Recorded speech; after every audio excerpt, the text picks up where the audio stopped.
This young man is sitting and complaining to his dry flower friend across from him, clearly being someone who has time traveled. Yet his living conditions are like dirt, and he doesn't even have a bit of dirty corn. Tubok is starting to doubt his time travel.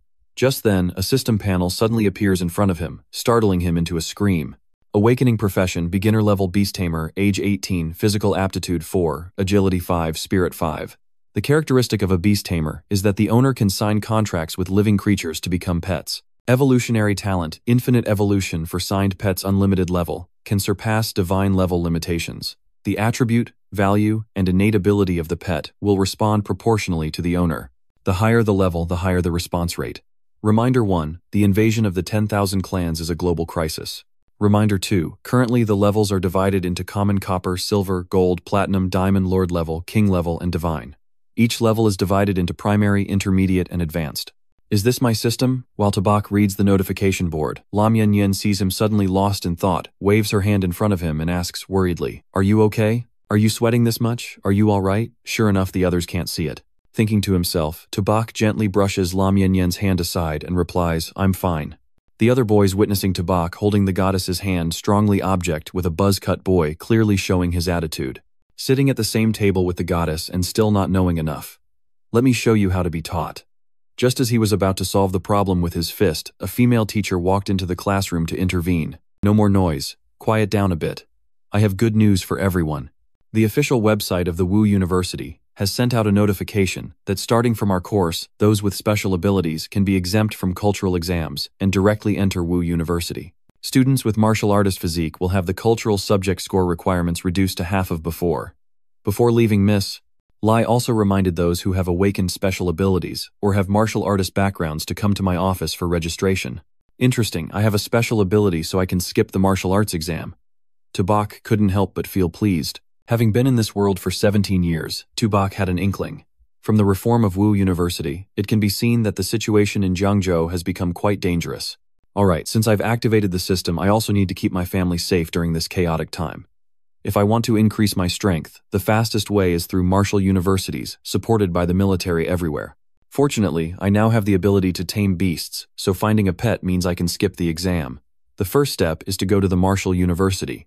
For the martial university, I will give it my all. Tubok walked into the shop with the intent to spend the over 2,000 yuan he had saved up over the years to buy a pet. Remember, the system said it would automatically check for things suitable for me. Why is there no response? As Tubok thought, he walked between 2 rows of glass cabinets containing pets in the shop. The staff saw him and greeted him warmly. "Hello, may I ask what you need?" "I am a beast tamer. What kinds of pets do you have?" "Over there, that black cat is a normal price. It has a shadowy meow bloodline and can easily reach silver level, selling for 36000 yuan. That 4-eared dog isn't bad either, with a bloodline of the 6-eared demon wolf. It's only 33000 yuan. The staff became increasingly animated, and the price of each pet skyrocketed accordingly. By the time she turned to look at Tubok, she found he had already slipped away from the shop. Tubok left the shop feeling frustrated, and returned home still troubled about what to do when he stepped into the house, and suddenly the system panel appeared detecting a suitable, tameable creature for beginners. "Would you like to tame the baby turtle? Is this the turtle my dad just kept? What kind of welcome gift is this for newcomers? Damn it, my first pet is this stupid turtle, it's so small, what can this do?" Tubok looked at the clueless turtle lying on its back in the glass tank and finally made a decision. "Well, since I can't go to the battlefield to tame a monster right now, I can always trade it for a better quality one later." As it turned out, this turtle actually has the bloodline of the divine beast Xuanwu, capable of infinite growth, and could eventually resist even gods, making Tubok joyfully hug it and laugh. Now that seems worth it. This Xuanwu bloodline must be very valuable. I won't trade it anymore, no matter what. Just then, Tu Xiaomu, Tubok's younger sister, walked out of her room, and upon seeing this scene shouted, "What are you doing with Xiaoba? This is Grandma's treasure, I'm not doing anything." While Tubok was still explaining, Xiaoba suddenly jumped out of his hands and dove into Tu Xiaomu's snack bag, munching away much to the surprise of the 2 siblings. "What kind of eating style is that? Can a turtle eat this? Dad just fed it this morning. It seems like it's eating a bit more. Could it be about to evolve?" Thinking this, Tubok didn't stop Xiaoba but went to find more food for it. Half an hour later, Tubok's parents returned home, staring in shock at the living room that looked like a battlefield. "Did someone rob the house? This is my last snack." Tu Xiaomu yelled while running around the house with her snack bag as Xiaoba chased after her at lightning speed. "Is Xiaoba really a turtle that can run this fast?" Tubok scratched his head and laughed awkwardly. The two heard what was happening and thought for a moment. He decided not to tell them the truth. After all, they have worked hard enough. It's better not to tell them Xiao Ba is a bottomless pit. He'll find a way to handle it himself. Meanwhile, Xiao Ba, after creating chaos in the house and emptying to Xiao Mu's snack bag, happily hugged its full belly and sighed. Then suddenly a burst of energy appeared from Xiao Ba, resembling a majestic divine beast, making Tu Bak look forward to it. It must have eaten enough. Is the Xuanwu bloodline about to explode? In the end, the explosive figure of Xiao Ba only briefly appeared before disappearing. The Xuanwu bloodline has not awakened yet, it has eaten even more. So the next day, Tu Bak had to return to the exotic pet shop to discreetly ask the staff if it was possible to sell exotic beast blood. The staff was shocked and asked, "Do you really have exotic beast blood?" Her voice was loud enough for her boss, who was sitting nearby, to hear. So he instructed the staff to do something else, while he personally attended to Tu Bak. "Come here and sit down, young man. I heard you have exotic beast blood. Can you show me the quality first?" "Sure." Tu Bak took out a small vial from his pocket and handed it to him for inspection. The owner of the exotic pet shop immediately recognized it as indeed exotic beast blood, and moreover it was high quality, so he inquired, "How much do you want to sell it for?" It took quite a bit of effort to extract this much from Xiao Ba, at least 100 yuan. Thinking to himself, Tu Bak slowly raised one finger. 1,000. What did the owner of the exotic pet shop guess? 1,000 yuan. The owner of the exotic pet shop had no idea that Tu Bak was shocked by the larger amount than he expected, and thought he was expressing dissatisfaction with the price. "I guess you're quite experienced." The owner of the exotic pet shop chuckled and said, "Just kidding, with such good quality, it's definitely 1,000,000. What Tu Bak shouted. Still not enough. Thinking this, the owner of the exotic pet shop stated the final number, 150,000. It can't be more than that. Tu Bak was surprised that Xiao Ba was worth so much. He turned away to hide the smile at the corner of his mouth and replied, "Deal. If it weren't for needing money urgently, I really wouldn't want to sell it to you." After the deal, the owner of the exotic pet shop personally escorted Tu Bak out warmly, saying, "Be careful on your way. Remember to look for me if you have good stuff in the future. I never expected exotic beast blood to be this valuable, selling for 150,000 yuan. Now Xiao Ba can be self-sufficient." Suddenly, Tu Bak received a call from Miss Lai notifying him that the cultural scores had been announced, and there was another important announcement. "Come to school in the afternoon to fill out your preferences. Don't be late."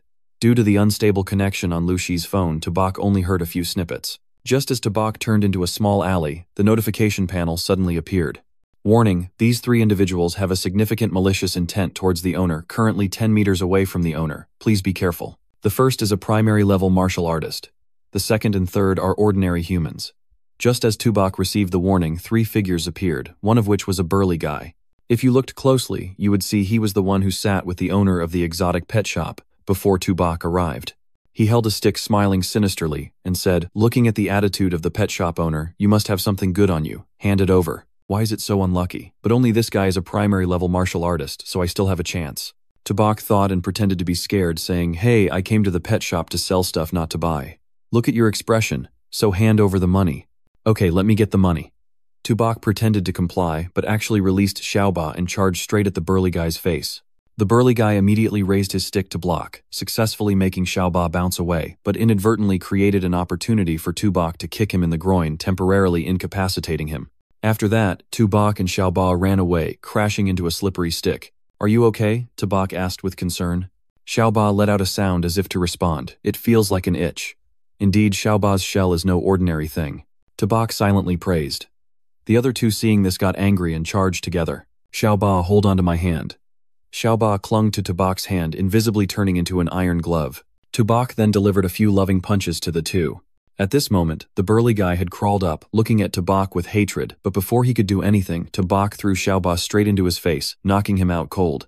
After dealing with the thugs, Tu Bak was about to leave, when Xiao Ba suddenly crawled towards the burly guy, pulled out a vial of medicine and gulped it down. Tu Bak snatched the vial to inspect it and was taken aback. "This is blood tonic. Oh my god, this vial costs several tens of thousands. A martial artist has to absorb this amount in a month. Did it just eat it all at once? Can it even digest that? There." Suddenly, Xiao Ba's body was enveloped by a green light. At the same time, Tu Bak also felt changes in his body. This enhancement felt incredibly intense. After a while, Xiao Ba's evolution process finished. Its body became larger, its attributes increased, and it even gained an additional talent. Beast Taming Turtle Junior Level Xuanwu Bloodline not activated yet. Copper level officially activates, part of the attribute Bloodline will surge.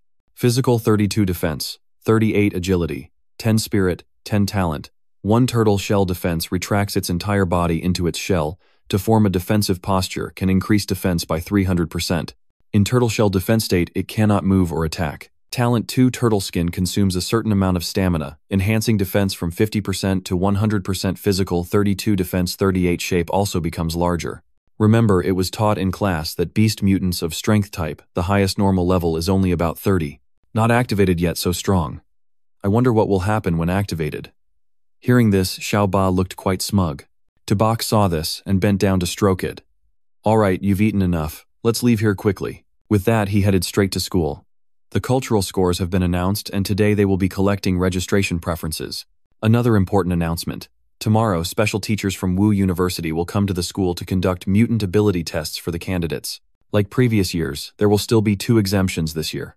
While Miss Lai was speaking at the podium, Lam Yanyan quietly asked Tubok, "Have you thought it through? Will you register for the Literature Institute or Wu University?" This time, Tubok decisively replied, "Wu University, I must pass Wu University. Didn't I tell you to register with me for the Literature Institute? Wu University goes to the battlefield. Do you know how dangerous it is? Moreover, your scores, but the battlefield also needs people. That should be fine. I'm going to the front lines to protect important people. Is the important person me?" While Lam Yanyan was still pondering, a male teacher approached and asked, "Lam Yanyan, which school are you applying for? She surely hasn't awakened her mutant abilities, and since she hasn't trained her body, she will probably choose the Literature Institute." Tubok guessed silently. At this moment, Lam Yanyan appeared hesitant and replied, "I haven't thought it through yet. I need to consider it a bit more." That night, Lam Yanyan finally made her decision. She called Tubok to inform him, "I've decided to go to Wu University too, and I'll give you a surprise." "Huh, don't tease me. Are you applying for the martial stage?" "Yeah, I've made up my mind." Moreover, before Lam Yanyan could finish her sentence, Tubok interrupted. "All right, I won't talk to you anymore. I have some important things to do." With that, Tubok hung up. In fact, he had just been through hot shit due to Xiao Bafeng Ua's mess. So now his important task is to show this little demon what a festival is. The next morning, as scheduled, the teachers from Wu University arrived at the school Tubok was attending. "Students, please warmly welcome Teacher Trong Kai from Wu University to say a few words. He is your senior, also a martial artist from our school." Following Miss Lai's introduction and the students' applause, Trong Kai stepped forward with a serious expression to deliver a speech. A year ago, the school had 126 students pass into Wu University. To date, 65 remain. 2 years ago, 98 students passed, and now only 32 remain. 3 years ago, 86 students passed, and now only 11 remain. Students, I'm not saying this to scare you, but to help you understand that getting into Wu University is not something to be proud of, but facing missions, responsibilities, dangers, and protecting family and country. Wu University is a place to train strong individuals. Do you want to become strong? Yes. Good, I look forward to your performance in the exam. After the ceremony, Tubok was about to leave when Miss Lai called him back. After confirming he was Tubok Truong, Kai announced he was directly admitted to Wu University, so he should hurry to prepare for enrollment. Tubok couldn't help but be confused, pointing at himself and asking, "I got directly admitted." "That's right, Tubok, there's a bus waiting for you at the school gate." After packing his luggage, Tubok, along with other selected students, boarded the bus to Wu University. The school had arranged a female teacher to guide them, showing them around the school, retrieving training uniforms, and heading to the dormitory. In front is the male dormitory. You can go back to the dormitory to rest a bit, change into the training uniforms that were just issued, and soon someone will announce the entrance exam time. Thus, the male students followed the arrangement to their rooms. A while later, Tubok also arrived at his dorm room. Before even entering, he heard voices coming from inside. In the initial stage of martial artist training, resources are the most important.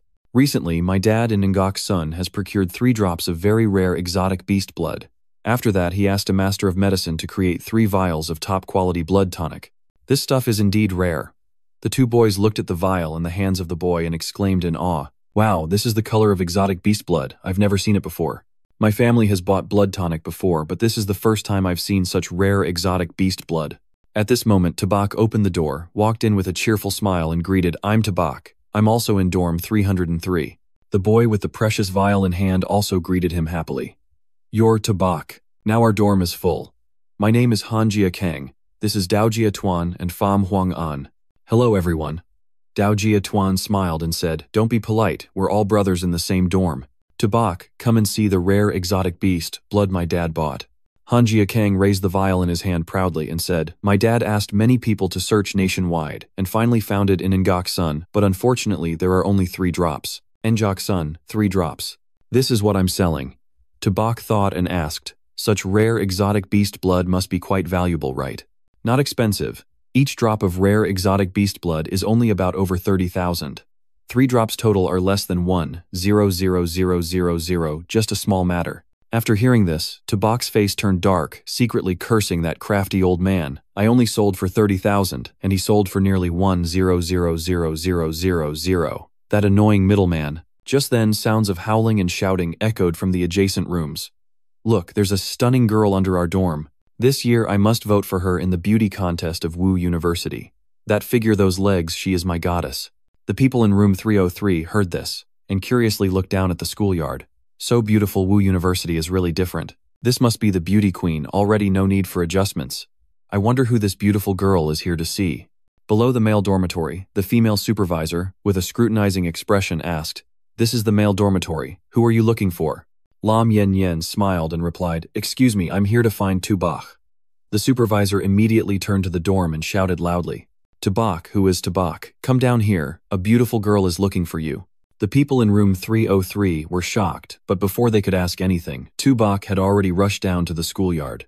After a few inquiries, Lam Yen Yen stuffed some training medicine into Tubok's hands and quickly left, not giving Tubok a chance to refuse. Because of the closeness with Lam Yen Yen, Tubok had already received a pile of antifreeze except for the 3 people in room 30. As soon as Tubok returned to his room, the others welcomed him like royalty. Then Han Jiakang Lan La suggested, "Brother too. We're brothers in the same dorm. If we have a connection with a goddess like that, asking her to introduce a few girlfriends for us shouldn't be a problem. How about this, since today is our first time meeting in the dorm, let's arrange to find a place to have dinner together, eat, and chat." With that, Han Jiakang, Dao Jiatuan, and Pham Huang left the room. "These brothers are quite interesting. Right, let's go outside for some fresh air." Tubok opened his backpack and took Xiaoba out to check the types of medicine Yen Yen had given him. "Oh, it's blood tonic. Xiaoba, you're in luck again." Speaking of this, Tubok suddenly looked tiredly at Xiaoba. "Xiaoba, after eating the blood tonic, do you know what to do next?" That night, Han Jiakang invited the 3 in the room to eat at a high-end restaurant, making Tubok feel a bit awkward. A high-end restaurant like this is really not easy. Is it too much? "Brother, to just enjoy yourself today. I'll take care of everything else. Coming to study at Wu University, making friends with a few brothers, especially someone like brother, too, I feel very lucky. I'll toast to that." Dao Jiatuan and Pham Huang chimed in. "Us too, let's drink a toast. Sit down. Since we'll be roommates in the future, let's not be so polite. I and Lam Yen Yen are high school friends. Having her introduce some friends for you to get to know should be no problem. We'll work that out later. Jiakang, I have something that I might need your help with. Brother, to feel free to say it." Han Jiakang cheerfully replied, "It's not a big deal. I just have some rare exotic beast blood I want to ask you to help with." The 2 others looked at the vial of exotic beast blood. Tubok took out astonished. "Jiakang, the exotic beast blood that Brother 2 has, is of a higher level than what you've ever had." Han Jiakang was a bit displeased, but had to admit that this exotic beast blood was definitely of a level he had never seen before. "Brother, to your exotic beast blood is really too rare. I'm afraid I might misjudge it. I'll call my dad now to give a price estimate." On the other end of the line, as soon as he answered, he shouted, "Xiao Kang, out of money I brought you to Wu University, so you could work hard to become strong, not to waste time on indulgence." Han Jiakang helplessly replied, "Dad, listen to me. I don't need money. I have something important. My classmate has 7 drops of rare exotic beast blood that he wants to sell. The quality is even better than the 3 drops you bought last time. I can't estimate the price, so what higher quality than last time in 7 drops? Are you sure you're not mistaken? I'm sure it's real. If you don't believe me, come and see. Send me your address. I'll bring Master Tao right over." An hour later, after examining the 7 drops of exotic beast blood, Master Tao excitedly said, "Top quality, definitely top quality. Inside contains energy that I have never seen in my life. These are the purest blood drops of the ordinary rare beasts. These 7 blood drops, if I take action, can at least produce a cleansing marrow pill." Han Jiakang's father felt a bit skeptical. "Master Tao, isn't that evaluation too high?" "Definitely not wrong. Even if using top-tier equipment to measure the value of these blood drops can only be higher than my evaluation.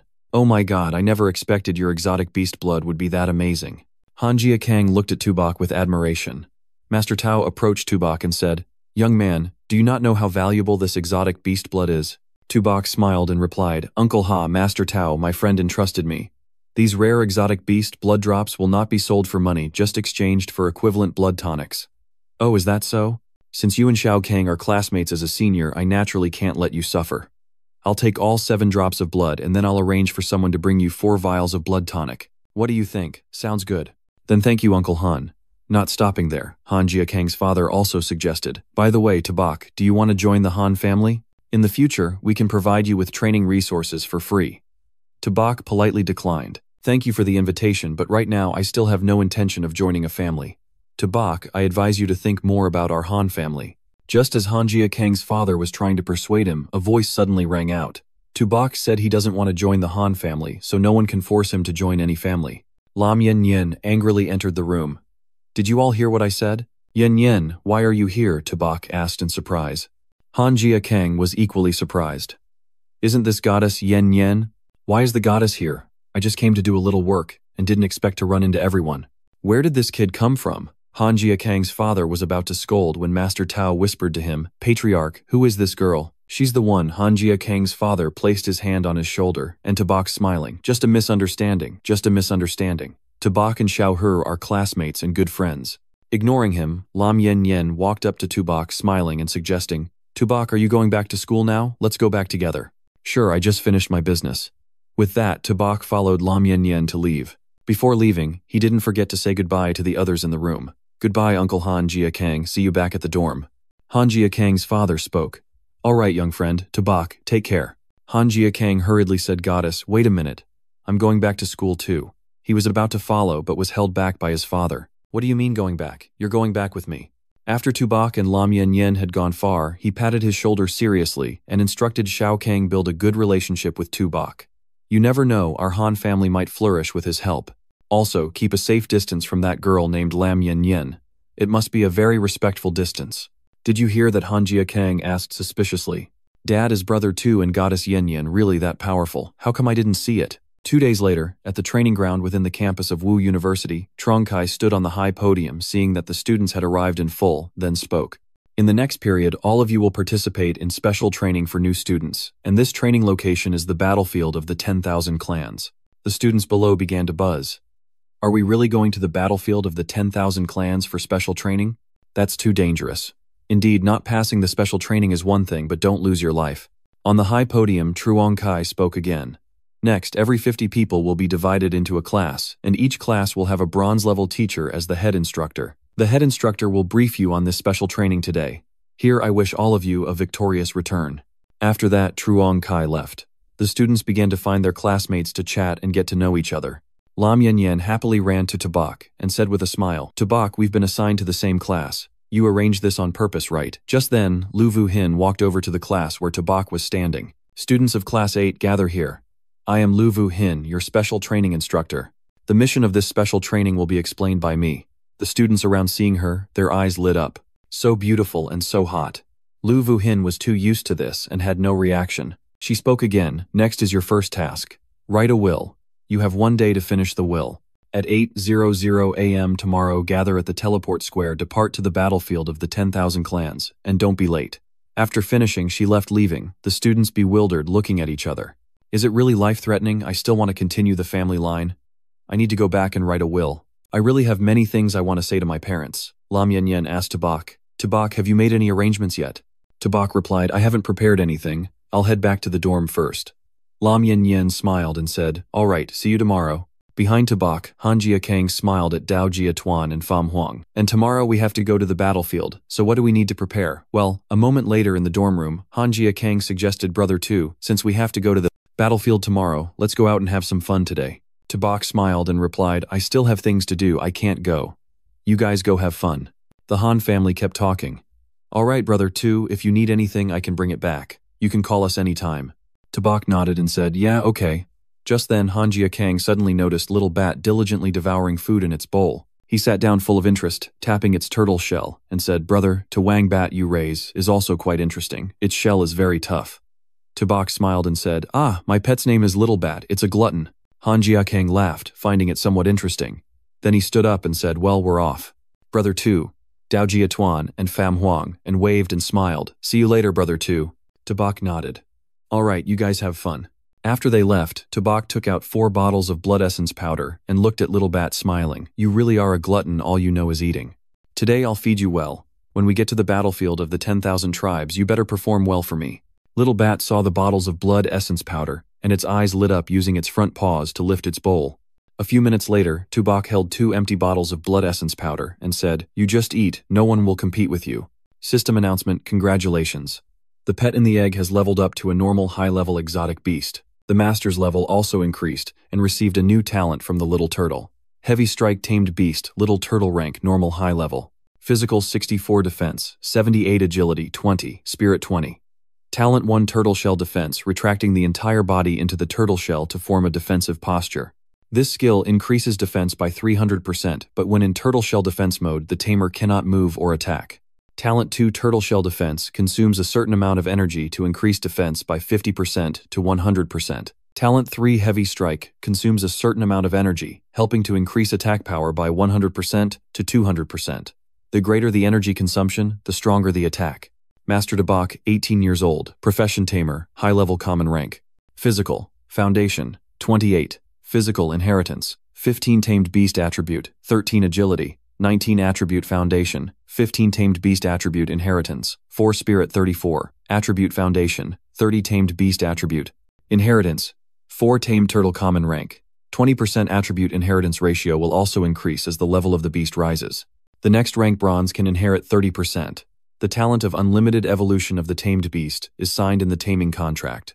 The attribute values and talent abilities of the tamed beast will reflect a portion of strength back to the master, helping the master enhance their capabilities.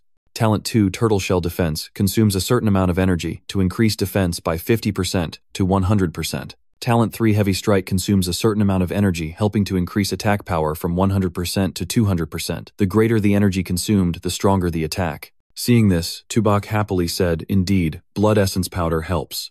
Little Bat leveled up again. The values of its 3 attributes grew tremendously. Not bad, Little Bat. When we get to the battlefield of the 10,000 tribes, we'll fight fiercely together. Having prepared well, Little Bat immediately stood up on its hind legs, continuously swiping with its front claws in response to Tubok. The next morning at the teleportation square, all the students had arrived. They were organized into 3 large groups by the staff here, waiting in front of the 3 teleportation gates. Then a staff member approached Zhang Kai to reporting to the trainer. The students were all dressed up, ready to storm the battlefield at any moment. Please give the order. Zhang Kai commanded the first teleportation array opened, preparing to teleport. Understood. After responding, the staff member ran off to prepare. At the same time, at the waiting spot for Class 8, Han Jiakang looked at the large teleportation gate in front and sighed. Such a big teleportation only found at the Martial Arts Academy. Lin Yannian, worried, placed a hand on Tubok's shoulder, saying, "Tubok, now that we're at the battlefield of the 10,000 tribes, you must be careful." Tubok smiled and said, "Don't worry, we will definitely complete the mission smoothly." "Yeah, let's go for it." Soon it was Class 8's turn. As they were about to step into the teleportation gate, Lu Vu Hin reminded, relaxing her entire body, preparing for teleportation. Understood. The Class 8 students replied, and then entered the teleportation gate one by one. They only felt a little dizzy, and in an instant they appeared at a completely unfamiliar location. Ah, is this inside the military base at the battlefield of the 10,000 tribes? Indeed, we really have been teleported. It's quite brutal. Haha. The group was curiously looking around and chatting when suddenly a loud shout rang out. "Silence for me." Everyone turned around in surprise to find it was a man with several scars on his face. Lu Vu Hin saw this person and immediately stood up straight, speaking seriously. The deputy camp leader of the sword hunting mocked. "These are all new recruits. They just haven't seen it before." The deputy camp leader said, "I am the deputy camp leader of military base, F-269. You can call me deputy camp leader or commanding officer. I don't care if you're students or instructors. Once you're on my turf, you must obey my orders." Did you hear that clearly? The 8th grade students stood at attention and shouted back, "Understood." Meanwhile, the Han family expressed their dissatisfaction in low voices. "Isn't he just a deputy captain? What makes him so special?" Tobar quietly remarked, noticing the scar on his face. He was definitely an experienced officer. At this moment, the deputy captain of the Lirp Dao spoke up. "Today you're in luck. My team has just finished a battle. Your first task is to clean the battlefield. In the process, you will eliminate any remaining Yumin Mu. This task is suitable for new recruits like you, who have just come to the battlefield for training. By eliminating Yumin Mu, you will earn military points. You can exchange military points in the logistics department for blood chi powder and various levels of stamina-enhancing drugs to help you increase your strength. Hearing this, Dao Jiatuan clenched his fists in excitement, realizing wealth comes with danger. Han Jiakang also spoke up, so military points can be exchanged for drugs. No wonder so many people are risking their lives to come to the battlefield of countless races. Seeing everyone so enthusiastic, the deputy captain of Liepdao smiled and said, "You kids can't wait to get started, can you? Alright, let's move out immediately, follow me." Understood. The group shouted and immediately followed the deputy captain of Liepdao. Tobark smiled to himself, thinking he needed to earn plenty of military points to trade for some medicine. This time Teobot would have a feast. However, the 8th grade students' excitement didn't last long as they witnessed the brutal side of war firsthand. There were wounded soldiers, missing arms and legs lying on the ground, groaning in agony. Dao Jiatuan, frightened, asked, "Did they all get injured by Yu Minmyo?" Han Jiakang trembled as he replied, "No way, right? Yu Minmyo isn't the lowest level monster, is it? How could it be this terrifying?" A female student couldn't take it anymore and screamed, "Ah, even the lowest level Yu Minmyo is this dangerous. Can I really make it home alive?" Lu Vorhin frowned and spoke up. "Quiet down. Do you think the battlefield of countless races is just a playground? Once you enroll in Vordar University, you must always be prepared to face dangers." Through this, Lam Yenyun realized that this trip carried many risks she hadn't anticipated. She became alert and turned to Tobark, saying, "Tobark, when we reach the battlefield, you must stay by my side. I don't want anything to happen to you." Tobark replied, "Okay, you be careful too." Soon the group arrived at the entrance of the camp. The guards saw the deputy captain of Liepdao and reporting deputy captain, "We are on guard duty at the north gate of the camp. Today we have eliminated 35 beasts attacking the camp. Please give instructions." The deputy captain of Liepdao replied, "Alright, open the gate and let these new recruits see what the battlefield of countless races looks like." Understood. The deputy captain opened the gate. As the gate opened, Lu Vorhin turned to the students. "The deputy captain of Liepdao will personally lead the team. This is a rare opportunity. You all must perform well." The students shouted back. Understood. The deputy captain of Liepdao smiled and said, "You kids have already sent Dai Thu at the post office, right? From this moment on, you'll always be next to death." As they stepped outside the camp, the 8th grade students truly felt what a brutal battlefield was like. Bullets flew incessantly, ferocious beasts charged recklessly, and the ground was soaked with blood and the bodies of both beasts and soldiers. At this moment, a soldier with a scar on his face noticed the group of the deputy captain of Liepdao and approached them, asking Deputy Battalion Commander, "Why are you here in person?" The deputy captain of Liepdao replied, "Cut the chit-chat. Mobilize soldiers from one squad to protect these students." The soldier with the scar on his face shouted clearly. Lu Vorhin turned back to the students, "Everyone listen up. Next we will move to military area F-269. That's a forest where the beasts have been completely eradicated. Your task is to collect the beast cores from the Yu Minmyo on the battlefield." Then the deputy captain of Liepdao spoke, "New recruits, get ready." The students shouted back, "Ready." The deputy captain of Liepdao waved his hand and shouted to set off. The scarred soldier also called for an assault squad to accompany and protect them throughout this journey. Along the way, the scarred soldier chuckled, "Miss Lu, don't worry. Cleaning the battlefield isn't dangerous at all. Letting these new students from Vondai go to the battlefield to eliminate enemies is like delivering food. We can't bear it." However, why is the deputy battalion commander personally leading the protection? The deputy captain of Liepdao shot him a glance and said, "Kid, you talk too much. If you shouldn't ask, don't ask." The soldier with the scar on his face quickly shouted back. Lu Vorhin said, "So this time it's a hard job for deputy battalion commander Liepdao."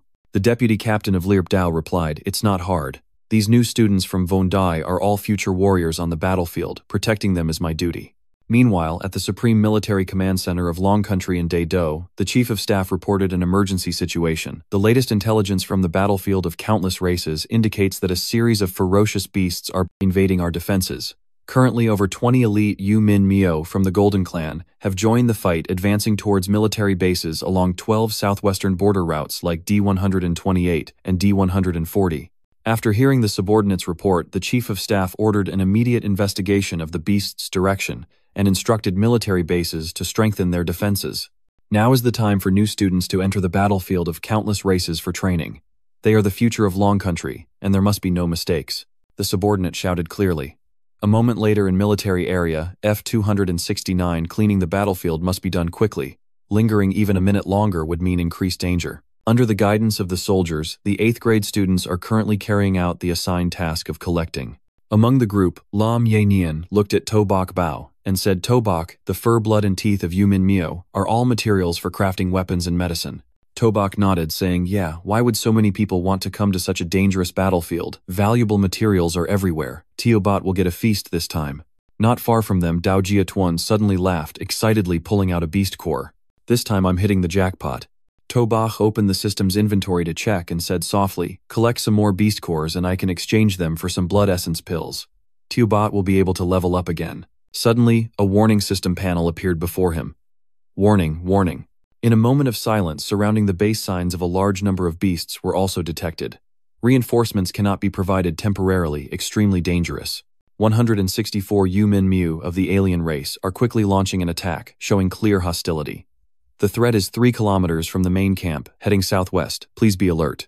Level 5 threat extremely dangerous. Level 4 critical threat extremely dangerous. Tobak was startled and stood up softly, saying, this is a danger alert. The last warning was for an elementary fighter, and this time it's actually a level 5 critical threat. Lam Yin Yin noticed Tobak's unusual behavior, asked with concern, Tobak, what's wrong? In a hurry, Tobach didn't have time to explain to her. He quickly ran towards Lu Vorhin, shouting, Miss Lu, there's a change to the southwest. I sense a wave of beasts attacking us. Lu Vorhin, standing on a branch, raised her eyebrows and tried to observe the southwest direction, but saw nothing unusual. Then Lu Vorhin jumped down and said, Tobike, this is the battlefield of all races, not a place for you to cause trouble. If you scare your classmates, what will the consequences be? Do you know, Miss Leo, I'm not joking, there really is a wave of beasts attacking. While Tobark was trying to explain, Lirp Dao approached and said, you say you sensed a beast attack, but I can guarantee there are no beasts attacking within a 2 kilometers radius. Tobark replied, Vice Captain, I'm not joking. There are at least over 100 human Miao outside 3 kilometers heading towards us. Lirp Dao exclaimed, what do you mean your sensing ability is stronger than mine? Lu Vorhin laughed. Vice Captain, it's Tobark's first time on the battlefield. He might be overly tense and thinking subjectively, don't take it too seriously. Lam Yin Yin stepped forward and said, until everything is investigated, no one should jump to conclusions. I believe what Tobark said.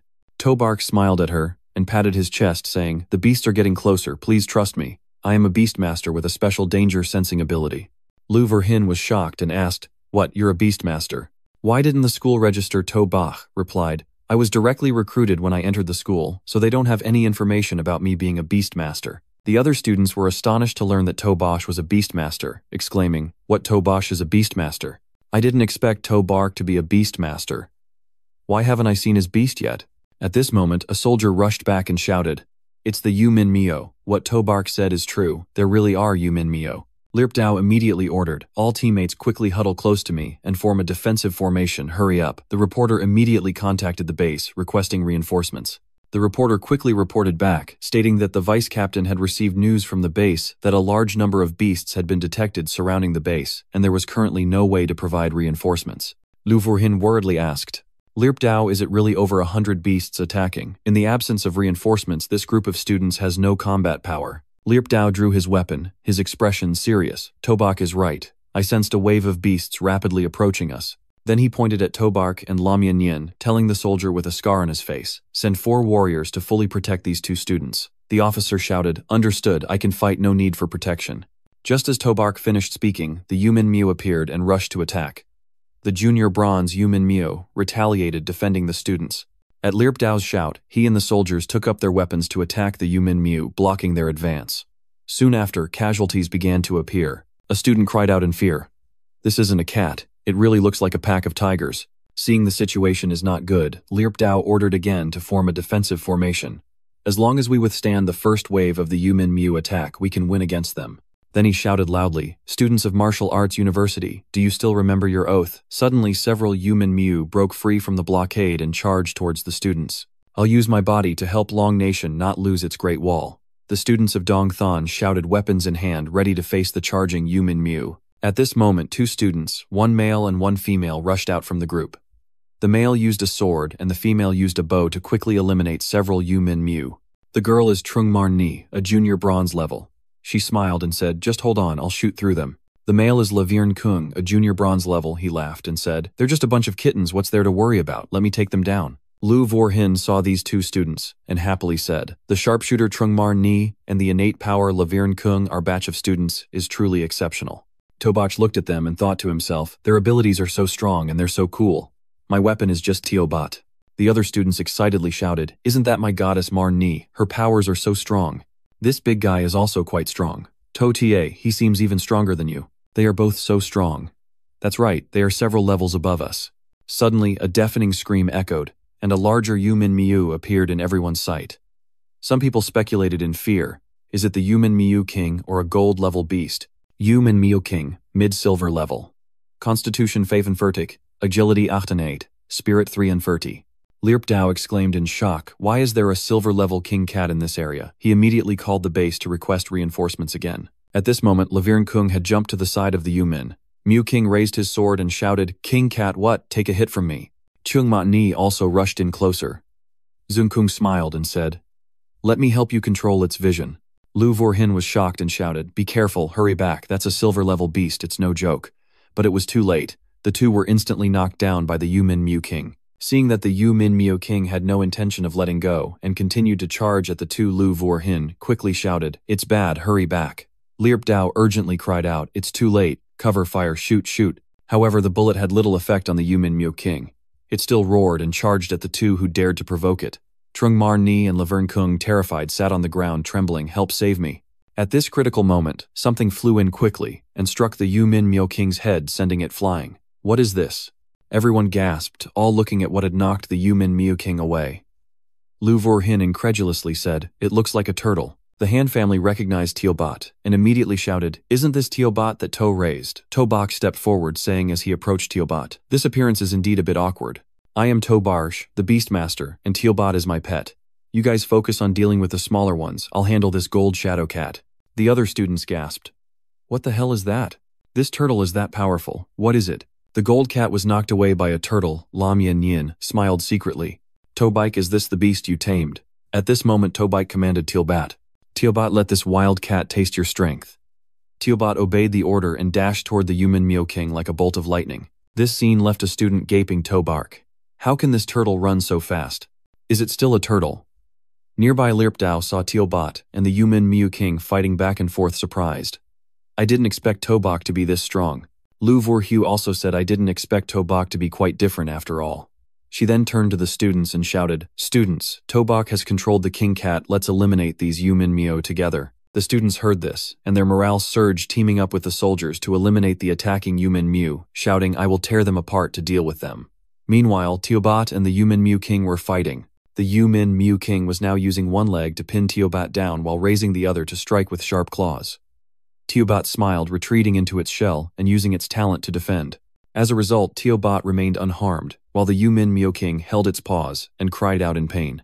Lirp Dao exclaimed in shock, "What kind of rope can withstand the silver claws of the king cat? What is this strange defensive force?" Then he reacted, knowing that now was not the time to be surprised. The opportunity was right in front of him. Lirp Dao immediately ordered the soldiers to shield him and jumped high above the Yumin Miu King, aiming for its weak point in the waist and abdomen. Silently, Lirp Dao took advantage of the Yumin Miu King being distracted by Teobot and the soldiers. He dove from above and stabbed down hard into its body. The Yumin Miu King let out a heartbreaking scream, then swatted Lirp Dao away with its tail. "A bit of force, damn it." Lirp Dao muttered, trying to stabilize himself, and charged toward the Yumin Miu King again, shouting, "This time either you die or I live." At the same time, Tobike smiled and ordered Teobot to return to his side. "Teobot, unleash your ultimate move." Teobot immediately began spinning in place at high speed. Then, to everyone's confusion, Tobak transformed into a soccer player, raised his leg, and kicked Teobot. Immediately, Teobot flew at bullet speed, striking the Yumin Miu King's weak point. Seeing this, Lirp Dao stopped and said, "Hit the weak point again. Let's see if you can survive this time." The answer is no. The Yumin Miu King suddenly used its remaining strength to throw its head back and let out a long scream before collapsing to the ground lifeless. Everyone immediately jumped up and cheered. The king cat has been defeated. Lirp Dao breathed a sigh of relief, softly saying, "We won." Lam Yin Yin directly rushed to hug Tobike. "Tobike, you did great. You defeated the gold-level king cat." Tobak smiled and said, "Yeah, it's over." Others also gathered around him to praise. "Brother To, you're so strong. Brother To, where did you buy this turtle? I want to raise one too."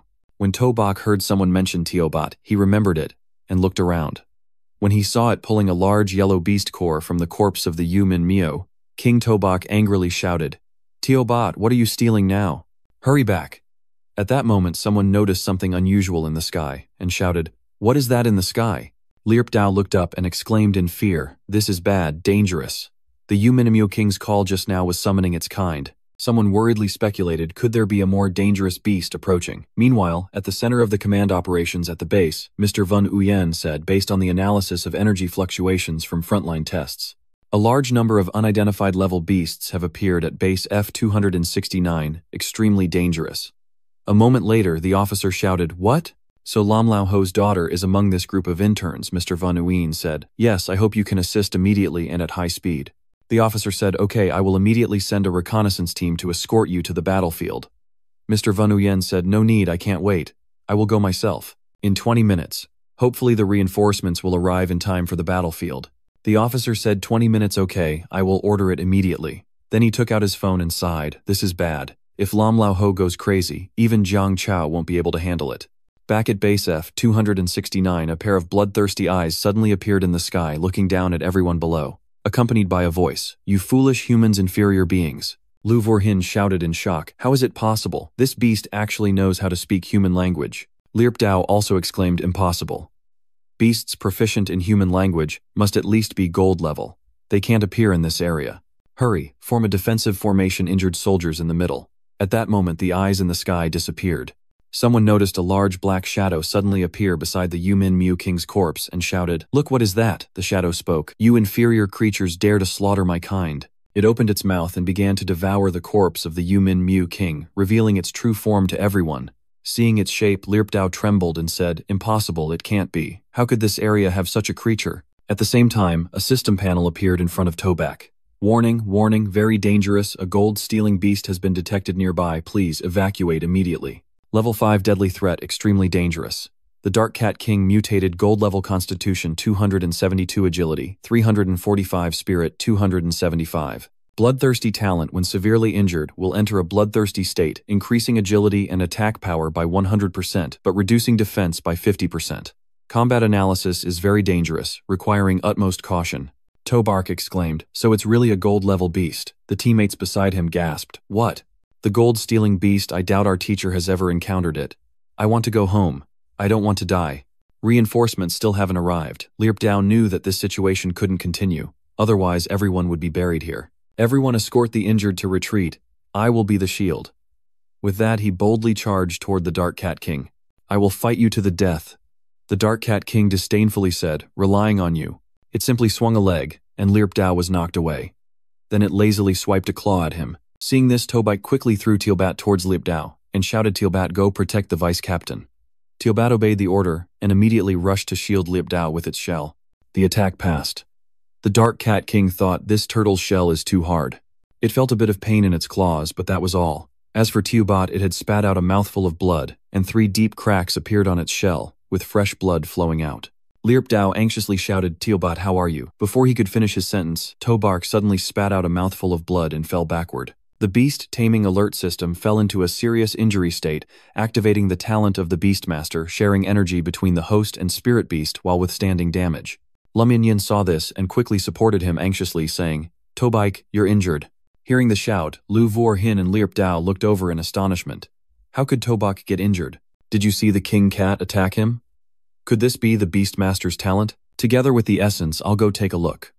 Saying that, the two of them went to Tobak's side to check. Lam Yin still held Tobike, looking concerned. "Tobike, are you okay?" Tobike replied, "I'm fine." Standing to the side, Lu Vorhui finished checking Tobak and was astonished, secretly speculating, no external injuries. Could it be that Tobak truly grasped the legendary beast-taming skill of blood essence sharing? Then she drew her sword and looked at the others. Tobark was sharing the attack from the Gold Shadow Cat with his spirit beast. We need to hurry and support him. The Han family members also raised their swords and shouted loudly, "Right, we can't let him fight alone." So everyone shouted in agreement, all grabbing weapons and charging toward the Dark Cat King. The Dark Cat King saw this and disdainfully said, "A bunch of ants." Then it used the illusion attack to transform into a black shadow weaving through the crowd, aiming straight at Tobark. Lu Vuhing silently thought, "This isn't good." Lam Yin shouted, "Tobike, be careful." She directly hugged Tobark, using her body to shield him. However, just as everyone thought they would become victims under the claws of the Dark Cat King, a huge source of power suddenly erupted. Stop it from attacking again. The system reported that Tealbat leveled up to Junior Swan Gui, activating the Swan Wu bloodline, which can temporarily maintain the Swan Wu shadow. Receive talent Xuan Wu, attraction level junior bronze level, activated Xuan Wu bloodline 10%, all attributes leveled up, talent enhanced. Constitution, 218 defense, 362 agility, 55 spirit, 60 talent. 1 Xuan Gui shield can gather Xuan Wu's strength to form a defensive barrier increasing defense by 300%. Talent 2 Spirit Beast Manifestation consumes a certain amount of stamina to cover the entire body with Xuan Wu energy, increasing attack power by 100% and defense by 200%. Talent 3 Xuan Wu Guiding Force activates the skill toward a designated target, pulling the target with the force of attraction. Tobach, lying in Lam Yin's arms, looked at the small body of Teobat covered by the large shadow of Xuan Wu, and said with a faint smile, "The essence of the Silver Cat King has finally been absorbed." Others were left dumbfounded by Teobat's current state. Lu Vorhin said, "This is Tobach's evolved spirit beast." Lirpdao speculated, could this golden light be the spirit beast level of the spirit guiding beast? At this point, Tobarsh could stand up by himself. Thanks to Teobat's evolution, his injuries had also healed. Lam Yin, still beside him, worriedly asked, "Are you okay?" Tobach replied, "Yeah, I'm fine now." Then he pointed at the Dark Cat King and shouted, "Teobat, destroy it for me." Hearing the command, Teobat immediately controlled the Xuan Wu shadow to knock the Dark Cat King away.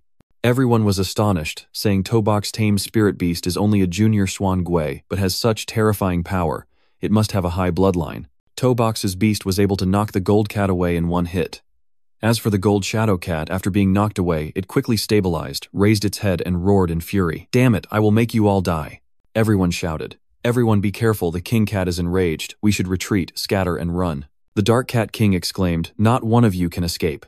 It immediately used the illusion clone move, producing many strands of black smoke from its body that quickly transformed into clones, attacking in different directions.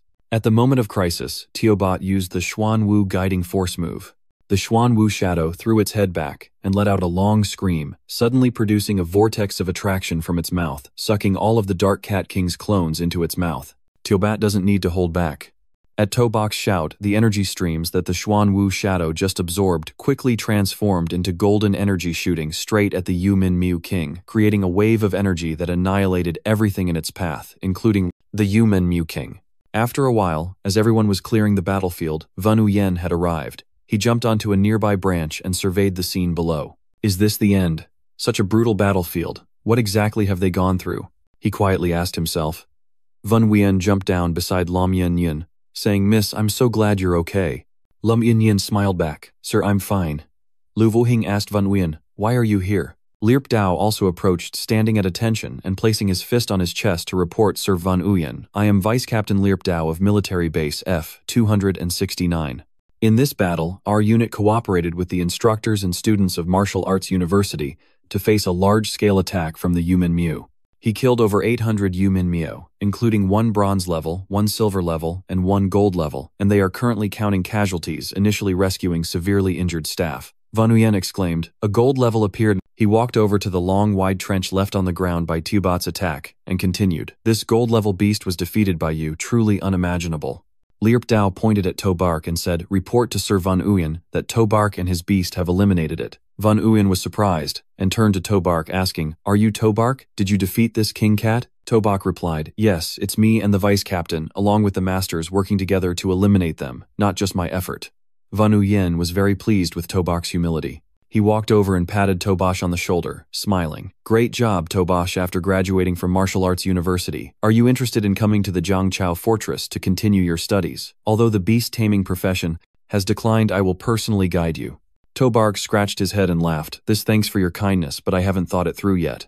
Lirpdao then said, "Report to Sir Wan Uyen, the battlefield has been cleared, please give instructions." Wan Uyen said, "All right, everyone back to the base." Lirpdao shouted yes. Not long after everyone returned to the base. The students are currently being counted and orderly lined up at the teleportation gate preparing to return. At this moment, Lirpdao said, "You all go back and train hard. You are the strongest generation I've ever seen." The students responded, "Thank you, Vice Captain, Lirpdao." Watching the group begin to enter the teleportation gate, Lirpdao sighed, thinking these kids are very special, especially that kid Tobark. He has limitless potential. Lu Vorhin, standing beside him, nodded and smiled. Indeed, as a new student being able to achieve such strength, the strength in the future is truly unimaginable. "Sir Liu, we will meet again if given the chance. This time I owe Tobark a life." "You're exaggerating, Vice Captain Lirpdao, we'll meet again." After saying that she walked with her class through the teleportation gate, moments later they appeared at the teleportation square of the martial arts university.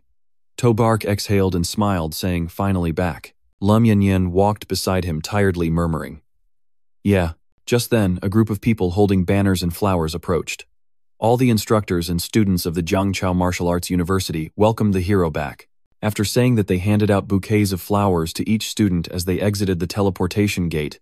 Among them, a female student smiled and handed a bouquet to a male student from Class 8, saying, "Welcome back, hero." The male student from Class 8 scratched his head and said, "The real hero is Tobak. We're just a bunch of nobodies, just supporting characters."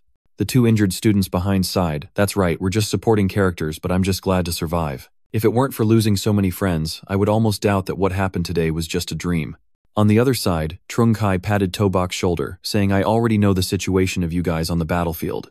You are the heroes of our Jiangchao Martial Arts University. Your exam results will be the highest in history."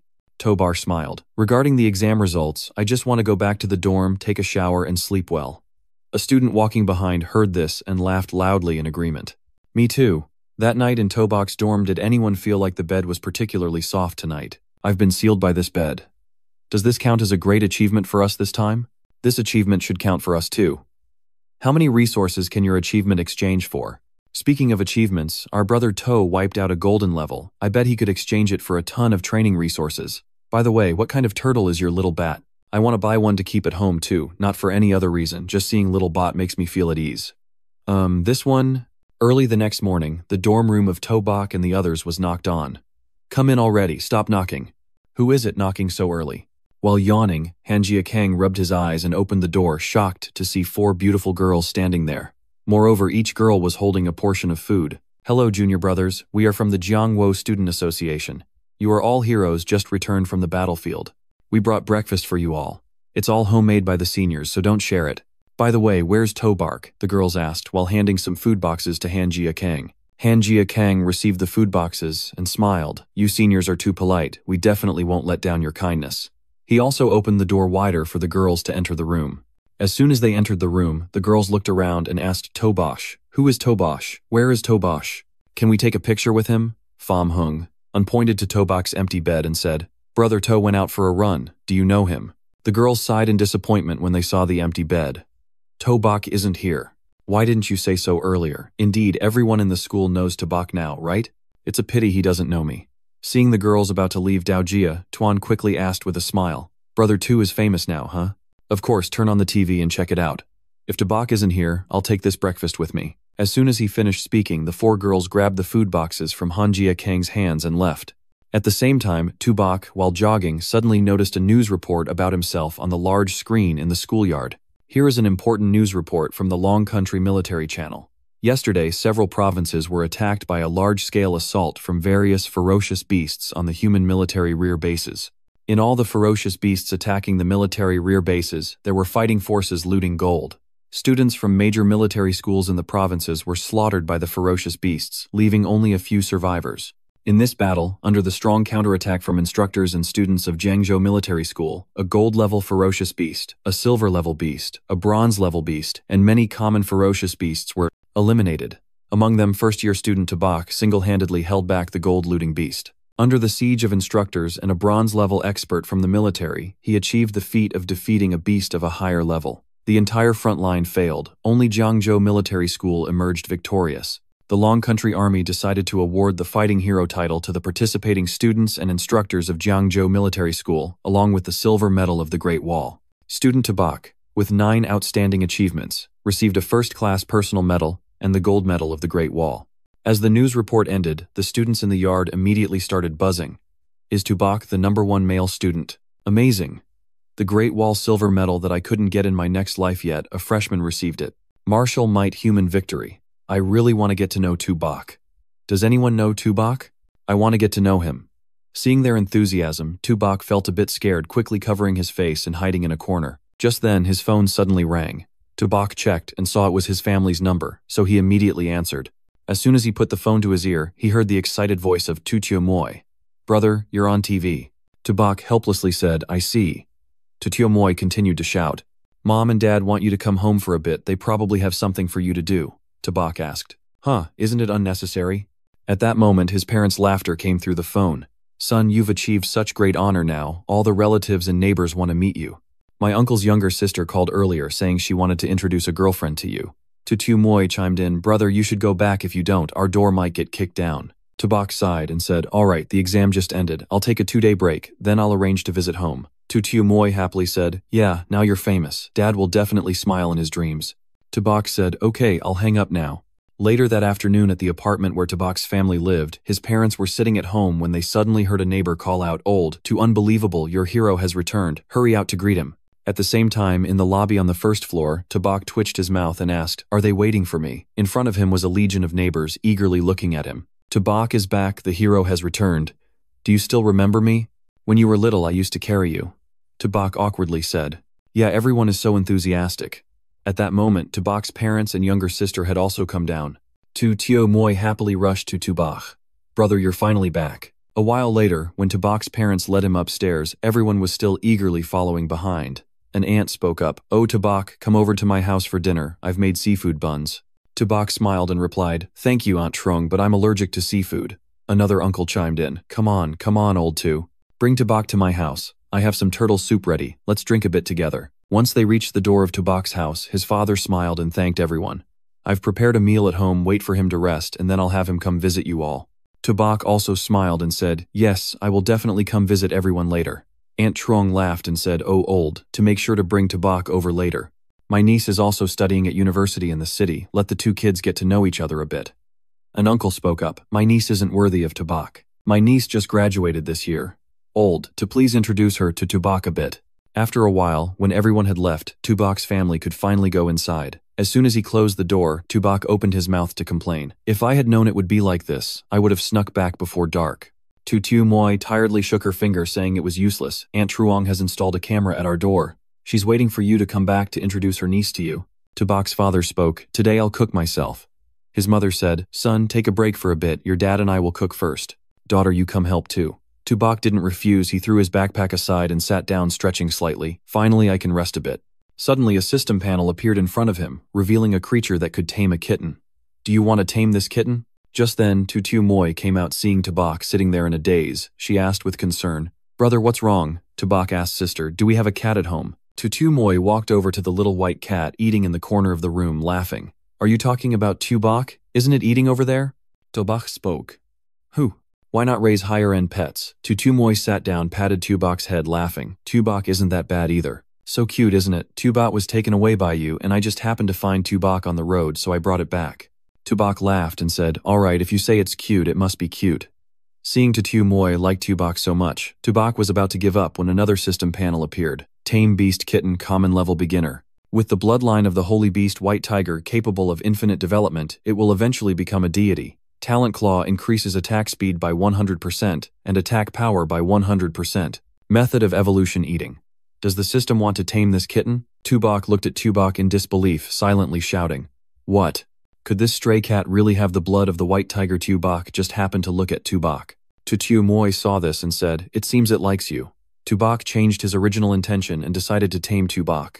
So he smiled as kindly as possible and asked sister, I have something to discuss with you. You know I'm a beast trainer, so can Tubok be tamed? Tutu Moy hurriedly hugged Tubok, warily looking at Tubok, and said, no, Tubok was taken away by you, don't even think about taking Tubok from me. Tubok said, I think a lot of things can be discussed. Don't you want a good dress? Tutu Moy, holding Tubok, ran while saying, that's not okay, I won't give Tubok to you. Tubok chased after her, saying, didn't you also like a dress? Tutu Moy continued running and shouted, that's not okay, no discussions. 2 days later, Tubok returned to school with a backpack that now included a white cat. Tubok looked at Tubok with a smile, as if to say, this is the boss's school, I'll protect you from now on. Tubok rolled its eyes, you just squeezed in with me. Meanwhile, the surrounding students recognized Tubok and began to discuss. Is he Tubok? It could be him. Why is there a kitten in his bag? Is he a cat lover? That's definitely Tubok. You received a gold medal. He looks normal, why are so many girls coming to the dorm to find him? Tubok thought maybe I should wear a mask when going out from now on. Just then, the school loudspeaker suddenly announced. Announcement of a missing person, Tubok. If you hear this announcement, please come to the principal's office. Announcement of a missing person, Tubok. If you hear this announcement, please come to the principal's office. Tubok heard this and curiously said, "What does the principal want with me?" A while later in the principal's office, "Tubok, this kid is indeed a man of Huasha. Given your extraordinary performance at military base, F-269, the school intends to reward you. What do you want?" "I've heard for a long time that our principal is notoriously stingy. Asking for some rations for Tubot from him won't be easy." Thinking of this, Tubok replied, "Thank you, school. Thank you, principal. Principal, I think we shouldn't let the school spend too much. Just give me 100 gold-looting beast cores." Sure enough, when the principal heard the number, he reacted dramatically. 100 gold-looting beast cores. "If you break my bones, I won't have that much. Or should I let you be the principal then? If not, 100 silver cores would be fine. Don't even dream of silver. Not even the spare change could be exchanged." "Tubok," pleaded principal, "I can forgo any golden medals or whatever. Can I exchange it for 50 silver beast cores? I've been injured for the school." "Tubok, the reason humanity is that the strong protect the weak. That is their responsibility and mission. You saved this group of students. That's the awareness and mission when you are a strong one. Do you understand? You know this, right? It doesn't matter." Tubok, change tactics. "Principal, don't talk empty words anymore. 50 silver beast cores.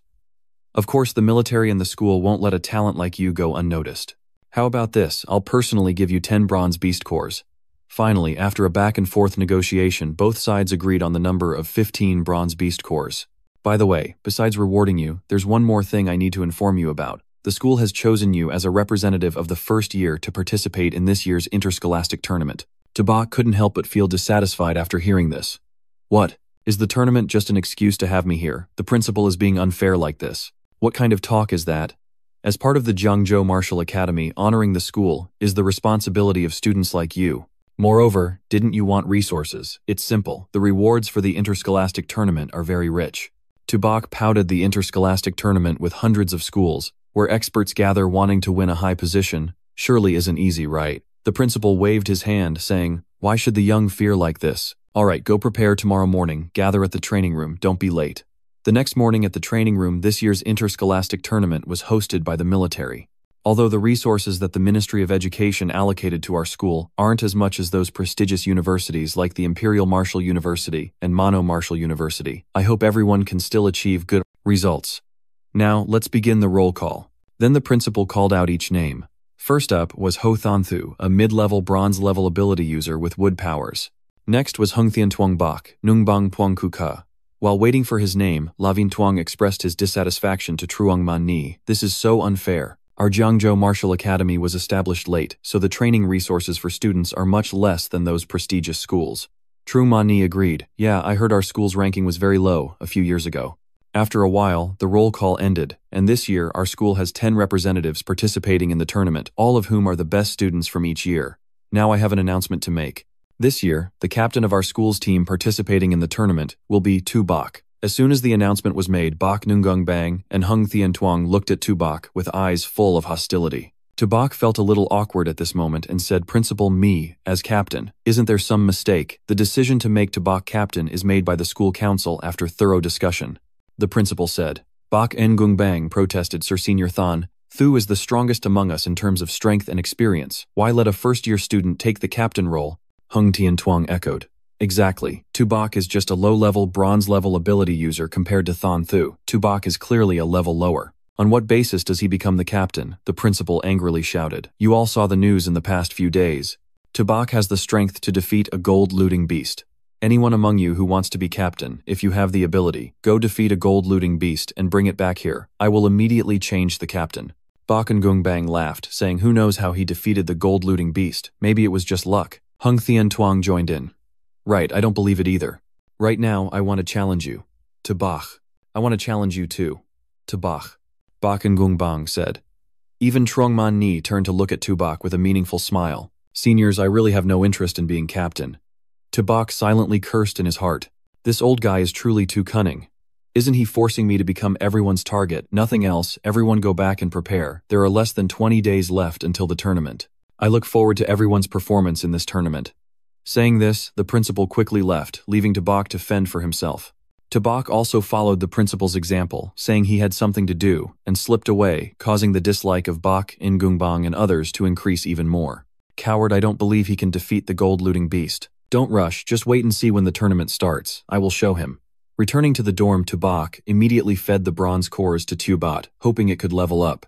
Tubok, seeing Tubot getting delicious food, was jealous and wanted some too. Don't worry, Tubok, you will get your share.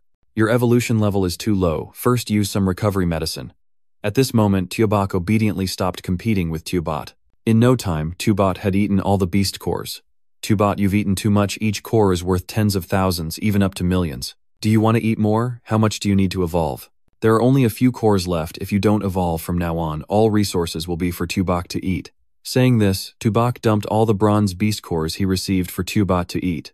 Just as the beast cores settled in Tubot's stomach, it began to evolve. Congratulations, host, the Xuan Kui has leveled up to mid-level bronze. The pet's level has been raised. Xuan Qi bloodline activated 30%, all attributes enhanced, talent improved. Physical 8,000. 568 defense, 862 agility, 95 spirit, 90.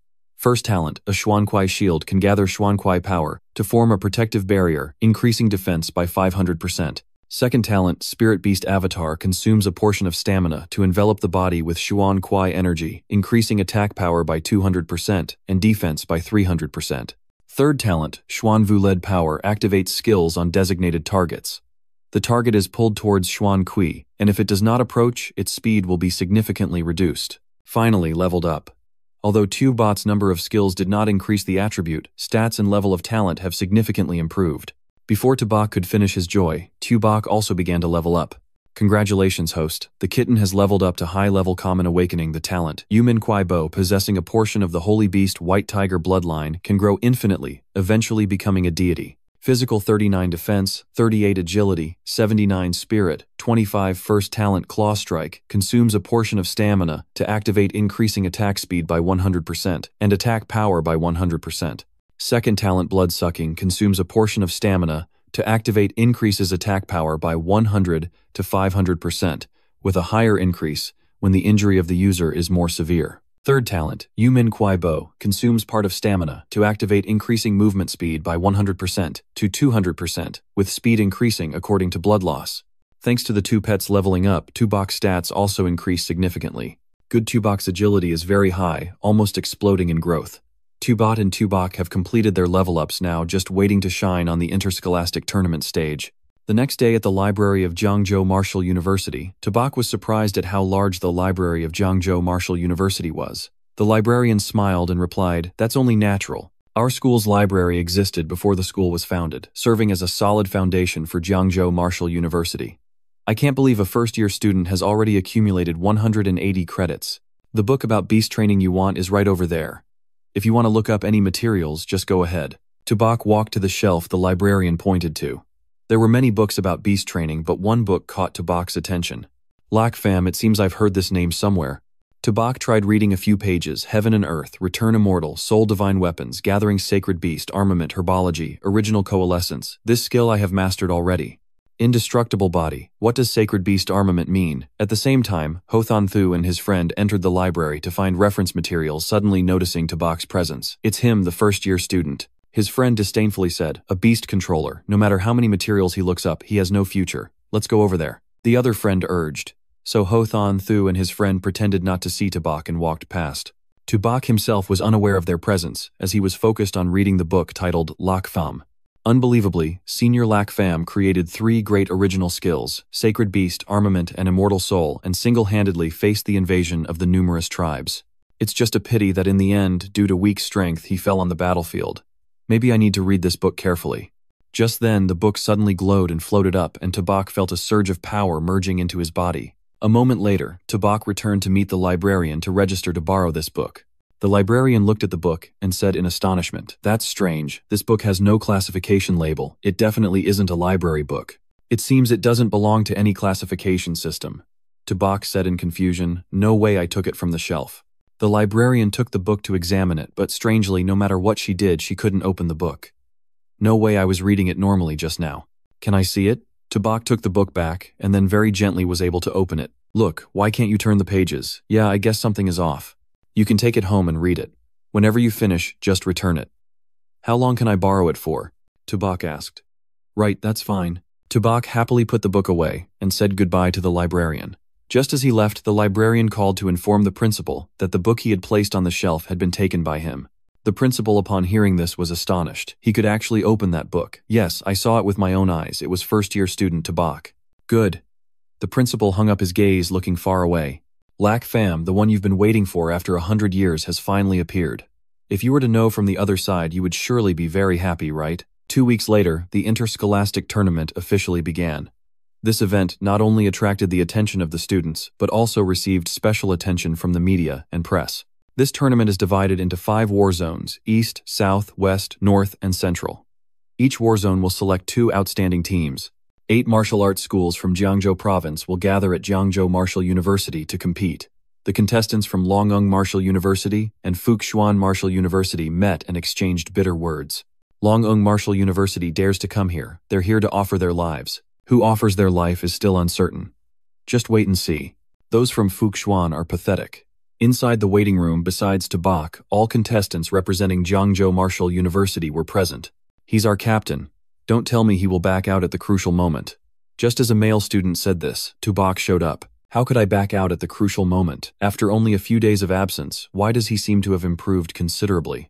Lu Vuhin thought to herself, it's good you're here. The match is about to begin. You need to arrange the order of appearance. Tabak confidently replied, don't worry, teacher. I've got a plan. Outside the arena, ladies and gentlemen, faculty and students, please remain silent. A month ago, the ferocious tribes sent a large army to suppress the combat power of the frontline military. Then a group of small ferocious beasts broke through the front line and attacked the military bases behind the province. The provinces that were attacked, martial arts students, were nearly slaughtered by the ferocious tribes, leaving very few survivors. Fellow citizens, we must take revenge for this. Immediately shouts of vengeance echoed. We must take revenge. We must eliminate the ferocious tribes. Humanity will surely triumph. With this spirit of the human race, how could we worry about other tribes not being annihilated? This is also the significance of today's interscholastic tournament. Next, I officially declare the opening of the Jiangzhou Provincial Tournament. This tournament follows a team versus team format, with each team allowed a maximum of 5 participants in each match. The losing team will exit the stage, while the winning team can continue to face challenges. The team that has the last remaining members will be the victor. Next, a random draw will be conducted to determine the order of matchups.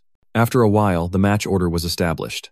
The first matchup is Longung Martial University against Tandan Martial University, while Jiangzhou Martial University will face Thonvan Martial University. I didn't expect to draw Thonvan Martial University.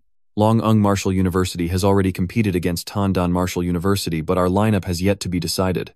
Lu Vuhin couldn't help but worry. Tabak, how did you arrange the battle lineup? The principal just arrived and asked Tabak. Tabak confidently replied, I'll go out first. The other 4 can figure it out themselves. His words left the listeners confused. Should we arrange our strategy based on Thonvan Martial University's lineup to counter them? You go out first. If you don't win, then what do we do? Ho Thanthu expressed his opinion. Another person spoke. That would make Jiangzhou Martial University lose face. Don't worry, I absolutely won't let you down. This kid, just a few days without seeing him, and his level has already increased so much. He really has considerable talent. Thinking so, the principal still approached Tabak and whispered, Kid, don't be so arrogant. Keep some face for the seniors, will you? Otherwise, you'll offend all of them, and it'll be hard for you to live at school later. Just then, an announcement rang out from outside. Tandan Martial University wins. This year, the strength of Tandan Martial University is too strong. So quickly they've dealt with Longung Martial University. Tabak, it's your turn to compete now. Lu Vuhin said, Okay. Everyone watch closely. Tabak replied, then stepped onto the competition stage. A young man in the group said, I want to see what abilities you have. Below the stage, as soon as Tabak stepped out, the students from Jiangzhou Martial University cheered loudly, including Lam Yen Yen and Jia Kang. Go Tabak, you must win the championship on stage. You're the first-year student who took down the gold-level beast, right? Today I'll show you what real power is. While he was filled with enthusiasm, Tabak calmly took out his bag and called Tubat out. Lang Fong curiously looked at it. Kid, is this your pet? He laughed derisively. You're not bringing your pet to the arena, are you? Tabak took out food from his bag and said I was a bit rushed to come out, didn't even have time for breakfast. This situation left the audience very astonished. Why did he bring a little turtle to compete? Another person spoke up. Jiangzhou Martial University really has no worthy competitors. Someone like this dares to go on stage. His teammates were also quite stunned, whispering amongst themselves. Hey, Tabak is sitting on the competition platform eating peanuts and drinking Coca-Cola. Why does this guy look down on his opponent so much? His opponent seems to be mid-level bronze. I wonder if he can handle it. Tabak nonchalantly enjoyed his Coca-Cola and then instructed Tubat. How many beast cores have you eaten? Don't embarrass me. Tubot began to activate its abilities, making the opponent feel wary. This power, could this turtle really be his pet? Tubot's body gradually grew larger. It transformed into its Xuanvu form, a massive body towering over the opponent, causing him to exclaim in fear, "That's terrifying." The entire audience watching live gasped in astonishment. That turtle is huge, just one eye is the size of a basketball. Is that skin? Clearly it's armor. Look at it, it shines like metal. Oh my god, those claws and limbs, no wonder Tubok could kill the gold-looting beasts. If that turtle strikes, who could withstand it? Dongman, who was familiar, also felt unbelievable. Since when could Tubot grow this big? Yen Yen looked at Tubok with admiration. Tubok has become stronger. Tubok urged Tubot finish it quickly. While Lang Fong was still trying to get a grasp on the situation, the giant claw was already behind him. Tubot struck down his opponent in one blow. He lay on the ground in disbelief, exclaiming, "It's over so fast." Tubok, sitting in a corner, encouraged him, "Classmate, hang in there a bit longer. I want to finish my Coca-Cola before continuing." That calm attitude infuriated Lang Fong, who angrily exclaimed arrogantly. Lang Fong struggled to get back up, calming himself. "It was just a surprise attack. I must focus all my strength," he said outwardly. "What are you being so tough about?" His skin and flesh were covered by a layer of hard stone. He coldly looked at Tubok. "Then let's see who is tougher." But as soon as he finished speaking, Lang Fong was attacked. Tubot charged towards him fiercely. To the shock of the MC, Tubot threw him out of the arena. The team from Tubok was stunned by this swift victory. None of them could regain their composure. "Oh, is it over? Tubok won. That turtle is strong. Even the principal has to praise it. This young man is very promising." Other viewers were also buzzing with excitement. Is the captain of Thonvan Martial University an idiot? How could he not dodge such a big slap that was so obvious? And his speed wasn't that fast. Hearing this, another person couldn't help but speak up. That guy clearly didn't understand physics. He thinks that the turtle's speed isn't fast because of its large size. There were still comments around. Even mid-level bronze ability users couldn't hold it back. This turtle is truly unbeatable. Are you kidding? It can kill gold-level beasts. How could it be dealt with so easily? Tubot wasn't this strong before, was it? On the big screen, the MC declared. In the first match, Tubok from Jiangzhou Martial University wins. Now let's invite the second contestant from Thonvan Martial University, Trong Tuyen, to the stage. Trong Tuyen is a mid-level bronze ability user. She carefully thought about relying on speed to win, not allowing that turtle to get close to her. Then she swiftly moved toward Tubot. The excited voice of the MC rang out. Trong Tuyen is taking advantage of her speed, always moving outside the attack range of the big turtle. The audience cheered her on. "Yes, keep fighting like that. I told you the one who went out earlier was really stupid." In her heart, Trong Tuyen calculated, if she could find a chance for one hit, she could win. Vu Hin had to admit that Trong Tuyen was continuously dodging, looking for opportunities. With this speed, the turtle could not hit her at all. Thon Thu also felt that Tubok was underestimating the opponent too much. Below the arena, Tubok still calmly ate peanuts, indifferent to his opponent. Tubot cautiously followed every move of Trong Tuyen. She flipped over, then spoke. "Your turtle is very strong." But as soon as she finished speaking, Trong Tuyen passed by Tubot. Her target was Tubok. She planned to directly deal with the beast trainer. In the face of the opponent's attack, he remained calm. Now it was too late to turn back. Vu Hin anxiously shouted to remind him. "Oh no, Trong Tuyen is preparing to attack Tubok directly." Yen Yen was also very tense, watching the match closely. She shouted, "Be careful." Trong Tuyen had struck. "Tubok, you're done." In front of the opponent's sword, he still calmly enjoyed the rest of his Coca-Cola. At the same time, Trong Tuyen was knocked out by Tubot's tail. The audience watching the match was very satisfied. "A great move, the divine turtle waves its tail," and Yen Yen sighed in relief. "That scared me, Hung." Anne also praised the beautiful hit from Tubot. The whole team of Tubok once again had their eyes opened by him. Tubok won again. Too fast. Thon Thu also rated him highly. "Tubok is really strong." Vu Hin looked at him with pride. This kid down on the stage, Tubok finally spoke. "I'm finally full." He also politely reminded his opponent, "You're standing too close to me." "Tubot, be a bit gentler." "Classmate, hurry and get up." "Alright, I need to be serious now." Tubok declared, "Who's next to challenge?" The arena erupted with excited cheers from the large audience. The next person was also quickly defeated by Tubok. Another one was knocked out. Tubok looked for the next opponent until no one was left standing against him. The referee announced, "Jiangzhou Martial University, Tubok wins." Finally, he won amid the astonishment and admiration of all the viewers. Oh my god, that name Tubok from Jiangzhou Martial University spent the entire match just eating peanuts, relying on a turtle to win 7 matches. This has never been seen before. Growing up like this, I've never seen a competitor so arrogant. It was really entertaining, Hungan also cheered. Tubok is awesome, and Jia Kang admired him greatly. Tubok won against 5. The cheers echoed throughout the arena. Vungbat 1 against 5, Tobike 1 against 5. That left Tobike feeling quite helpless. Why does that sound so strange? It feels like they're calling me a turtle. Vorhin actively patted him on the shoulder in praise. Tobark, well done. The principal also recognized that achievement. Tobark used his strength to defeat the mountain warrior, an opponent not to be underestimated. This is indeed a proud victory that helps Jiangchao Vodar shine brightly. Despite the praise, Tobark remained humble in response. The principal reminded them not to overpraise. Alright, the match this morning has ended. Everyone go rest a bit after lunch. We'll continue with the second round of the tournament. Throughout the tournament, the cafeteria will be open for free to the athletes. Everyone can freely go there to replenish their energy. Hearing that, everyone was extremely delighted. Free meals. Awesome. In the break room of Fuxuan Vondar, the principal there was discussing the next match. If in the next match we face Jiangchao Vodar, the opponent will likely send Tobash onto the field. The team members were also very cautious. Tobark's pet is almost unbeatable in close combat. What now? The principal there divided the tasks. If we really encounter Jiangchao Vodar Maohai, you will deal with Tobach. The others agreed. That's right, the captain possesses poison attribute abilities, so he doesn't need to engage in close combat. Alright, Maokai assured, when the time comes, I will keep my distance and use poison. I will definitely take that turtle down. In the break room of Tandan Vordar, their principal was also calming the students down. Everyone, don't be sad. Tobach is strong, but his weaknesses are also quite clear. Look for opportunities to break through that turtle's defenses and defeat Tobark. That's the only way to win. Li Fong volunteered for this responsibility. The principal agreed. If we encounter Tobach this afternoon, I will handle him. Actually, this morning's strategy by Trung Tween was correct, it just lacked speed. The principal nodded in agreement. Alright, Li Fong, you're a martial artist, specializing in quick attacks. Wait for the opportunity and directly attack Tobark. He confirmed that. The afternoon match was about to take place, and the MC was warming up the atmosphere. This morning's match was truly exciting. The students all showed their spirited fighting spirit and fearless courage. Next, the second round of the match will begin immediately. We will proceed to the random drawing. The audience was eagerly guessing.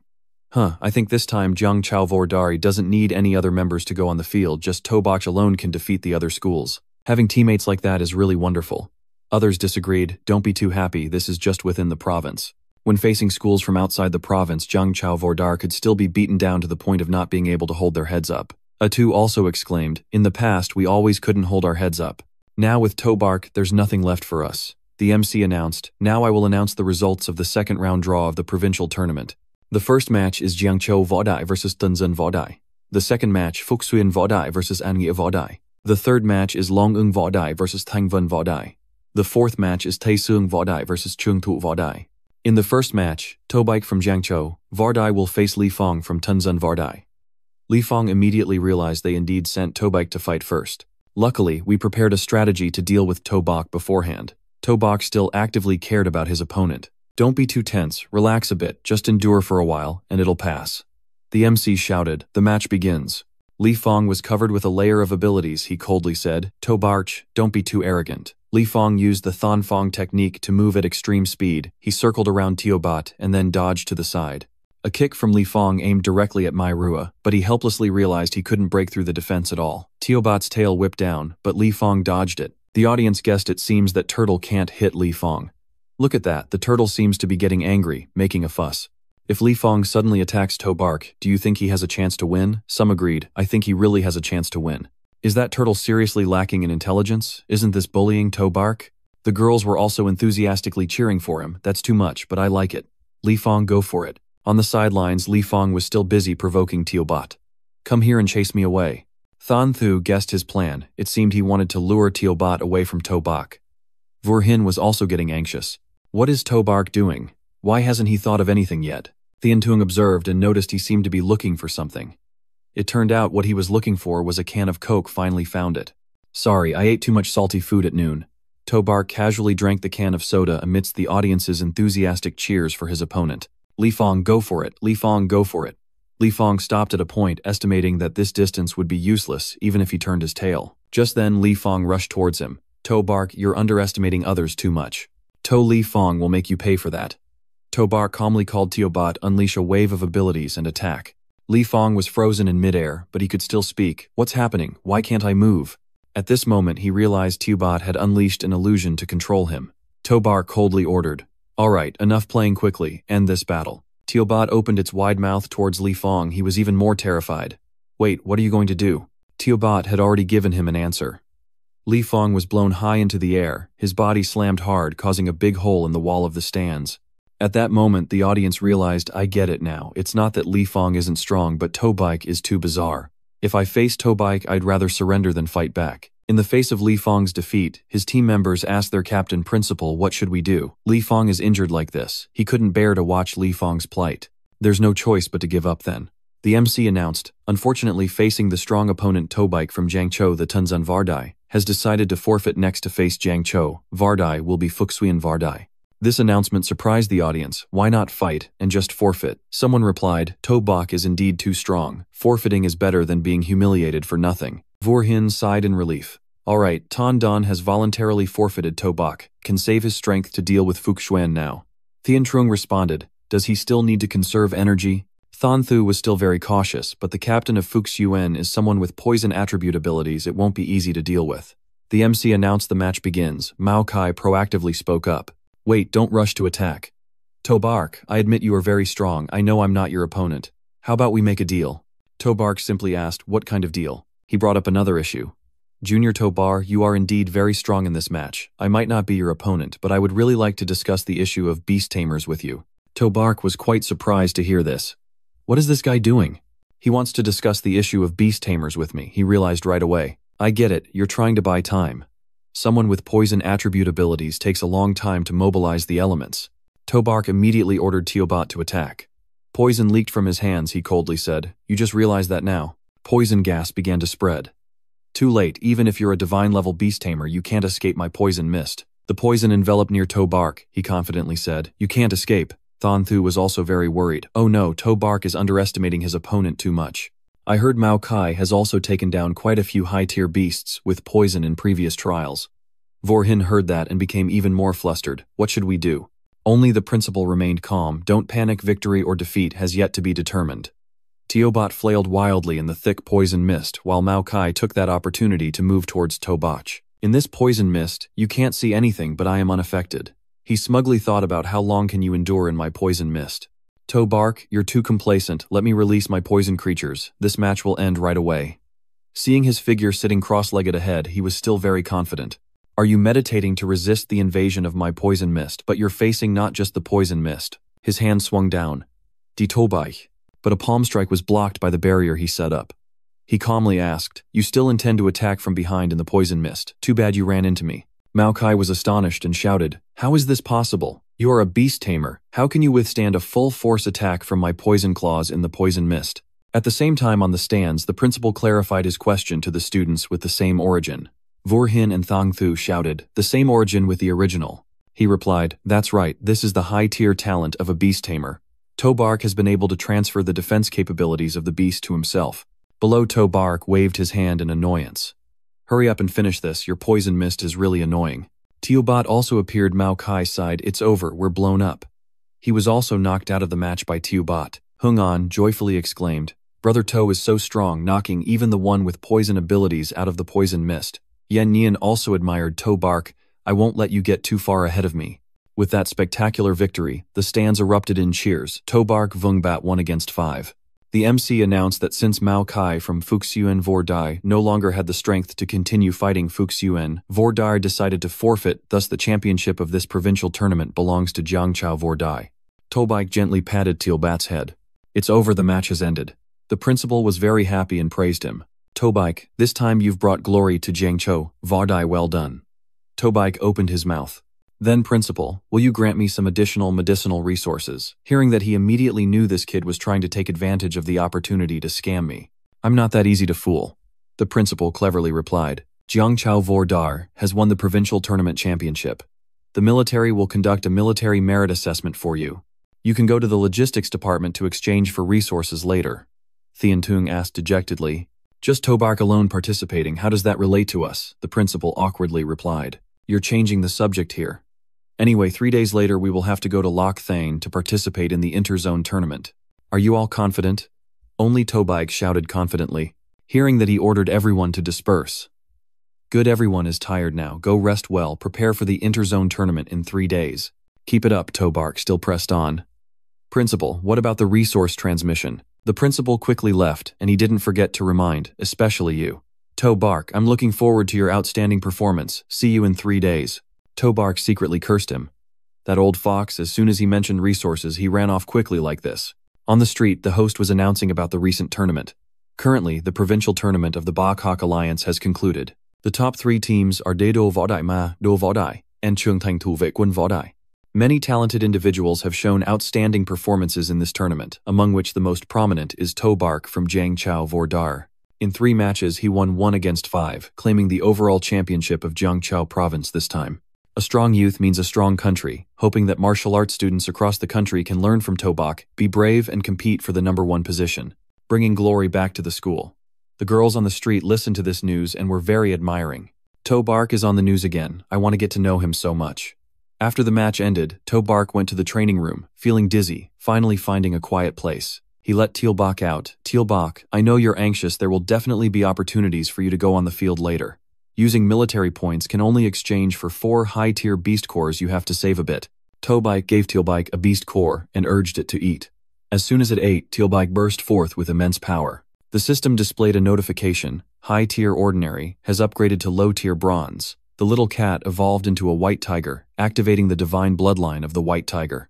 Upon receiving the heavenly tiger diamond, Tobark was astonished. 1 core has upgraded indeed, activating the bloodline of the white tiger, so he decided to let it eat the last 3 cores. Eat a few more, finish them all. Tobark carefully reminded it to eat slowly. No one is competing with you. Eating all these could help you level up again. But after waiting for a long time, he saw Tealbach showing no signs of change. It has eaten everything. Why is there no reaction? It's a high-tier beast core. Not disappointing him for too long, Tealbach exploded with an even greater force than a tornado. The light radiating from it left Tobark stunned. He stammered and couldn't speak. Wow, Tealbach's figure transformed from a small cat into a gigantic snow leopard. Tobark exclaimed, "That's so cool, even cooler than Tealbach." The information board about Tealbach has been updated. The agile golden white tiger has leveled up to mid-tier bronze. The beast tamer agile golden white tiger has a vicious trait, specializing in slaughter. Mid-tier bronze rank bloodline of the white tiger activated at 30%, all attributes increased significantly. Talent, enhanced physical strength reached 158 points. Defense points are 105. Agility, reached 295, with spiritual points of 60. The first talent agile, golden claw consumes a certain amount of stamina in a very short time, attacks a single target 100 times. The first attack deals damage of 150%. The basic attack power increases by 2% with each subsequent attack. The second talent, agile golden body, consumes a certain amount of stamina to cover the whole body with agile energy. Each attack will cause a tearing effect of 200%, which can be combined with agile golden claw, significantly increasing the damage of agile golden claw. The third talent, Agile Golden Shadow, consumes a large amount of stamina. Movement speed and attack speed increase drastically by 300%, which can be combined with Agile Golden Claw, helping Agile Golden Claw complete 100 attacks in the blink of an eye. Tobark felt it was worth it. I've fed you 4 high-tier beast cores. This attribute is incredibly overpowered. He happily patted its head. Tealbach, good boy. The inter-school tournament will depend on your performance.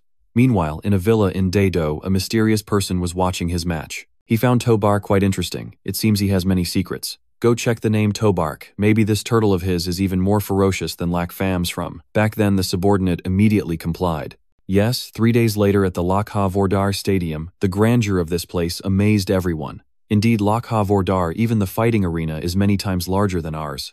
The audience shouted in unison, Lakha, take the first place.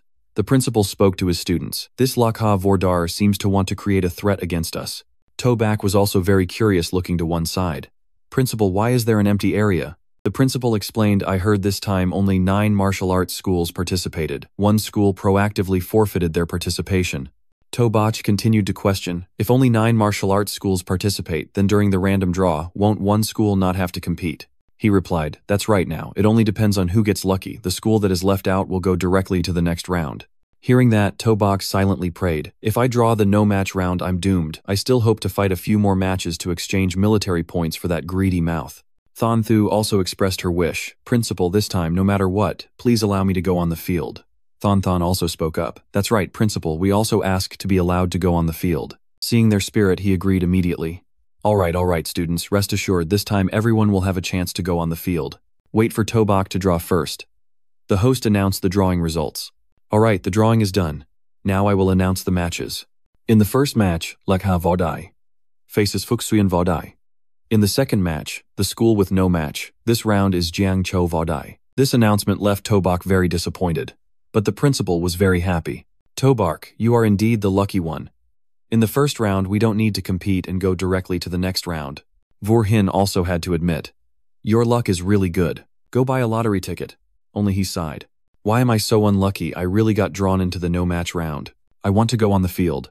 The MC announced the first round match has started. It seems the contestant from Fuxuyan Vordar is having a bit of difficulty defending. The contestant from Lakha Vordar took the opportunity to attack even more fiercely. 2 hours later, the host held up the draw results to announce. The first and 8th round matches have ended. Here are the results of the second round drawing. This result surprised her as well. The school not competing in this round is still Jiangzhou Vordai, while the audience was very dissatisfied. Wow, there must be something shady going on here. The audience helplessly shouted. What kind of luck is this? Jiangzhou Vordar has done nothing but sit in the audience and watch the matches. How can this happen? I ran all the way here just to see Tobak sitting on the bench, eating sunflower seeds and drinking Coke. Missing once is acceptable, but being left out twice in a row. They wondered if Lakha Vordar was afraid to face Tobak directly, so they intentionally left Jiangzhou Vordar empty. Exactly competing like this is really unfair. A strong contestant like Tobak keeps being left out. You're not respecting your opponent at all. Noticing the audience's dissatisfaction and suspicion, the military representative spoke up after a thorough check, finding no suspicious manipulation or cheating from Jiangzhou Vordar. The match continued, and the principal of Jiangzhou Vordar was very pleased. Wonderful. This way we have ranked up to 3rd place in the war zone. Just one more victory, and we can participate in the finals of the 5 major war zones. Meanwhile, Tobak was scratching his head. Why was I left out again? Won't I be allowed to compete anymore? An hour later, the stadium was hotter than ever with the cheers of the audience. The thrilling moment is about to come. The finals of the war zone are about to begin.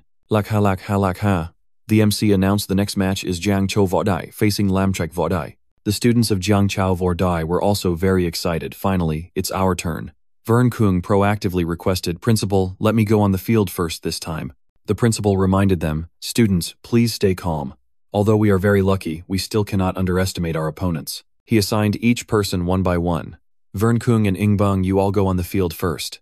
Next is the match between Than Than and Than Thu. Tobark will go on last and play a decisive role.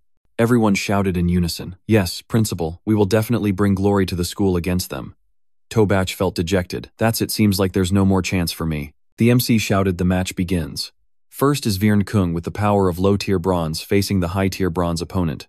Despite trying his best, he still lost regrettably. The next person, Ingbang, immediately entered a frenzied state as soon as she stepped onto the field, completely abandoning defense, playing recklessly, even forcing her opponent to continuously retreat. Jiangzhou Vordar wins Than. Than is the school beauty. Her skills are truly not weak. A soft whip strike combined offense and defense, directly knocking the opponent out of the ring. Jiangzhou Vordar wins. Vorhin clapped and joyfully exclaimed, we won again.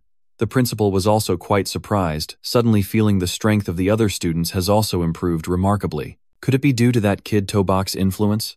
Meanwhile, Tobak was feeling down. When will it be my turn to go on the field? My military points. The MC announced next, representing Jiangzhou Vordar. Than Thu stepped onto the field and directly told the opponent, you two can go on the field together to save time. The opponent became furious. Don't be too arrogant or you will lose miserably. The MC also agreed. The competition rules allow one person to challenge multiple opponents at once. The match was about to begin. Tobark was very displeased. 1 against 2. This kid really doesn't intend to leave me any opportunity at all.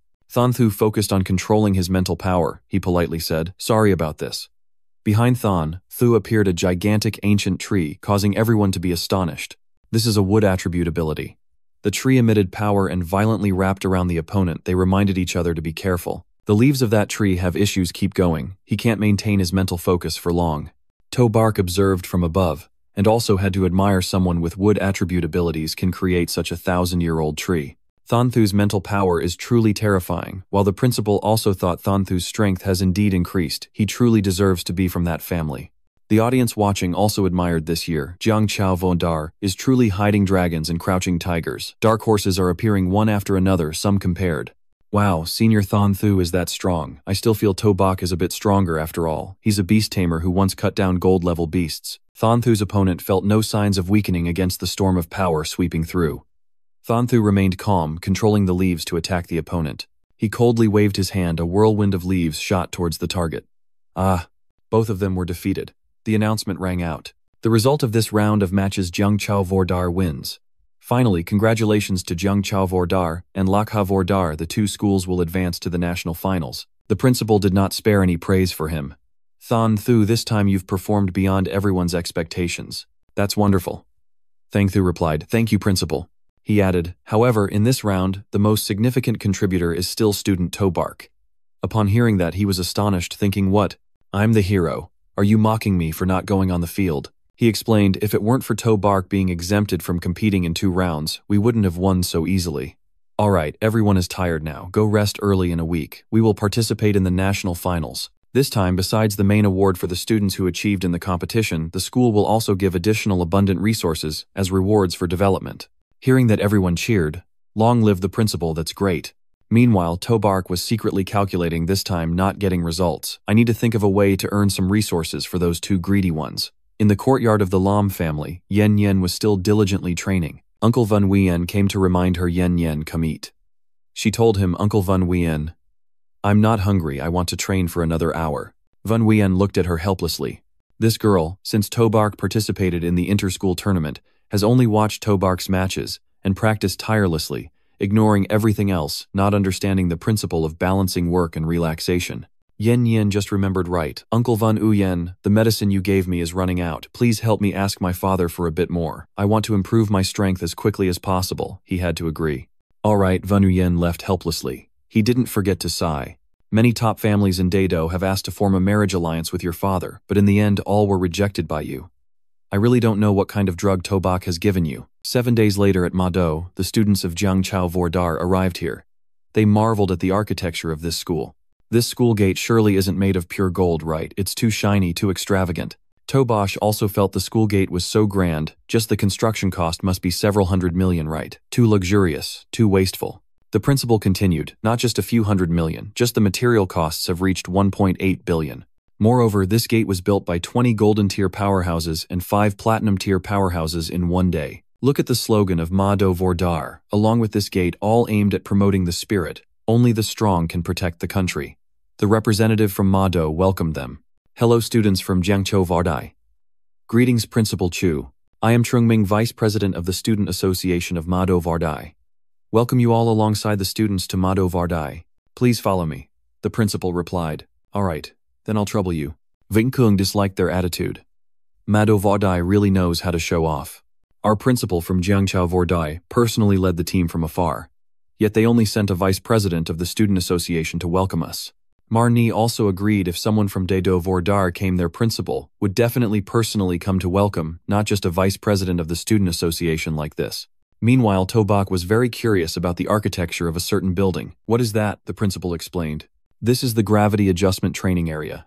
Tobark also felt regretful. If our academy had this training area, we could train hundreds of silver-tier students every year. Stopping in front of a building, Trung Min introduced. Hello everyone, this is the hotel where you will be staying. The first floor has a buffet open 24 hours. The ingredients are all from the wild beasts of the Varntok, prepared by top chefs. For enhancing the blood energy of martial artists, this is truly very beneficial, plus it provides unlimited supply. Tobak asked again just to be sure. Senior, does the meat of the wild beasts here really provide an unlimited supply? He replied, of course you came from afar. How could we at Mado Vordar allow you to go hungry? You all can eat as much as you want, you will definitely be full. Tobark excitedly rushed in first. All right, Tilbike, you guys are lucky to eat now. Chungming awkwardly asked the others. Is this friend really very hungry? Virnkung explained. You really don't know how much that turtle eats, while Marni was very worried. Oh no, Tobark has gone in, will we have anything left to eat? Trungmin saw all the students running in and said to the principal, we should hurry in or tonight we will go to bed hungry. He was already quite used to it. Young people are truly full of energy, it really makes one laugh. The next day at the final round, the stands were filled with cheers. Keep it up, Virnkung was very impressed. Not bad, the stadium of Mado really is different from other areas. Mani was also amazed, the stadium is so large, I've only seen such on TV. The principal reminded them. Alright everyone, put away your faces as if you've never seen this world before. I will explain the rules of this competition. This final match has a total of 13 martial arts schools participating, among which, as it is a directly managed team, the guard school will directly enter the top 4, so there will be no more forfeits. Vern Kung asked in surprise why the guard school could directly enter the top 4. Ma Ni also chimed in. That's right, it seems too unfair. He explained that the guard school is a talent training institution of the military. You may not know that the Guards School is the only school located at the front lines of the Varntok battlefield. Vern Kung was shocked to learn this information. What a talent training facility of the military. Yes. Tobike also understood. A school located at the front lines of the Varntok battlefield. This school is indeed very impressive. The principal added. Exactly. That's why the national finals truly harbors many masters. Everyone must not underestimate. As always, Tobach will be the first to go. Thanthu will end the match. They then followed orders. Jiang Chao will definitely win. The MC announced for teachers and students to please be quiet. The inter-school tournament finals are about to begin. Here are the results of the first round draw of the tournament. The first match is Jiang Chao Vordar versus Huantan Vordar. The second match is Dado Vo Dai versus Huadong Vo Dai. The third match is Mado Vo Dai versus Namkim Vo Dai. The 3 matches will take place simultaneously. Principal Chu sighed in relief. Our luck isn't bad. In the first round, we still didn't encounter the 3 top martial arts schools, but Vern Kung was still very worried. The level of Huangtan Vardar isn't far behind ours. It's better to let me go on the field first. Tobike interrupted him. No, I'll go first. I want all the schools to know the attitude of our Jiangzhou martial arts. The MC shouted. The match began and the opponent greeted him proactively. You're Tobark, right? Jiangzhou martial arts. Just making it to the finals is tough enough, but this is where it ends. Tobike opened his bag and released Teobat. Teobat go for a quick win. Teobat let out a roar that shook the entire arena. The audience was very surprised. Jiangzhou Martial Arts sent a beast trainer to the arena and brought along a turtle too. This turtle seems to have grown larger. Is there a good show to watch? The opponent looked very scared. This one is too big. This is cheating. He was instantly knocked away, still shouting, I won't accept this. Tobak was also very surprised. You're that weak. I haven't even taken lack out yet. Your opponent still hasn't recovered. Isn't the beast trainer a pretty useless profession? Beating a higher-level martial artist shouldn't be this easy. The spectators found it very strange. This is the national finals, and yet Tobark brought a small chair. Someone else chimed in. You haven't seen Tobark's previous matches, have you? This defensive turtle is incredibly strong, definitely at the silver level. Indeed, if you had such a powerful pet, you could easily defeat bronze-level martial artists and act so arrogantly. The next opponent stepped onto the arena, coldly questioning Tobark Jiangzhou martial arts. Are you being too disrespectful? I will make you look good. Meanwhile, Tobak was reading a webtoon on his phone. This webtoon is really good. I have to hit like. Teobat unleashed a barrage of attacks on the opponent, and soon the announcement rang out. Jiangzhou martial arts, Tobike wins. Vingkung watched the match and exclaimed Ando Forng could accept it, but bringing a small chair is too much. Is this really the attitude he was talking about? The principal is also quite helpless. Tubak is really too arrogant, humiliating his opponent like this. How can I eat with Principal Tran of Hoentan Martial Arts Academy in the future? On the contrary, Thanthu still cautiously reminds them not to rejoice too soon. Tubak may encounter a strong opponent, the captain of the Imperial Capital Martial Arts Academy, right? The match on the side of the Imperial Capital Martial Arts Academy is also very tense.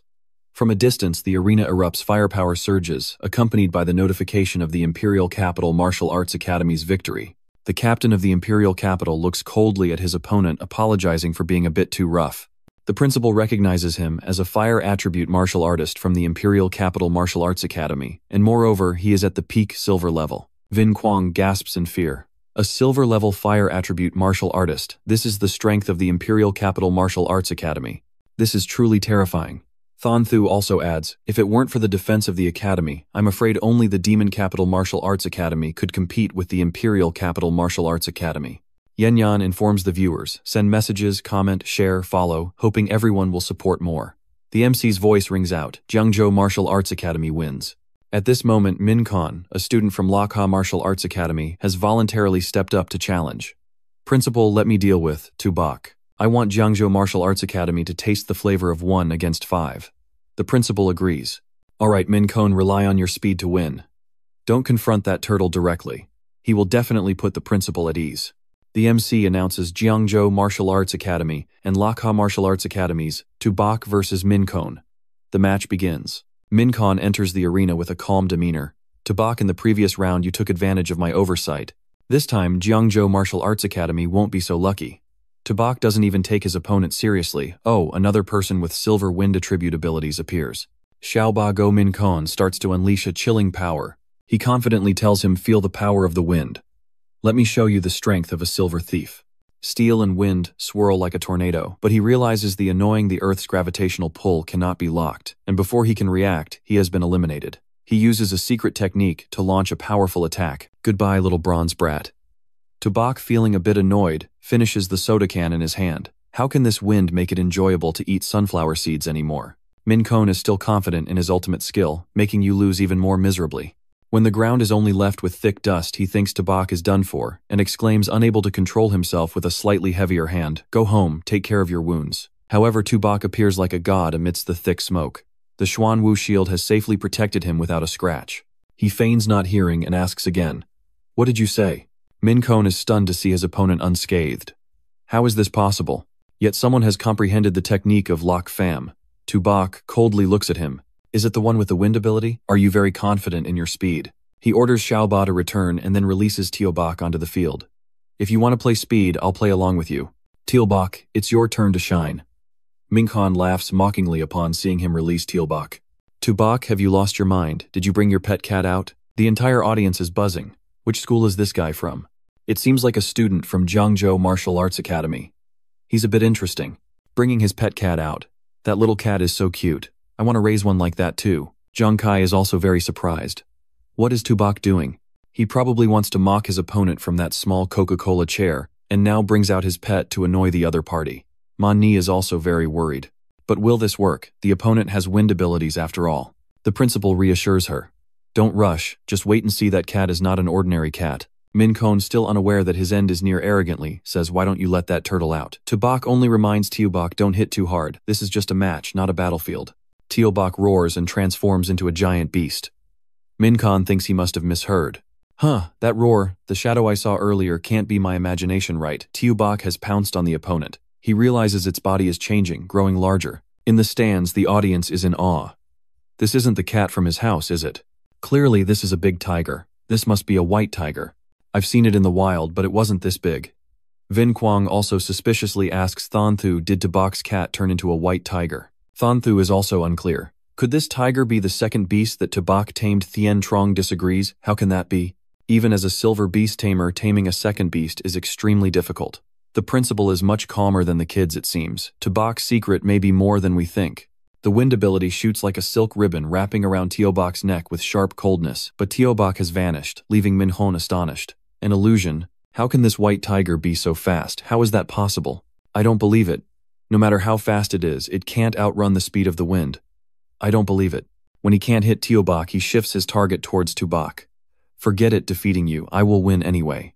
With agile moves, he rushes towards Tabak at lightning speed, prepare to die. But what awaits Min-Kon is Tabak, who has leveled up, appearing in a majestic form of an elite gold demon. Before such formidable power, he can only exclaim impossible. Tabak effortlessly knocks his opponent off the arena. He falls heavily to a corner like everyone else. The MC announces Jiangzhou Martial Arts Academy, Tabak wins. The entire audience gasps, oh my, Tabak has won again. A mid-bronze level person has defeated the silver level captain of a prestigious school. It's practically a crushing state. This must be fake, right? Some feel like Tabak's white tiger is even stronger than that turtle. What's up with this big tiger? Why is it so fierce? The arena echoes with cheers. Tabak Jiang Martial Arts Academy for the win. Tabak for the win. The judges must also look at him differently. This Tabak I've never heard of before. Which year of Jiangzhou Martial Arts Academy is he from? Even the members of the two top schools, the Imperial Capital and the Demon Capital Martial Arts Academy, only have such strength. Jiangzhou Martial Arts Academy has such a talent this year. Jiangzhou Martial Arts Academy is about to rise. This time it will surely explode. In the lounge of the Demon Capital Martial Arts Academy, they are constantly criticizing. That Lakha Martial Arts Academy team is really too weak. This country bumpkin brought 2 tamed beasts and ruined our thousands of dollars worth of buffet. If we meet him, we will definitely not let him go. The captain of the Demon Capital Martial Arts Academy, Cao Zixian, also speaks up. This guy is really too arrogant. If we meet him in the top 4, the Demon Capital Martial Arts Academy will definitely teach him a lesson in a messy match. His teammates flatteringly agree. That's right, the captain is absolutely right. This type of country bumpkin deserves to be taught a lesson. Another round begins. Tubok knocks down the opponent under its claws. The MC announces Jeongjo Martial Arts Academy. Tubok wins. The next opponent is knocked off the field by Tubok's tail. Tubok wins. Another opponent steps onto the stage, and the result is still Jeongjo Martial Arts Academy. Tubok wins. The MC shouts congratulations to Jeongjo Martial Arts Academy for successfully reaching the top 4. The students of Jeongjo Martial Arts Academy are all excitedly shouting Jeongjo Martial Arts Academy has risen. Tubok, Tubok, Tubok. The principal is also so emotional that his eyes are glistening. The heavens have eyes. My Jeongjo Martial Arts Academy finally has a day in the top 4. His teammates are also very happy. Jeong Martial Arts rises. Tubok, well done. Let's see who dares to look down on Jeongjo Martial Arts Academy now. The principal also steps down to welcome him. Tubok, you certainly didn't disappoint me. You are the great contributor of Jeongjo Martial Arts Academy over the past few hundred years. He humbly replies, Principal, this is what I should do. He continues, to reach the top 4, our mission has been completed. This will also be the most glorious page in the history of Jeongjo Martial Arts Academy. Students, rest assured you have contributed to the school, and the school will reward you accordingly. Tubok is surprised to hear this. Principal, isn't there still the semifinals? Why say the mission is completed already? He thinks to himself, looking at the old principal, is he preparing to give away the billions of resources from winning the championship to someone else? I don't agree. The principal, slightly discouraged, asks him, Tubok, our goal of entering the top 6 has been completed. You don't want to challenge the status of the top 3 prestigious schools, do you? Thanthu is also very astonished. What, want to challenge the top 3 prestigious schools? On the contrary, he calmly responds, what's wrong with that? He confidently tells the principal, look, just the gate of the Demon Capital Martial Arts Academy cost 1.8 billion. Our Jeongjo Martial Arts Academy wouldn't dare be so extravagant, even if we become the 4th prestigious school, right? In my opinion, we should seize the number 1 position and rebuild. Have a more magnificent school gate. We must bravely compete for the number 1 position. Thanthu is inspired by his spirit. That's right, Tubok is right, we can't give up like that. Thien Truong also speaks up. Tubok, although I don't really like you, but based on your achievements, you deserve to be the captain. Please arrange for us to participate in this top 4 competition. He agrees. All right. The principal does not stop them anymore. The enthusiastic students cheer. Courage is commendable. Now let's go back and rest. Prepare well for the top 4 competition tomorrow. Courage to compete for the number 1 position. Watching their backs leave, he thinks these kids are still immature and full of enthusiasm, daring to challenge the top 3 prestigious schools. At the Supreme Military Command of Long Country, discussions are heard. Lord Yuan. The inter-school tournament is currently preparing to enter the top 4 finals, expected to conclude in 2 days. The counter-offensive military supplies have been prepared and are gathering at the front lines of the battlefield, ready to counterattack the 10,000 races at any time. Lord Yuan replies, good. He stands up to direct, just waiting for the school tournament to end. The counterattack against the 10,000 races will officially begin. All students must also go to the battlefield to eliminate the enemy. Everyone shouts in unison with great momentum. Yes, to avenge the thousands of students and lecturers who have sacrificed, those who offend Long Country must be punished. The next morning at the Mado Hotel, Tubok is absorbing the insights from the book, while Tubok and Xiaoba are munching away. His whole body surges with power. He shouts the sacred beast armed is unleashed, but his body suddenly falls to the ground. Damn, this reality makes Tubok very confused. What is this? The system notifies him that congratulations to the host has successfully comprehended the special innate skill of the 3rd week position exchange within a radius of 1000 m. The 3rd week, and the beast can swap positions bypassing all restrictions. The new skill surprises him. Position exchange, huh? Glancing at Xiaoba sitting on the chair, he feels a bit uncomfortable. Did I just swap positions with Xiaoba? What kind of skill is this? Well, having more skills is never too much. Who knows, it might have surprising effects on the battlefield. Let's go, Xiaoba Tubok. We are going to challenge the top 3 prestigious schools. On the big screen, the MC begins to introduce the audience. After a day of fierce fighting, the school tournament finally enters the top 4 competition stage. Next, I would like to formally introduce the captain of the Defense Forces. The Defense Forces, formerly the military base of the Great Wall Protection Force, was established in 1907 and is one of the first military bases of humanity on the battlefield against the 10,000 races. In the 94 years of building the school, the 10,000 races have carried out over 100 wars with the Defense Forces. Students and lecturers have fought to the death, destroying countless criminals and strongmen of the 10,000 races still standing firm. The Defense Forces have the motto, the 10,000 races will not perish, the defense remains unchanged. To this day, the most powerful expert of humanity, Mr. Notthon, the only one to reach the king-level realm, is the honorary principal of the defense forces. This is also the reason why the strong men of the 10,000 races do not dare to step into the territory of the defense forces. As the strongest martial arts university in Long Country, it is the frontline shield of humanity. The defense forces are truly deserving. The audience is also in awe of their demeanor. It is said that the defense forces are a city of heroes. Every student there is a hero. Today we can finally satisfy our eyes. The Imperial Capital Martial Arts Academy and the Demon Capital Martial Arts Academy are so strong, yet the defense forces are even stronger than them. It's hard to imagine how terrifying their power will be. Hearing the host say, "There are 5 team members, don't they have a reserve team?" Someone replies, "Buddy, you're stating the obvious, they are the defense forces. Do they need a reserve team?" The principal also introduces his students. King-level realm. Neepthan is the wall of defense for humanity. Jiangzhou Martial Arts Academy. It is a great honor for us to compete against the defense forces. Tabak hears this and looks forward to it. King-level realm. I don't know when I can become a wall of defense for humanity like him. The MC announces that the top 4 competition is about to begin. Here are the results of the draw. The first match is the Defense Forces against the Imperial Capital Martial Arts Academy. The second match, the Demon Capital Martial Arts Academy against Jiangzhou Martial Arts Academy. In the lounge, Zishan looks at the competition board and disdainfully says, "Really, I have no interest in facing Jiangzhou Martial Arts Academy. Facing such weak teams, I'm really too lazy to make a move." His teammates share the same attitude. The opponent is Jiangzhou Martial Arts Academy. This weak team, winning would bring no glory at all. Others agree. That's right, Jiangzhou Martial Arts Academy is indeed a nuisance. How dare they squeeze into the top 4? Captain, let me go up. I'll directly defeat their whole team. The MC introduces the first combatant of the defense forces, Captain Han Jian, a leader-level expert, grandson of General Han. The purple and gold armor he wears is crafted from level diamond cores. I wonder who Jiangzhou Martial Arts Academy will send to face him. The captain of the defense forces, Han Jian, speaks.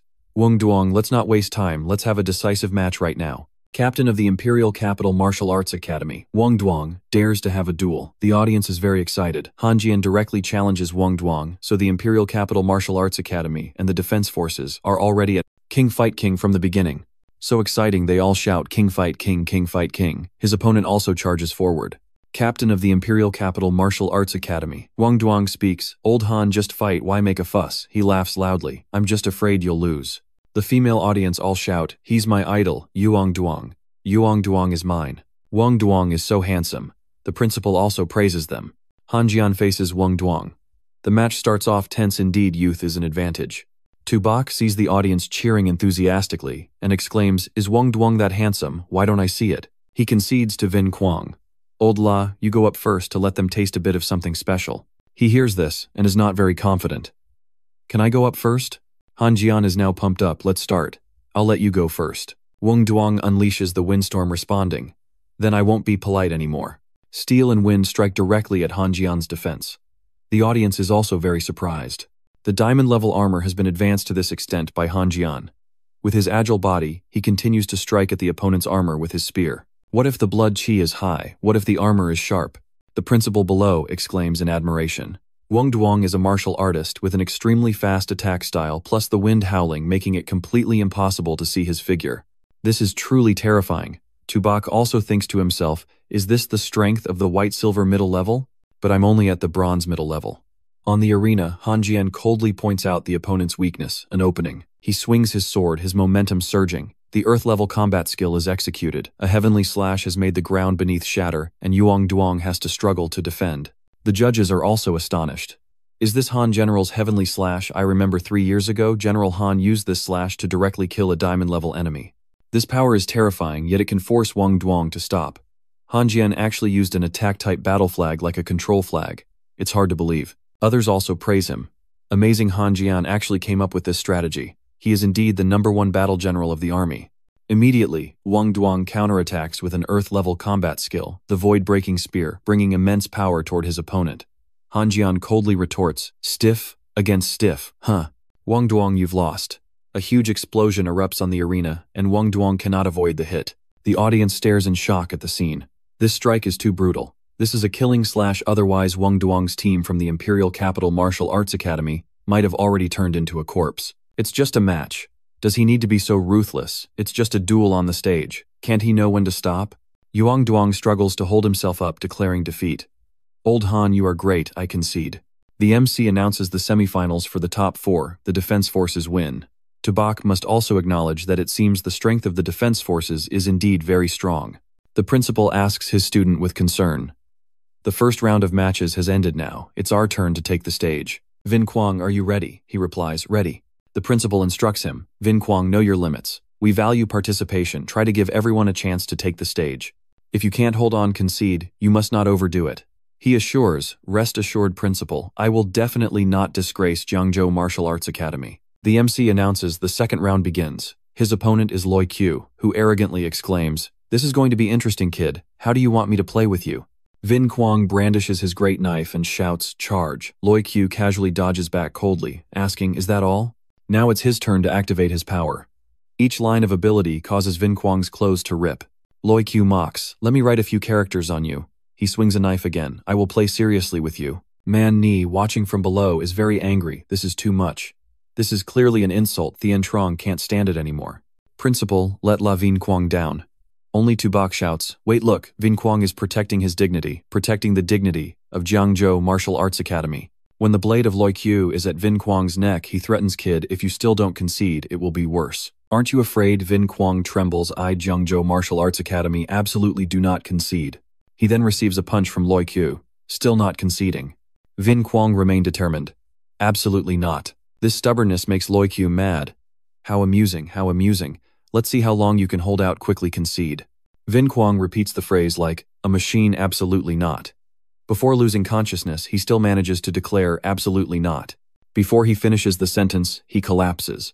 The audience feels it's unfair. Where's the humanity?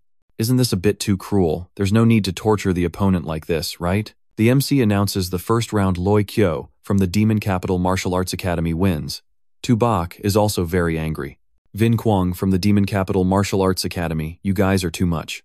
Thien Truong is also eager to rush up. I'll go take him down.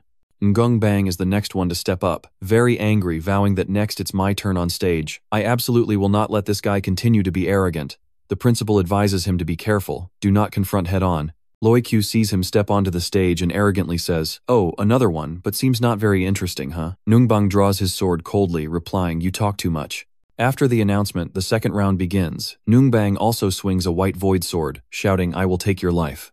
He uses the white spirit sword technique, catching the opponent by surprise. Indeed, ruthless.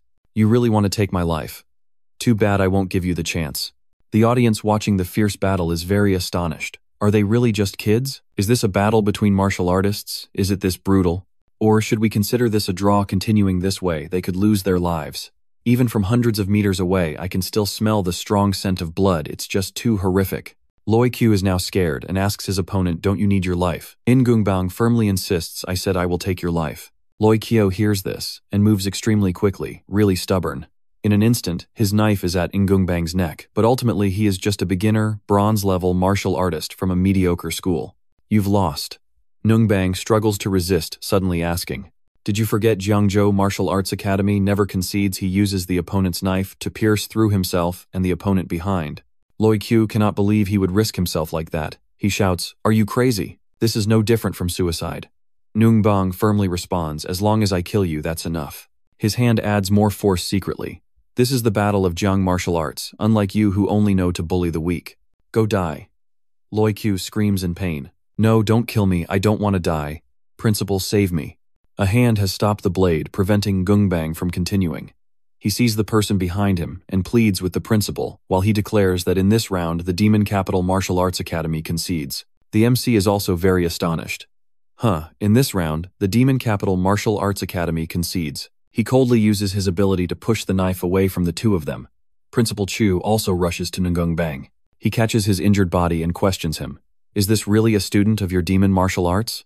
On the arena, humiliating the opponent when it comes to life and death, you call for help. The Demon Capital side coldly replies, Old Jiang, don't think that just because you made it to the top 4, Jiangzhou Martial Arts Academy has the qualification to challenge the demon martial arts. Principal Chu questions them, don't think that only your demon martial arts students are precious. The lives of our Jiang martial arts students are equally valuable. He replies, speaking too much is useless. Then let's meet on the arena to determine the high and low. Principal Chu has put forth his trump card. Alright, Tubok steps up, whatever it takes, make them pay dearly. Touching anyone from Jiang martial arts, they must pay a price. Tubok, filled with vigor, steps onto the stage, making them pay dearly. Principal, you can rest assured to leave it to me. Looking at the student on the stretcher, the principal heartily advises. Nungbang, you have brought glory to Jiang martial arts. Thanthan also comforts, we are proud of you, make sure to heal well. Tubok will definitely teach them a lesson. On the side of demon martial arts, Zishan has suggested to the principal, let me handle these Jiang martial arts trash immediately. He reminds him, Zishan, don't be hasty, the finals are waiting for you. Tubok declares, I, Tubok from Jiangzhou Martial Arts Academy, hereby challenge the Demon Capital Martial Arts Academy. If the Demon Capital Martial Arts Academy loses, I demand the Demon Martial Arts to publicly apologize to Jiang Martial Arts. Does the Demon Martial Arts dare to accept the challenge? The audience also agrees, shouting, apologize they must. Make the Demon Martial Arts apologize. I Bai Gu will defeat the Demon Martial Arts. We believe in you. Someone has live-streamed this match. Jiang Martial Arts challenges Demon Martial Arts. Do you think Demon Martial Arts will bow their heads to Jiangzhou Martial Arts Academy? Jiang Martial Arts boldly confronts the top-tier Demon Martial Arts, strongly demanding an apology. This title is not bad at all. The Demon Martial Arts side remains very arrogant.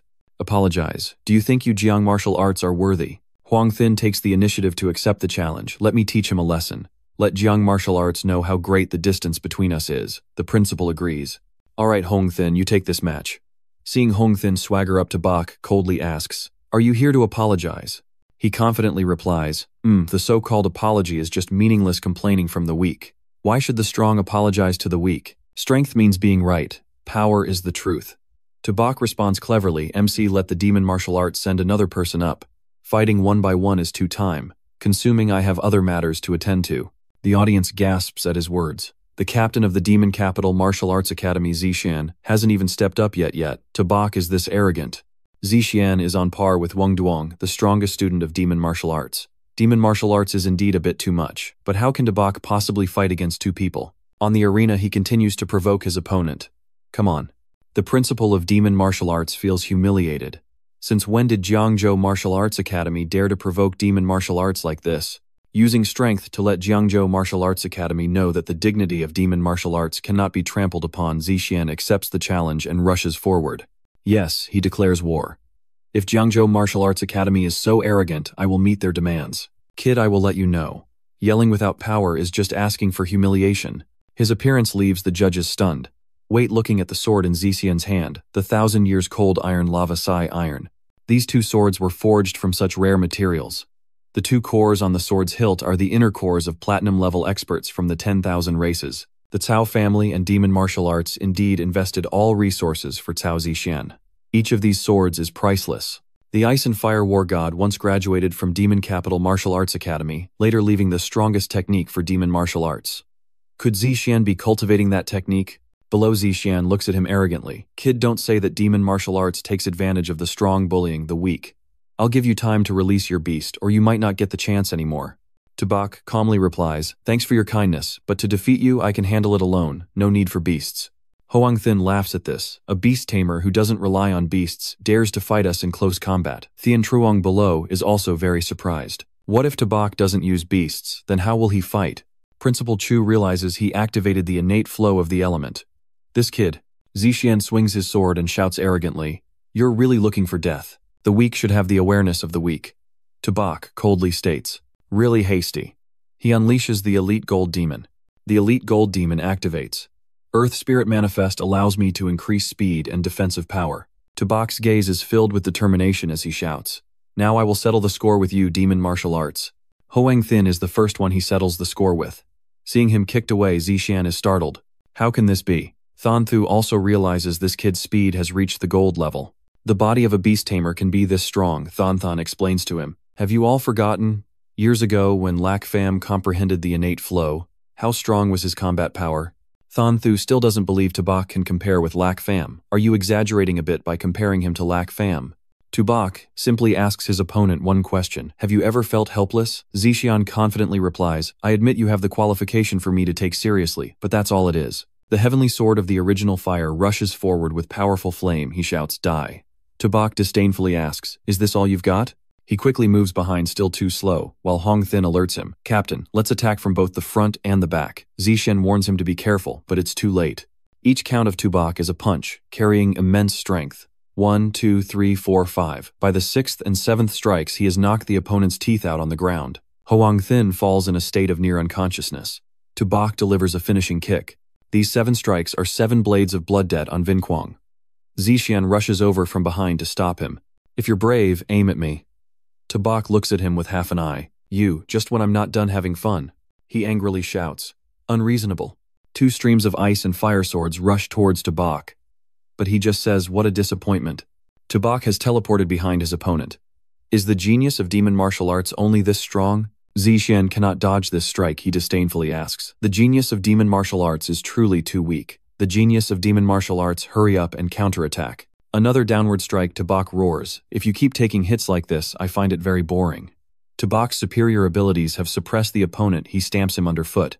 Genius. Sorry, my favorite is to beat geniuses, I will kill you. But a surge of power rises, causing Tubok to freeze. Looking down, the opponent is no longer in sight. He calmly says, what little ability, but the temperament is quite fierce. Zixian explodes with violent power, igniting his body. He swears, I will kill you. Tian Truong below is very worried. Zixian has unleashed a killing move. Is Tubok being too provocative? Will something happen? The principal is also a bit cautious. Daring to use such a powerful killing move, Zixian has indeed lost control. His dual swords descended. I must take your life. Tubok remained unfazed. This was finally getting interesting. His fire barrier fell, but it couldn't touch a single hair on him. He was stunned and shouted, You can't block my twin swords. Were you a turtle in your past life? Tubok assessed that his opponent had such little strength and declared, Is that all you've got? Then I'll fight back. A single punch from him sent the opponent flying, resulting in 2 swords stuck in the ground while their owner collapsed in a corner of the arena. The judges were horrified by this strike. Did Tubok really have such a terrifying killing move? Did this make Tubok and Zixian crack the very foundation of the golden level arena? Another one spoke up. This was the terrifying aspect of the original copper flow. Looking at Tubok's figure reminded me more and more of Lac Pham from years ago. He was just a mid-level copper youth, but this talent might surpass even those from prestigious families. Tubok stepped forward to pull his opponent's sword from the ground. These 2 swords looked quite valuable. Zixian shouted loudly upon seeing his actions. What are you doing? Put that down. Those are my twin swords. Tubok coldly replied.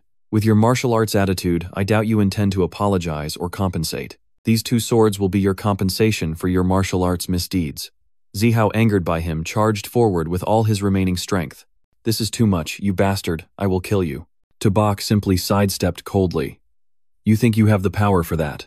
A hook kick aimed straight at his face. Tubok disdainfully said, You don't know your limits.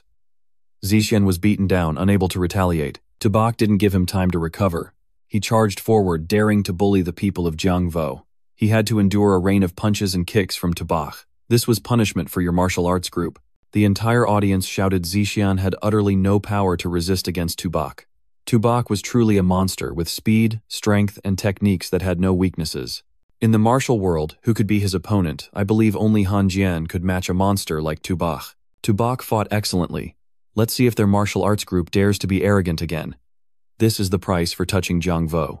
The MC announced that in this match, Jiangzhou, martial arts Tubok, was victorious. He suddenly noticed Han Jian in the distance, staring at him. He has been staring at me since the beginning of the match. Does he think I won't dare to look back? Han Jian looked at him with excitement. Tubok of Jiangvo, I've been waiting for you. Tubok was uninterested, focusing on his spoils. He had been so eager earlier. It seemed these 2 swords were quite valuable. Suddenly a hand stopped him. Wait, the headmaster of martial arts has issued an order. The match has ended. Return Zixian's weapons to our martial arts. Tubok disagreed. The judge had said earlier, the arena is a battlefield. Weapons taken on the battlefield are not to be returned. But Tubok, I'm not unreasonable. If your martial arts group apologizes to Jiangzhou martial arts and compensates for the medical and mental distress, I will return them. The audience collectively shouted, That's right, martial arts is too much. Apologize. The demand echoed everywhere. Apologize, apologize. The headmaster of martial arts angrily replied, What logic is that?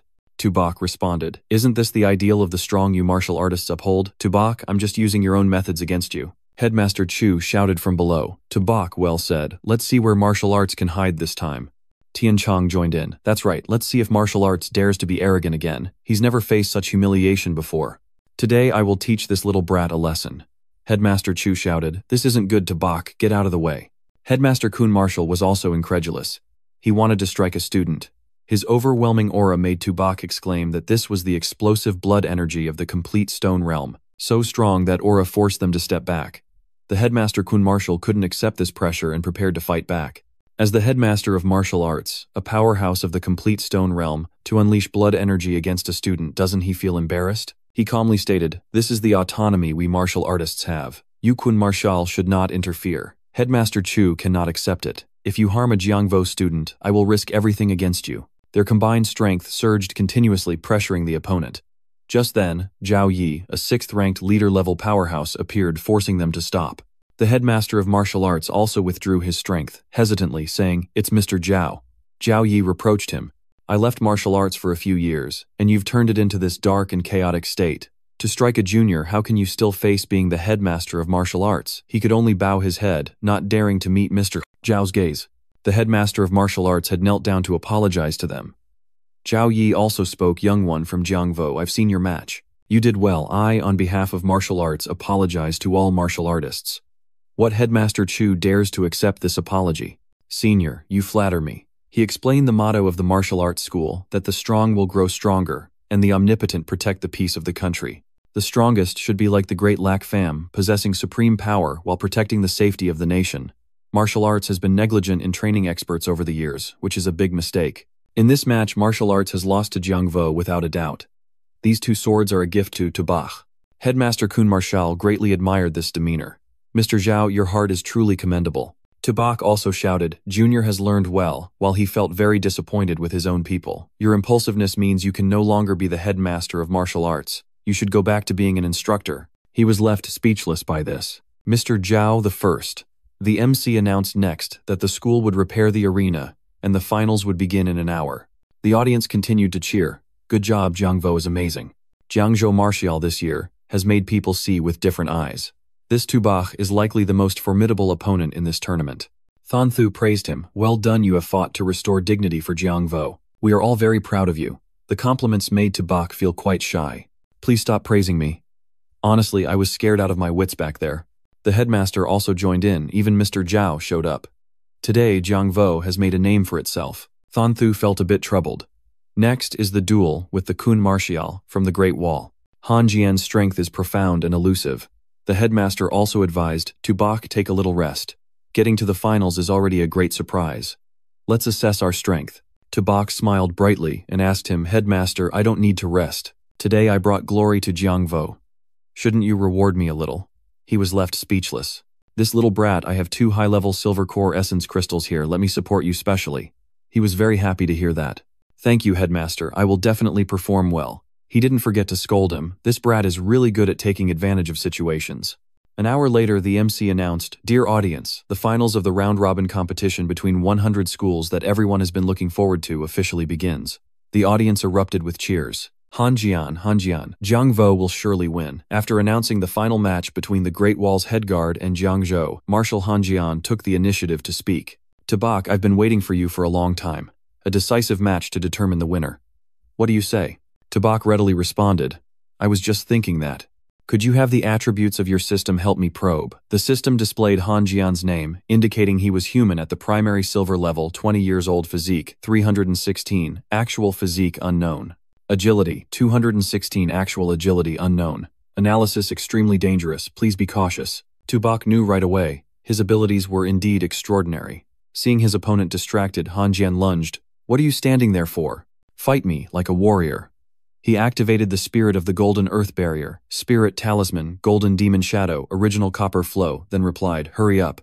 "Oh really? Then I will show you my power." His agile movements fell like rain on his opponent. "Come on, Han Jian, unleash all your strength." He deftly blocked each strike while shouting, "I avoid." Avoiding. Watching his opponent's fluid movements, Tubach calmly remarked, "Old Han, you are not being honest. You still preserved your strength when fighting Wang Duong." A judge had to jump up in surprise. Last time when Han Jian fought Wang Duong, his speed was not this fast. It turns out he hid his true power against Wang Duong. Others chimed in, "I thought Han Jian's speed would be a disadvantage, but now it seems whether in speed, strength, or defense, Han Jian has no weaknesses. Indeed, Han Jian is an unstoppable presence among today's youth." The third commentator responded, "Unless one relies on a higher realm to crush him, there's no chance of winning. It seems Jiangzhou Martial will only stop at second place. Tubach cannot be a match for Han Jian." Tabak threw a hit, take this punch, but Hanjian easily dodged it. He was still far from enough. His strength made Tabak admire him. He was indeed a man who slaughtered on the battlefield of countless races with no weaknesses at all. However, you definitely won't dodge my next move. Feel the most hidden attack of mine. His deadly strike hit the opponent's junction, making him only able to shout. The entire audience was stirred by this attack. What a ruthless move, that's pretty vicious. This is quite despicable. How shameless, but I like Tabak, he's the best. I respect no one, only Tabak. Wait, attacking there in a match isn't considered against the rules, is it? What rules? The vice commander already said this is a real fight, winning is all that matters. Hanjian trembled, covering his lower body, yet he used such a shameless attack. Tabak still replied shamelessly, the arena is like the battlefield. Seizing the moment when you are weak, I will take your life. Hanjian was sent flying by a punch from him. From the thick smoke, he coldly stated, Tabak, I have to get serious now. Alright, I've probed enough. You can't dodge this move. An endless saber force filled with long hidden power surged towards him. If you can't dodge, then let's collide and see who's tougher. The judges were all stunned. What Hanjian had learned this is the signature technique of the old man Han. I remember 3 years ago, General Han swung a sword and thousands of enemies were immediately reduced to dust. Among those thousands of enemies, there was a diamond-level expert and 3 platinum-level experts. Tabak gritted his teeth and braced against this blow. Old Han, you really strike ruthlessly. Right after that, he was sent flying by the force, barely able to exclaim, oh damn. Hanjian's blade pointed towards him. Tabak, unleash all your strength. I don't believe you are that weak. Thon Thu in the distance stunnedly exclaimed, Tabak, did you lose? The headmaster worriedly looked on. Such a powerful attack, no one could withstand it. Tabak calmly opened his backpack. Old Han, you forced me this time. Little Bat, Little White, come out and help me take him down. Seeing 2 majestic beasts confronting him, Hanjian had to commend, well done. Tabak finally unleashed all his strength. The 3 charged forward together. Tabak yelled, Old Han, you're dead for sure. A kick from Tabak struck out Dai. Hanjian barely dodged that blow but had to defend against Little White's massive claws. On the side, Little Bat took the chance to strike. He was quickly forced to retreat. Tabak reminded his opponent, Old Han, don't struggle anymore. Admitting defeat isn't embarrassing. But he unleashed his killing move. Originally, I didn't want to use this move, but even now, this burst of power still cannot be fully controlled. However, if I don't use it now, I can't. This explosive force made Tabak struggle to withstand it. This name, this force, are you even human? Is this really the power level of the golden stage? Too terrifying. The system sounded a warning, extremely dangerous, extremely dangerous. Hanjian confidently declared, Tabak, you are sure to lose this round. Everyone couldn't help but lament. There's a saying that beneath gold, all are mere ants. The golden level is the threshold of true power. Hanjian might just be top-tier golden level. Tabak is only at the copper level. No matter how strong he is, how can he compete with the golden level? Hanjian concentrated all his strength into this blow. You won't be able to withstand my final move. A terrifying force descended, and Tabak exclaimed, oh crap, I can't withstand this. He shouted, Little Bat, save me. Little Bat also used substitution to take the blow for him. Its entire body took on Hanjian's power, and the arena erupted in a terrible explosion. Tabak commanded Little White to go. He would surely be exhausted now. The entire judging panel stood up in shock. What was that power spatial ability? This ability could only be barely touched by those at the platinum level. Was Tabak really at the copper level? Could it be this is the characteristic of the copper flow? No way. Another one couldn't believe it. Spatial substitution is a celestial technique. How could Tabak use it? Could Tabak's talent have caught up to the great Lakfam of years past? The audience was in awe. What is happening? Is this really the golden level tournament? Is this trying to eliminate our martial arts? Beneath the thickening smoke, they were very curious about the outcome that was yet to be resolved. Until the smoke cleared, they saw Hanjian lying beneath Little White's claws. Tabak had to admire his opponent. Old Han, you're a real freak. You have to accept defeat. You win this round. Tabak's side was also in disbelief. Did Tabak really win? The MC announced that the overall champion of this competition was Jiangzhou Marshal's Tabak. All of Jiangzhou Marshal was emotional. Tabak is the champion. Tabak is amazing. I did not misjudge Tabak. Tabak is the strongest among the younger generation. Tabak is the champion. The entire arena echoed his name, Tabak. You've won. You've claimed the championship. Watching his image being broadcast on screen, the viewers couldn't help but curse. Oh damn, Tabak is a rogue. Tabak is wicked. He's so low. Tabak is the best. Yenni also admired him greatly. Tabak, you are the best. At the To family's living room, Tomoy jumped for joy. My brother won. He's the champion. Mother is so moved. Look, Dad, Tabak won. He is the national champion. He cried out, "I see it, I see it." In the arena, the heat had not yet subsided and cheers rang out everywhere. Jiangvo Tabak reporters rushed in to interview him. "Mr. Tabak, you are now the champion of this 100-school tournament. What are your feelings right now? Do you have anything to say to your opponent, Han Jian?" The headmaster struggled to protect him from the reporters. "Everyone, please, step back a bit. Tabak needs to rest now. Any questions can wait." Escaping the crowd, he advised, "Tabak, you've exhausted yourself. First go back to the hotel to rest. Leave the rest to me. After this match, you may strike it rich. The champion, all the resource rewards from the military, will be yours." Tabak thought he heard wrong. "Really? How much is that, sir? Are you guessing 60 million? Not right. At least 600 million. Tabak felt he lost control at the mention of money. "That much? Let go of me. The match isn't over yet. I want to fight with 10 more Hanjians." On the large screen set up at the Martial Arts Hotel, news was being broadcast. "This is a military segment of Long Nation. The tournament among 100 schools has now concluded. Through this tournament involving 100 schools, the students of Jiangvo have displayed impressive demeanor to everyone. Among them, the most noteworthy is the champion of this 100-school tournament, Tabak, from Jiangzhou Marshal. The military has decided to commend Tabak for his brave and fearless performance on stage. He is especially awarded the second-class Hero Medal, the Honor Medal of the Great Wall, and a Military Merit Award of 60000. It is hoped that other students from Jiangvo can learn from Tabak and have the spirit to fight until the end, regardless of the strength of their enemies. Next is the announcement of the new top 100 schools list. Number 1 is Jiangzhou Marshal, with the military investing 5 billion every year.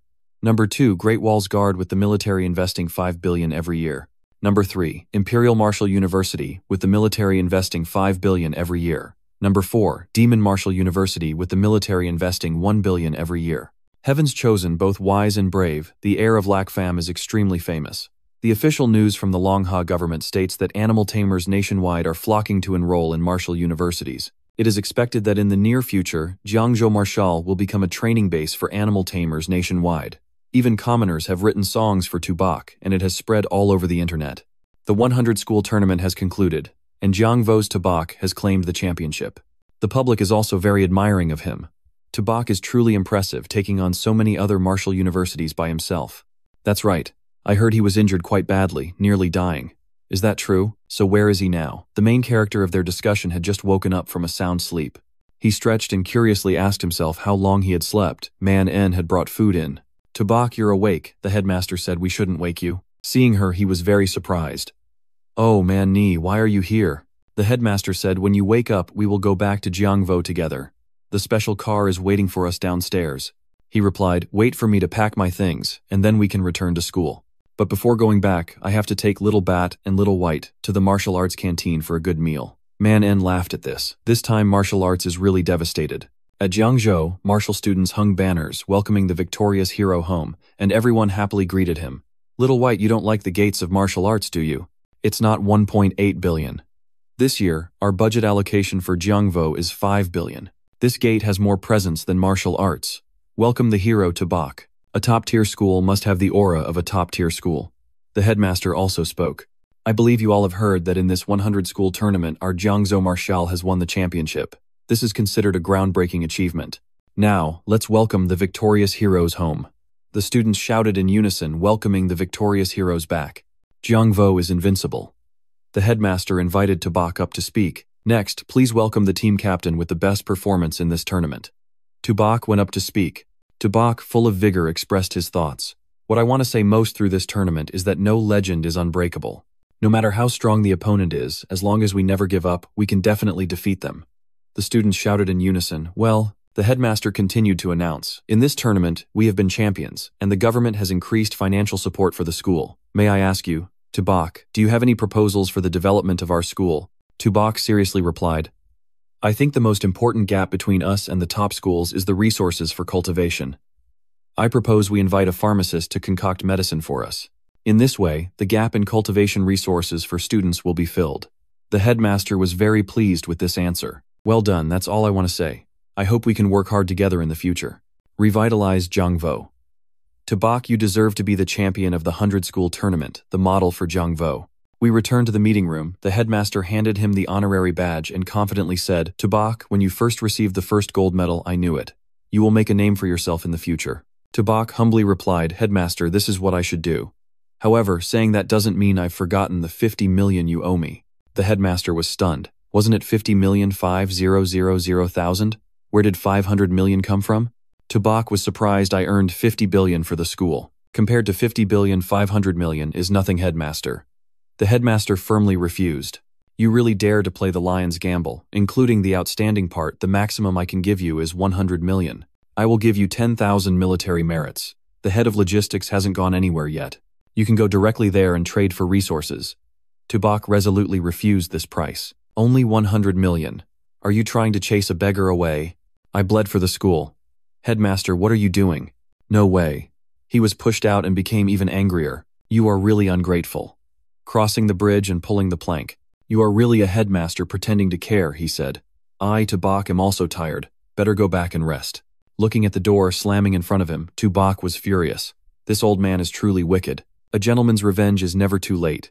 100 million is just 100 million. I'll take it first. For now, it's enough for Little Bat and Little White to level up. Just then, at his dormitory door, a crowd of female students gathered. "Is Tubok in this dormitory? We want to meet Tubok." The guard refused. No, you've come to the wrong place. Tubok is not in the dormitory." Inside the dormitory, Tubok was feeding his two pets. He reminded them, "You two eat slowly, don't swallow so fast. Your performance in the tournament was actually quite good. You have to keep it up." Did you hear, just as he said, that a golden light shone down, causing him to look down? Oh, leveled up. The system announced that Little Bat had reached the level of the Earth Mystic Turtle, evolving into the Earth Spirit Turtle at the primary silver level. The blood of the Mystic Marshal has activated by 40%, receiving the innate elemental power Earth Origin. The host's level increased to the primary silver level. Beast Taming Earth Spirit Turtle. Level primary silver. The blood of the Mystic Marshal has activated by 40%. The innate Earth leading ability has been enhanced. Physique 738, Defense 862, Agility 120, Spirit 120. The innate Earth barrier can gather the power of heaven and earth. Forming a defensive stance can increase defense by 500%. Innate ability 1. The Earth Spirit manifestation consumes a certain amount of energy, covering the whole body with elemental energy. Increases attack power by 100% to 200%, and boosts defense by 200% to 300%. Innate ability 3. Earth Heart Leading Force consumes a certain amount of energy. Activate a terrifying Earth Heart Leading Force within a 3 kilometers radius. Innate ability 4. Earth Origin. Just by stepping on the ground, one can draw the endless elemental power from the earth. Tubok had to be astonished. One single level up to the primary silver level. It seems spending this money was worth it. Keep eating, both of you. Little Bat on Little White's side also made progress. The system displayed that the Golden White Tiger leveled up to a high-level Copper Beast Tamer. The Golden White Tiger at the Copper high-level bloodline of the White Tiger activated 30% Physique, 258 Defense, 205 Agility, 395 Spirit, 80 Innate Ability, 1 Golden Claw. Innate Ability 2 Golden Spirit. Innate Ability 3 Golden Demon Shadow. Tubok joyfully laughed. Little White also leveled up. He patted the heads of his two pets. Hanjian struggled to train to reach the primary silver level at 20 years old. Now with the two of them, my level skyrockets to silver. Just then Jia Kang burst in shouting to CA, "You are my god." He was surprised, reminding him. "Jia Kang, what's wrong?" Seeing him hug his leg, Tubok helplessly said, "Jia Kang, tell me slowly, don't be so agitated." He brought him good news. "To CA, I've awakened my powers. Now I am a powerful and glorious beast-taming superhuman just like you." He raised up a turtle proudly. To CA, "What do you think this is?" Tubok was also very surprised. "How did you also get a turtle, tell me?" "After my grandpa found out I awakened my beast-taming powers, he was so happy that he insisted on spending a large sum to hire someone to catch me a bronze-level aberrant beast." "A bronze-level aberrant beast? What use is that? I don't need it." "If you want to raise something, raise a turtle. A beast tamer who doesn't raise turtles isn't a good beast tamer." To CA, "Don't you agree?" Tubok hesitated and said, "Jia Kang, actually I want to tell you that not all turtles are good." Suddenly, the system sounded a congratulatory announcement. "Congratulations, the host has activated a new innate ability. The sovereign can use the blood of the sacred beast to help those who worship the host to a certain extent, while in their subconscious instilling the desire to become awakened beast tamers, helping the beasts they tame to have the bloodline of sacred beasts becoming descendants of sacred beasts." This information left him stunned. What the heck, sovereignty, what is this? Can it help tame someone else's awakening to become a descendant of a sacred beast? Damn, it is Little Bat and Little White about to have their own descendants. The screen displayed the information. His name was Han Jia Kang, an awakened beast tamer through the blood of the mystic martial. Your taming can awaken up to 10% of the mystic martial bloodline. The host can control his power and survival. Jia Kang, seeing his reaction, curiously asked, "To CA, what's wrong with you? Why are you more excited than I am?" He excitedly patted his shoulder. "It's nothing, nothing at all." Jia Kang, "Actually, I think what you just said is very correct. If you want to raise something, you should raise a turtle. A beast tamer who doesn't raise turtles isn't a good beast tamer. Let me see your turtle." The grand gate of Jiangzhou Martial at this moment had countless young people signing up, surprising the teachers. "You all came to learn more about ancient beast taming," they replied. "Of course. Now Jiangvo is the most famous school. I also want to sign up. I want to study under the great Tubok." The teacher reminded them, "Students, don't rush. If you all have chosen to participate in Jiangvo's intensive training, then of course we will open the gates to welcome you. Now everyone, please bring your tamed beasts out." One person let their turtle down. "Come out. My tamed beast." Others also held turtles in their hands. "So your tamed beast is also a turtle. It must be a turtle. At Jiangvo, who doesn't raise a turtle?" The teacher found this very helpless. "This isn't enrollment. It's more like a turtle festival." She asked the other person, "Yu Hokwang, are you really an awakened beast tamer?" He replied, "Of course, ma'am. This is my tamed beast." She still didn't believe it. "You don't have any spirit power at all. Clearly you're a warrior with decent blood energy. And this turtle of yours, isn't it just a common turtle sold in the market? And you back there, you are an electricity attribute superhuman, right? And you too." Hak Kwang insisted, "I don't care. I'm a beast tamer. I want to enter the beast taming department. I want to be in the same class as Tabach." Others also chimed in. "That's right. What's wrong with being an electricity attribute superhuman? Who says electricity attribute superhumans can't be beast tamers? My tamed beast is an electricity turtle, right? Maybe if I study in the beast taming department with Tubok, I can research a lightning turtle." The teacher, seeing them so stubborn, scolded, "You are truly making a scene." Tubok passed by and was very surprised.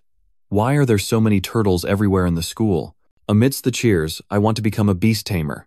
I also want to enter the beast taming department." A female student spotted him. "Tubok," they quickly identified him. "Tubok, you really appeared." They swarmed towards him like a swarm of bees. "Tubok, I'm your fan. You must help me stay. If I can't become your schoolmate, I will regret it for life. Tubok, look at me.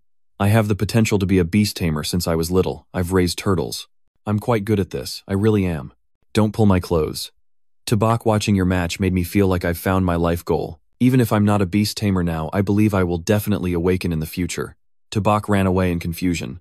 Why is there suddenly a crowd of people rushing out like this? He had to shout for the headmaster. "Help me, headmaster."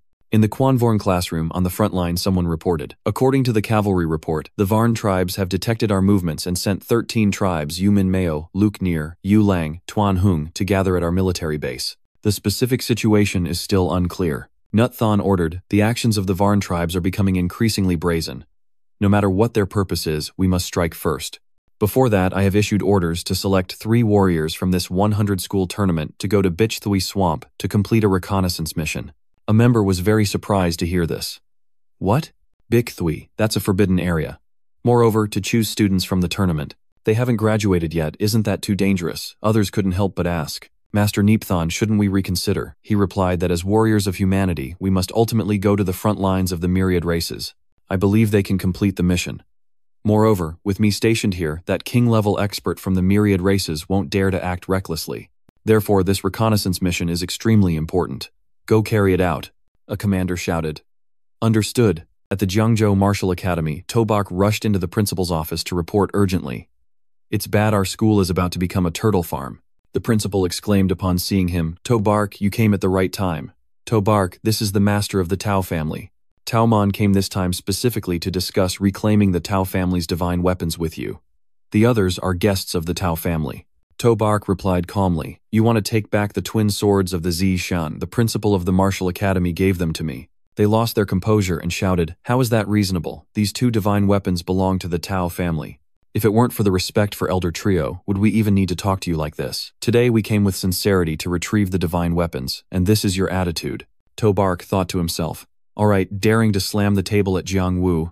The principal also slammed the table and spoke up. "Gentlemen, this is Jiang Wu, not your Ma Du. Will Tobark sell or not? How will he sell? That's his freedom. Tobark, feel free to negotiate." Tao Marn also spoke up. "Student Tobike, state your terms." Tobak acknowledged, "I've been using those 2 weapons quite comfortably lately. Another person from the Tao family advised him, "Hey buddy, we all have to go to the battlefield of the myriad races in the future. Enhancing our abilities is the most valuable choice. Instead of keeping 2 useless swords, why not exchange them for more essential cultivation resources?" What do you think? Tobak appeared contemplative. This friend has a point. If that's the case, let's settle on 1 billion. They were stunned. What? 1 billion. Even remaking divine weapons wouldn't cost that much. Tobak reiterated, "That's incorrect. These 2 divine weapons in my hands are indeed not very useful. But in Zishan's hands they are life-saving tools. Is Zishan's life not worth 1 billion? How long would it take to remake a divine weapon?" They hesitated. This was clearly taking advantage of the situation. Why not just rob them? The principal, observing from the side, thought to himself, "Have you all witnessed this kid's merchant face yet?" Taoman immediately agreed. 1 billion it is. Settled. Tobak happily praised him still, the generous master of the Tao family. He reminded the payment will be transferred today, and I hope that once you receive the money, you will immediately return our divine weapons. Tobak bid them farewell, rest assured, 1 hand for money, 1 hand for goods, no deceit for young or old. The principal also stood to see off the guests. "I assure you, Tao Elder, take care." He turned back to ask him, "Principal, are the Tao family so eager for the large sum to reclaim their weapons because there's trouble at the front lines?" He replied, "You guessed right. The military's orders have officially been issued. Teachers recruiting students will have to go to the front lines of the myriad races within 3 days. This time, the teacher must go along too. Additionally, the military has arranged a special mission for you and Thon Thu." Tobak was quite surprised. Another special mission.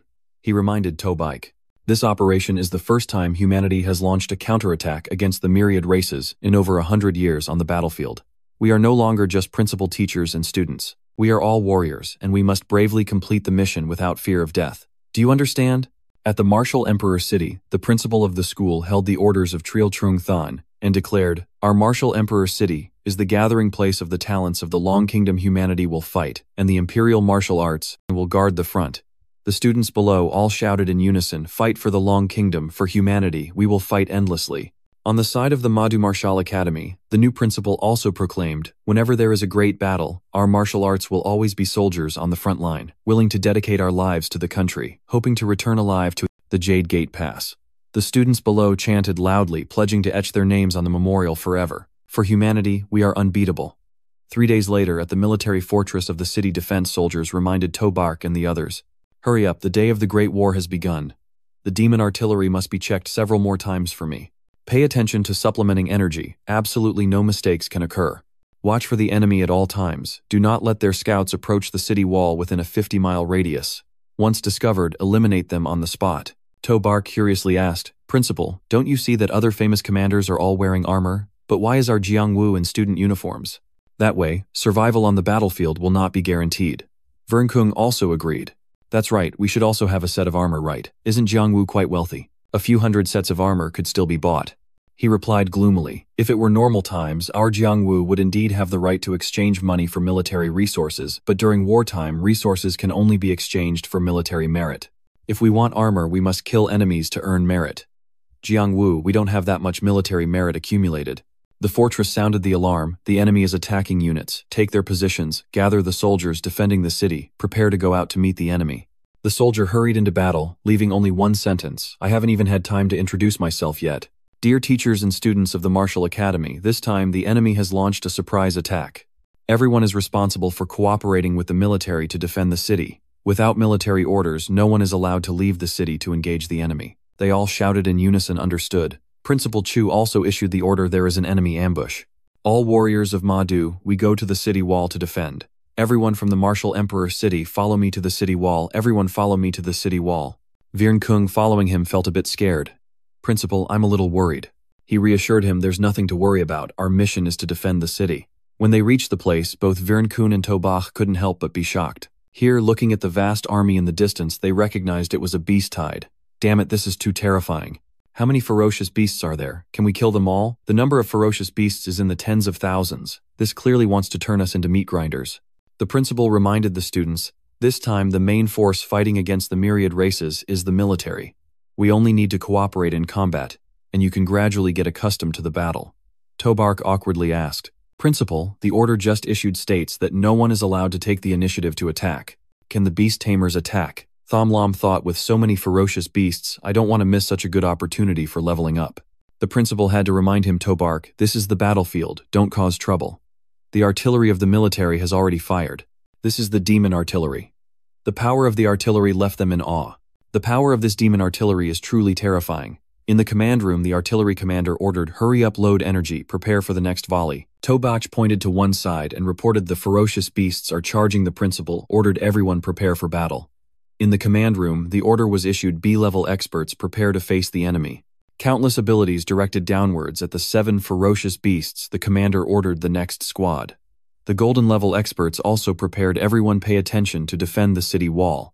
The pack of ferocious beasts madly charged to attack humanity. The B-level ability users bravely fought against the frenzied pack of ferocious beasts. With that fighting spirit, they pushed the 7 ferocious beasts back. Virnkung pleaded with Principal Chu, Principal, let me go to battle. I want to fight alongside the city defense soldiers. Thien Trung couldn't hold back any longer.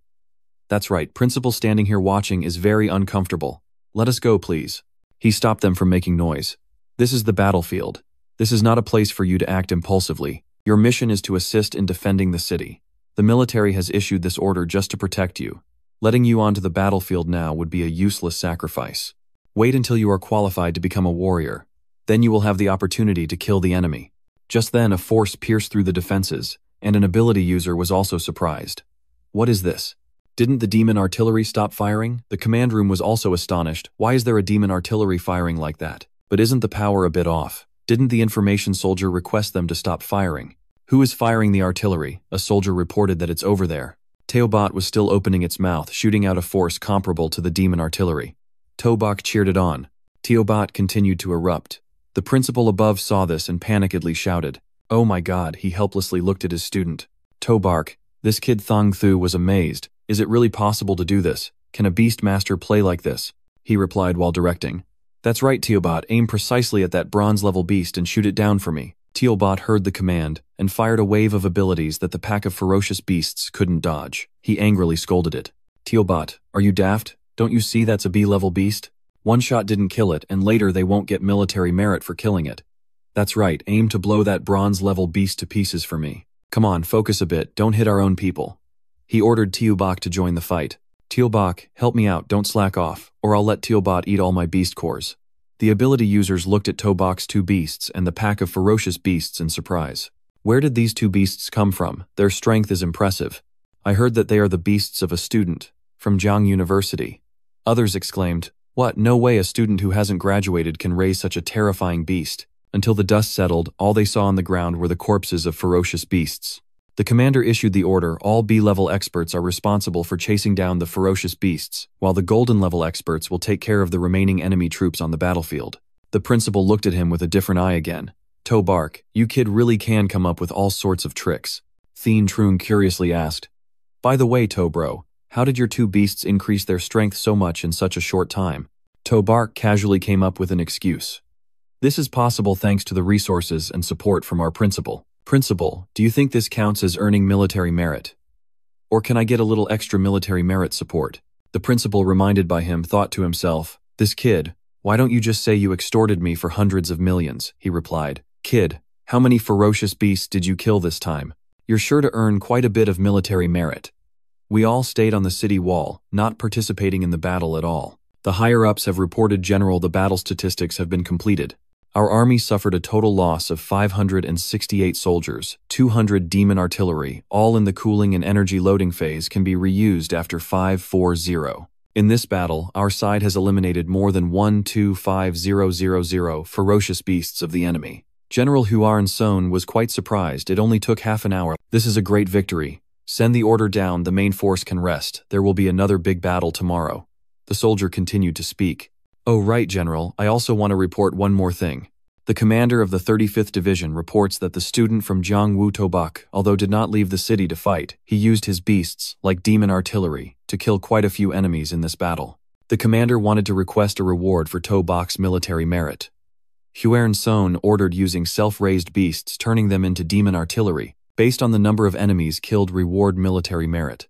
At that moment, in the base square, voices of dissatisfaction rose everywhere.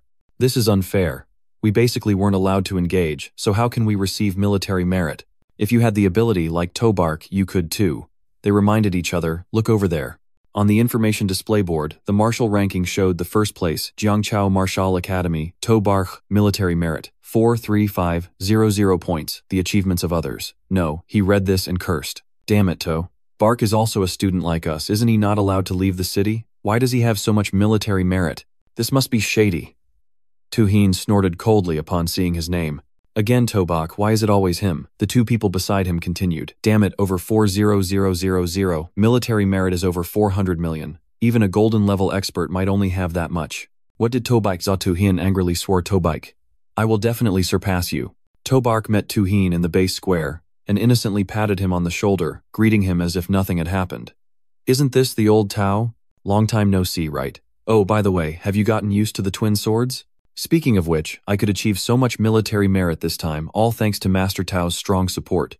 Seeing Tuheen looking annoyed, he soothed him. If you need anything today, just say it. We are good brothers, don't always wear that gloomy face. But Tuheen's face still twisted like a jujube who would be friends with you. Tao, Tuheen would never be friends with someone like you.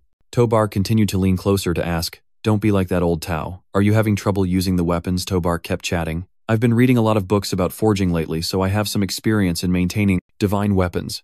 How about I help you maintain them a bit? It's cheap too. Tuheen ignored him, snorted coldly, and walked away. Seeing this, he pulled him back. Wait a minute. Old Tao, the second day at the military fortress of the city defense has arrived. All the soldiers have lined up to meet Lord Triongir. The commander reported loudly, the defenders of the city have been assembled. Triongir briefed the situation yesterday. Over 10,000 ferocious beasts attacked, but that was just a probing attack. Today we will face an even larger number of ferocious beasts, but we will never just sit and wait for death. Today is the day for all humanity to counterattack together. He emphasized, today I want everyone to firmly hold the sword in hand and defend this land. All the defenders held their weapons, firmly shouting in unison, counterattack, counterattack, hold the sword, firmly defend this land. After an order from Triongir, all the defenders rushed out into the battlefield. Many other legions surged out from the city gates, everyone ready for battle. Morale soaring outside. The group of demon soldiers were also all rushing forward. Having not been called to the battlefield for 2 days, Tobark was frustrated and wondered, Principal, aren't we going to battle this time? Are we really just guarding the city gates? Vinkung also echoed. That's right, Principal, we can't just hide like turtles. But the principal rebutted, what's there to panic about? Military orders are like a mountain. There will definitely be opportunities for you to fight. The commander held the radio in hand and planned the strategy. The Legion of ability users began to bombard the free elements. The Legion received orders to be the vanguard, using their powers to push back the monsters. Many ferocious beasts at the front fell dead, and resentment grew accordingly. Vern Kung couldn't help but be amazed. This is really too terrifying. Tobak kept his eyes glued to the battle and praised. No wonder they say the battlefield of the myriad races is hell on earth. No creature can survive such a terrifying attack. The commander continued to issue orders. Be careful, Tuan Hung, the enemy is charging. The heavy armored legion is to launch. After the command, a legion clad in iron armor, holding sharp shields, took their positions. The captain instructed the heavy armored legion everyone needs to hold back the first wave of the diamond bears, ensure to complete the mission, then loudly ordered, heavy armored legion charge with me. Both sides clashed. Before the sharp and sturdy shields of the heavy armored legion, the pack of diamond bears was halted. The captain continued to direct heavy armored legion, hold these beasts back for me. At a tall tower in the beast army, a diamond bear roared angrily. How can humanity stop the diamond bear tribe? Crush them, Tobarsh was surprised. Why does the leader of the myriad races also look human? Principal Chu explained. The platinum level experts of the myriad races have the ability to transform. Once they reach diamond level, they are no different from humans. Even if you live with them, you won't find anything unusual, as long as they don't reveal any flaws. This made Tobak once again amazed. I didn't expect the myriad races to have such abilities. Vern Kung was losing patience and continuously asked Principal, when will the higher-ups issue missions for us? Principal Chu reassured, the battlefield is becoming more and more intense, so I believe our missions will arrive soon. Just then, a soldier came out to mobilize all reserve team members. Must cooperate with the main team to rescue the injured and clear the battlefield. All members of the Martial Academy were divided into small teams to carry out the tasks, and now the list of team allocations will be announced. Tobark excitedly said. Finally, the mission has come. He began to read. Team 1 Tobike Ho Tang Tu Han, Xian Team Leader Tobike. The mission is not compulsory. You can help clear the battlefield or go to the Misty Mountains to join the army. The team leader can arrange it themselves. Continuing to Team 2 Ung Zung Dao Tu Hian Quan Tan Tang Loi. Hyo team leader Ungzung mission to the Misty Mountains to support the army in exploring the terrain. He continued to read Team 3. Up to the last team 50 hai Bạch Ngưng Bang Vương Thanh Thanh La Vĩnh Cường Lôi Vân Tiêu and Chung Mat Ni. Team leader Bark Ing Gungbung mission to assist the reserve team of the city defense in clearing the battlefield. All teams must quickly assemble and execute the orders. The sounds of discussions continuously arose. What the hell is this? Damn it, isn't this the same school team? The person next to them responded. That's right, almost everyone has been separated, and what's Team 1 doing? Tobark, Han, Chin, Ho, Thine, Thu, these three are in one team. Damn it, are you sure this isn't a mistake? Han Qian found his team. He stepped forward to greet Tobak. Long time no see, whenever you're free, let's have a big fight. He had something more important to ask old Han. What's the real mission this time? Thon Thu added, why are the three of us put in the same team? Moreover, this mission is very vague. It really feels a bit strange. But Han Qian said, Tobike, you're the team leader. If you don't know what's going on, how can I know hearing this? Tobike exclaimed loudly. Suddenly Tobak's eyes widened as if realizing something, then pouted, making a cold expression. The military order states clearly the team leader can arrange it themselves. It seems I've understood a bit. Thon Thu asked, what do you understand? He replied, first, just follow me. Tobike turned to say goodbye. Principal, we're heading out to carry out our mission. He reminded you, brats, be careful. At critical moments, your little lives are the most precious. Tobark excitedly jumped off the city wall. I know, Principal. Old Han, Old Ho, follow me. He also carefully reminded. Old Han, Old Ho, everyone stay close. If you fall behind, I won't wait for you. The other two immediately chased after him. Thon Thu couldn't help but ask. Tobark, so what exactly is our mission? Han Qian laughed. I see he has endured for too long, so just let him go. Tealbot and Tealbok poked their heads out, eavesdropping and shouting, meaning there's the smell of beast cores. Just a moment later, they arrived at the battlefield where the ground was littered with corpses. Tobak sighed, there are corpses everywhere, it's truly horrific. Han Qian took a minute of silence, saying, dying on the battlefield is one of the most honorable honors of a soldier. Tobak felt a bit sad. Dear predecessors, may you rest in peace. We will continue your journey. Thon Thu placed a hand on his shoulder and softly asked Tobak, are you okay? He replied, I'm fine. Han Qian added, this is the fate of our soldiers. Suddenly the two looked at Tealbike and Tealbat. Tobike, if Tealbat and Tealbike keep eating these beast cores on the battlefield, will they violate military discipline? He refuted, no, they're helping our teammates to lighten the burden of clearing the battlefield. The task of clearing the battlefield is quite urgent. After cleaning up nearly everything, a voice suddenly came from afar. That's Tobak in them. Tobak urged Tealbot, Tealbok, hurry up and eat, we still have missions to do. He then put his two pets back in the backpack and said, seriously, let's get to the main business first. Let's go back and feed you well. He turned to call his teammates Lao Han, Lao Ho, let's go onward. Thang Thu grew curious. Tobike, where are we heading to? Han Qian realized this was the direction of the Misty Mountain range. Tobark ran ahead saying, Lao Ho, you're not as fast as Lao Han, hurry up or the main force will get there first. The group from Tu Hien started to arrive at the battlefield, constantly looking around and complaining. Tobak and his crew didn't wait for the other martial arts teams to be assigned to explore the mountains, they just rushed into the Misty Mountains. Uongdung assessed that they seemed quite anxious. He ordered the entire team to prepare. Team 2, let's move in. Tu Hien acknowledged the order. After saying that, the four of them quickly ran off. Let's go. Our team's mission is to assist in terrain reconnaissance. The Misty Mountains can still be somewhat dangerous, but as long as we avoid some dangerous areas, it should be fine. Tu Hien urged the team to speed up. The sooner we get in, the more military merit we can earn. Tobak's team reached the Misty Mountains. He assessed the situation. It seems the thick mist here won't dissipate. Visibility is limited. Han Qian agreed, let's not stand too far apart. Thon Thu used analytical thinking on the terrain. This place has very low visibility, and the terrain is extremely complicated.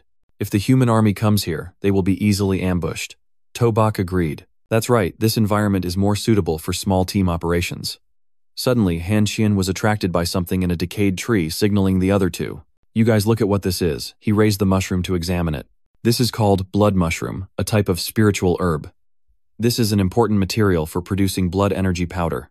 Thon Thu assessed this blood mushroom seems to be over 15 years old. If sold at material shops, it would cost over 100,000. Tobike gaped in shock. So expensive.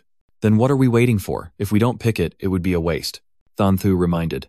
Tobark, don't we still have missions to carry out? But in Tobark's eyes, it was entirely just a mushroom. You guys hurry up if you can, I'm going to pick mushrooms first.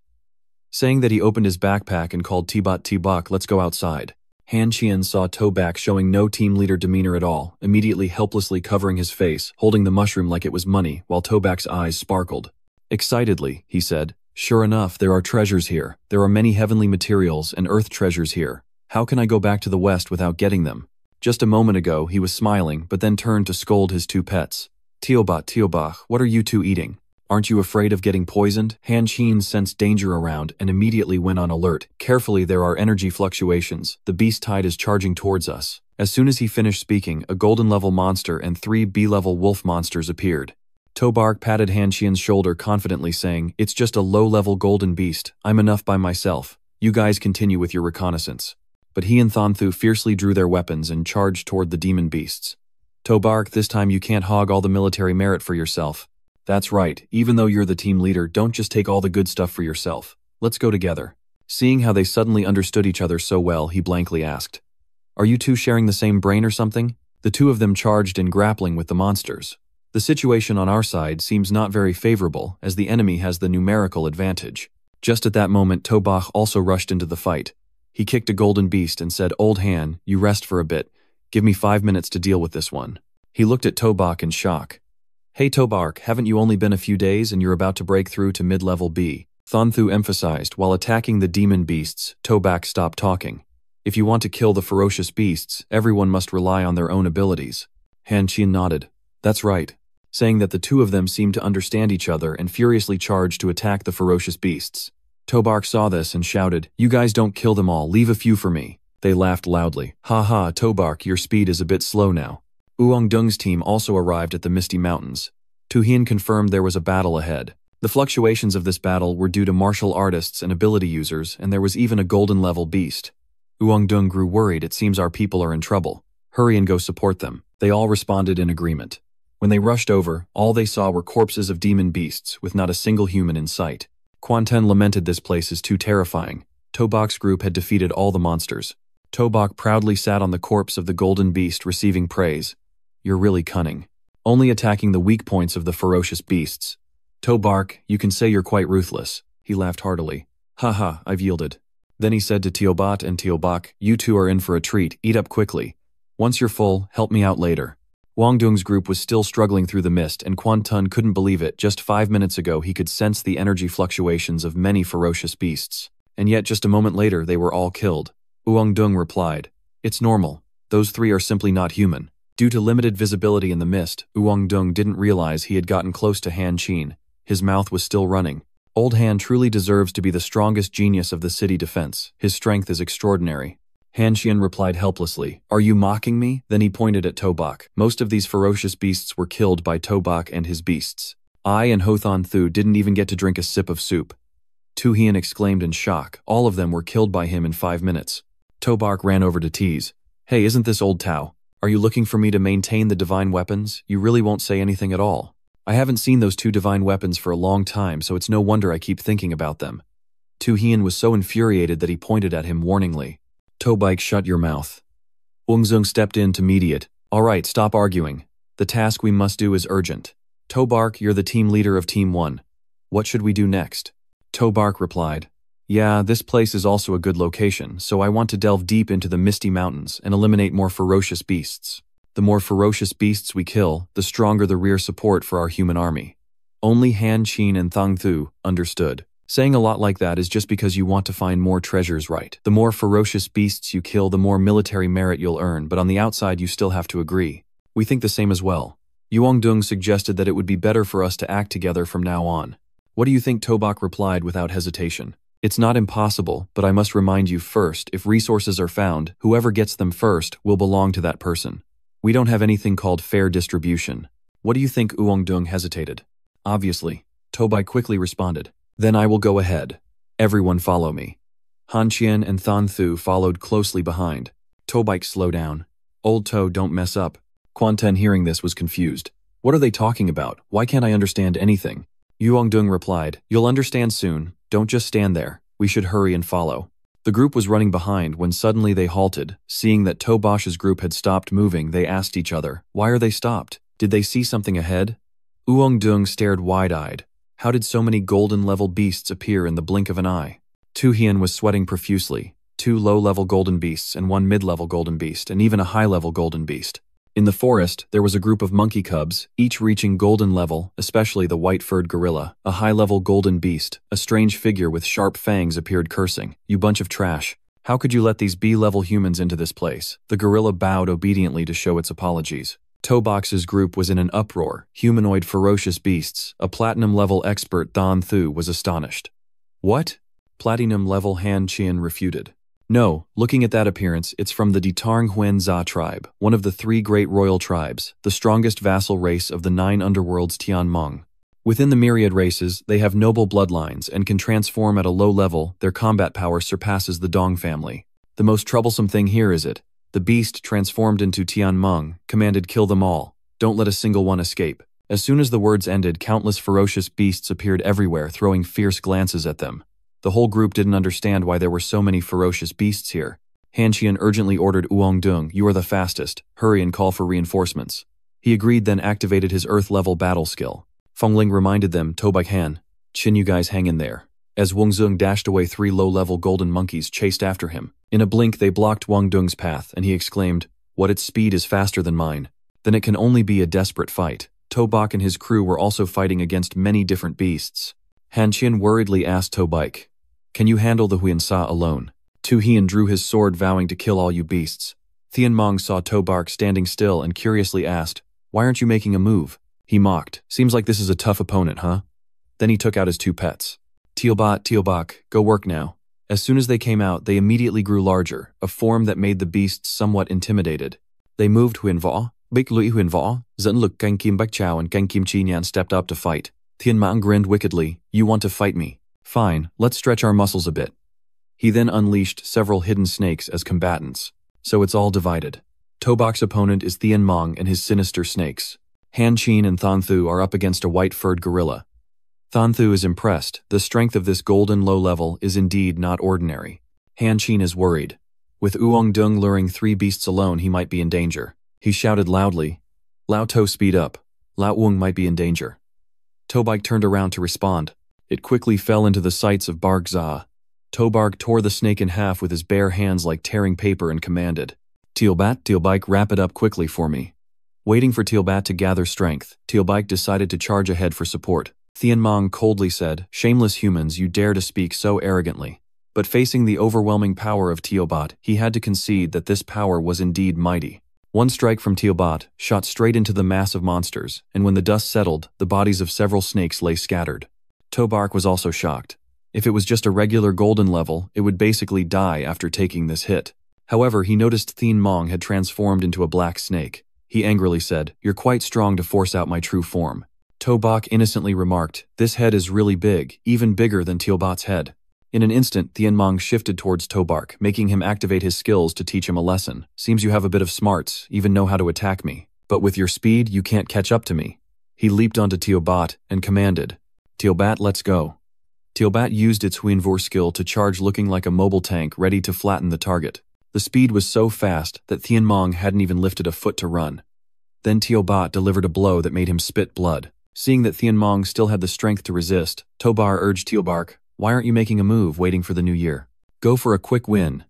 Tealbike obeyed and lunged to bite Tianmong's tail. Han Qian praised Tobak's 2 pets are indeed extraordinary, yet they tormented the leader of the black snake so badly. Thantu was anxious. "The fight has been going on for so long, I worry about whether Wang Dung can hold on." Tobark kicked Tianmong's head. "Stop playing, we still have other missions." "Hey," commanded Tealbike, "dodge." From above, Tealbat prepared to use a skill to crush him. Another Huan Vuuzunluk strike made Tianmong spit blood again. When Tobark used his foot to shake Tianmong and saw he was no longer moving, he sighed in relief. It's finally over. He commanded his 2 pets, "Let's go, we need to save." Before he could finish his sentence, Tianmong suddenly expanded, seemingly activating self-destruct mode. By the time Han Qian and Thanthu realized it, a loud explosion echoed everywhere. Luckily, Tobak had summoned a protective aura in time, avoiding the attack, and couldn't help but grumble, "Damn it, there's even this move." Seeing that Tianmong still had the strength to escape, he exclaimed, "What, this beast is still not dead?" Han Qian advised Tobike, "Don't chase anymore. This black snake is already crippled, save Lao Uong instead." "I agree, let this snake lie for today." Saying that, Tobike quickly dashed away, only managing to remind Lao Hanthang, "Thu, you guys block here, I'll go save Lao Wong." Han Qian replied, "Go quickly, we'll handle this place." After a while of tussling with the three monkeys, Uongdung's situation was not good at all. He underestimated the speed of the golden-level beasts. Although this white monkey was not a nimble beast, its physical strength was too strong. Am I really going to die here? He raised his weapon, swearing that even if he died, he would take one down with him. The three monkeys charged in to attack all at once. Uongdung decided to use the empty hand technique to break through the encirclement, but was quickly dealt a fatal blow by the golden mid-level monkey. The other two took advantage of the human's lapse in defense to jump in and attack.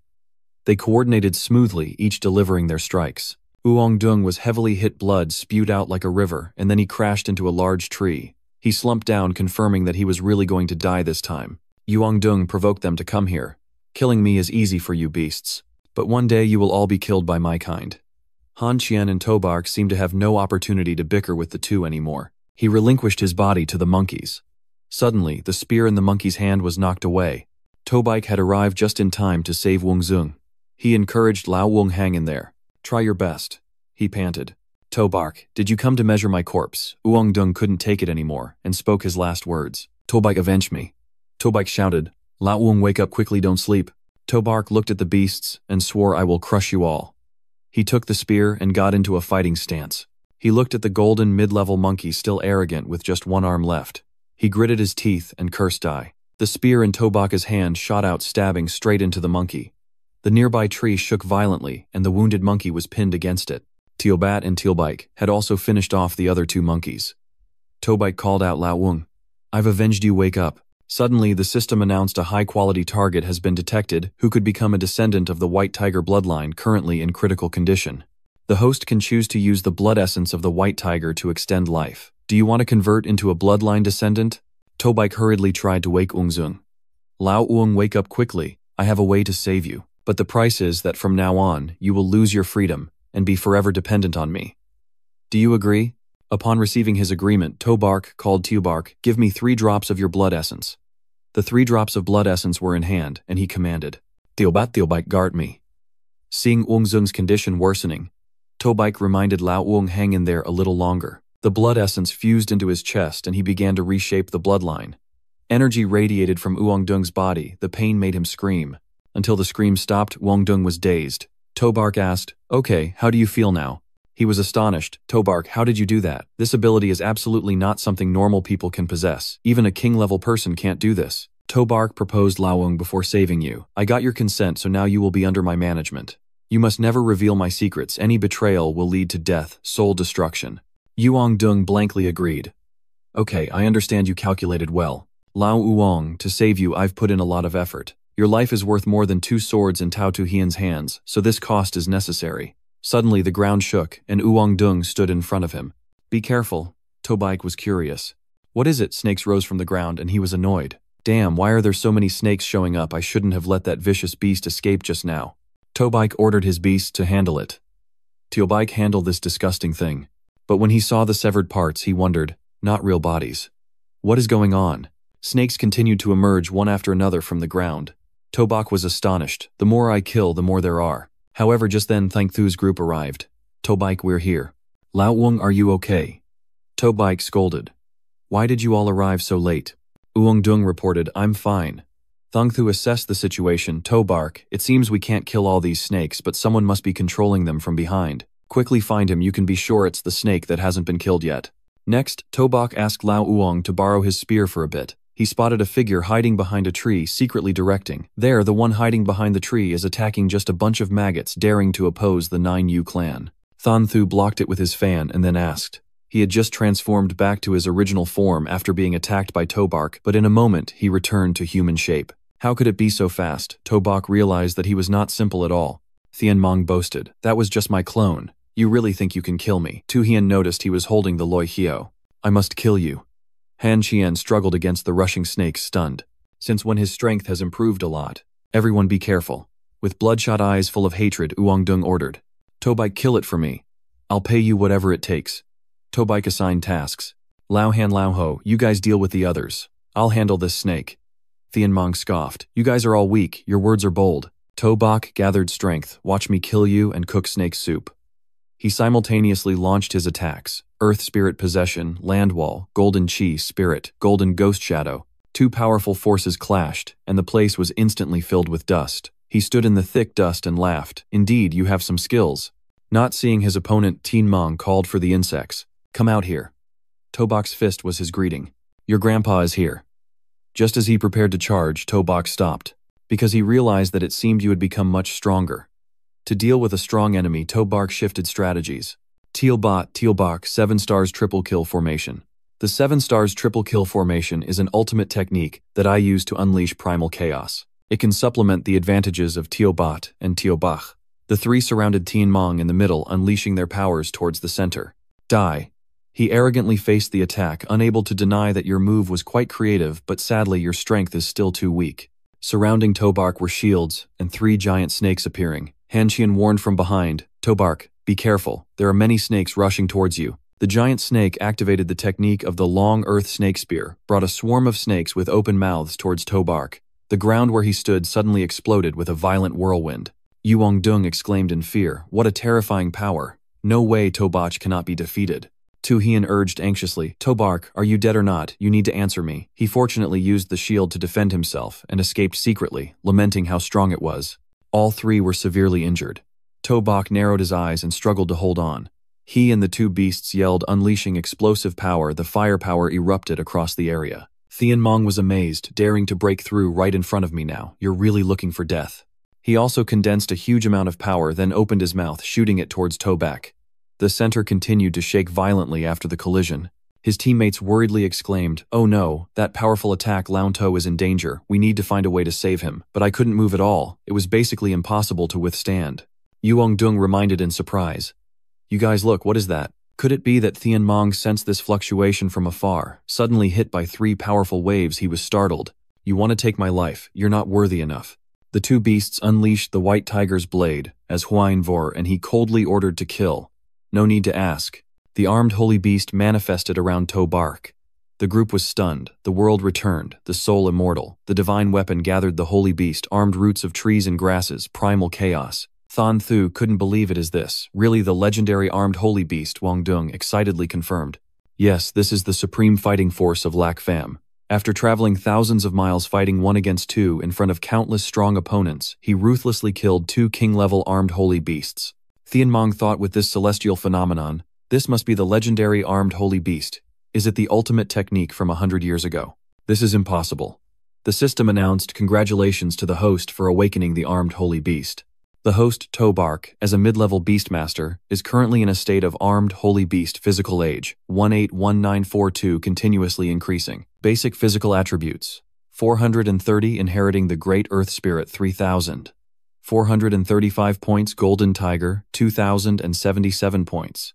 Agility, 5000. 906, still increasing basic agility, 420, inheriting the Great Earth Spirit, 1000. 800 points. Golden Tiger, 3000. 686 points. Spirit, 4000. Still increasing basic spirit, 800, inheriting the Great Earth Spirit, 1000. 600 points. Golden Tiger, 1000.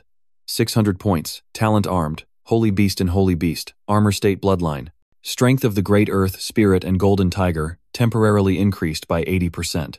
The attribute values of the 2 holy beasts skyrocketed, and the power of all talents tripled. The announcement stated the armed holy beast has awakened 80% of the previous holy beast bloodline. This strength is too great, far beyond what the host can bear at this moment. It will accelerate the consumption of the host's chi and spirit. The announcement stated that the current strength of the host is insufficient to fully utilize this power. When the host's chi and mental energy are consumed to a certain extent, they will exit the state of armed holy beast, and the body will enter a weakened stage. The estimated remaining time for the host is 3 minutes. Please end the battle within this time limit. Tobak asked his opponent, are you ready to die? Teen Mong desperately unleashed his attacking ability, unable to reverse the situation. He was desperate. How could this be?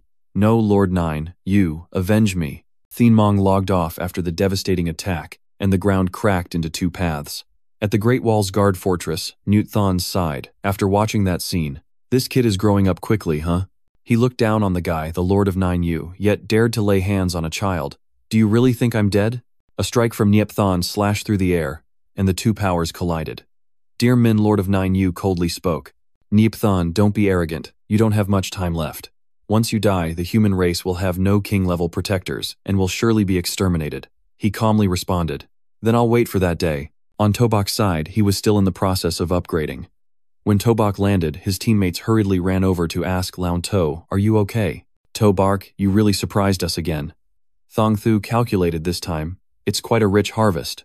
1 earthworm black snake, 1 golden high-level, 1 golden mid-level, 2 golden low-level, and over 80 silver-level beasts. We actually wiped them all out." Yuongdung happily chimed in.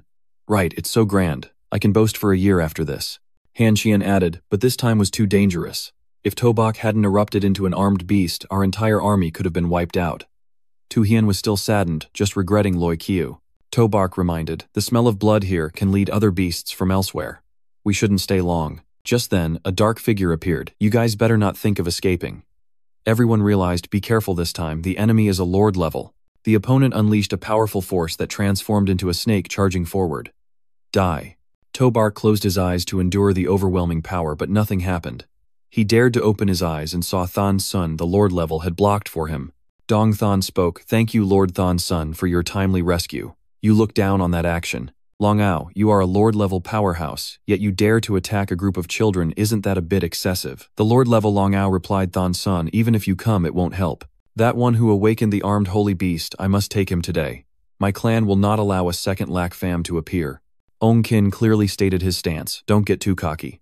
Long Ao summoned his powers, and then I want to see if you can protect him." Another Lord-level area surrounded by snakes. They were shocked. "What? Why are there so many snakes? These snakes are at least golden low-level, and there are also silver-level ones." Back at the school, Yin Yin said goodbye to him to go rest for the holiday. "Labor Day is approaching. I hope you can relieve your fatigue and relax your mind. Have a nice rest. I'll remember you when I get home." Tobike replied, "All right, the others are leaving too. We're going out to have fun. I can't help it. You still have deadlines to meet." Tobak thought to himself in frustration. "Everyone is going out to have fun. Why do I have to sit here drawing? Damn it, I also want to rest." At that moment during the battle with Long Ao, he angrily asked Thon Son, "What are you looking at?" Long Ao condensed his power and called Thon Son, "Take this." He calmly stood firm against the descending power. The students were terrified as the snakes rushed through here preparing to fight. Thon Son said calmly, "It's about time to stretch our muscles right." Nguyet Ha Ngodong unleashed a torrent of fire. Tobike was impressed, truly powerful. Han Xin admired, "This is the technique of teacher, Thon Son."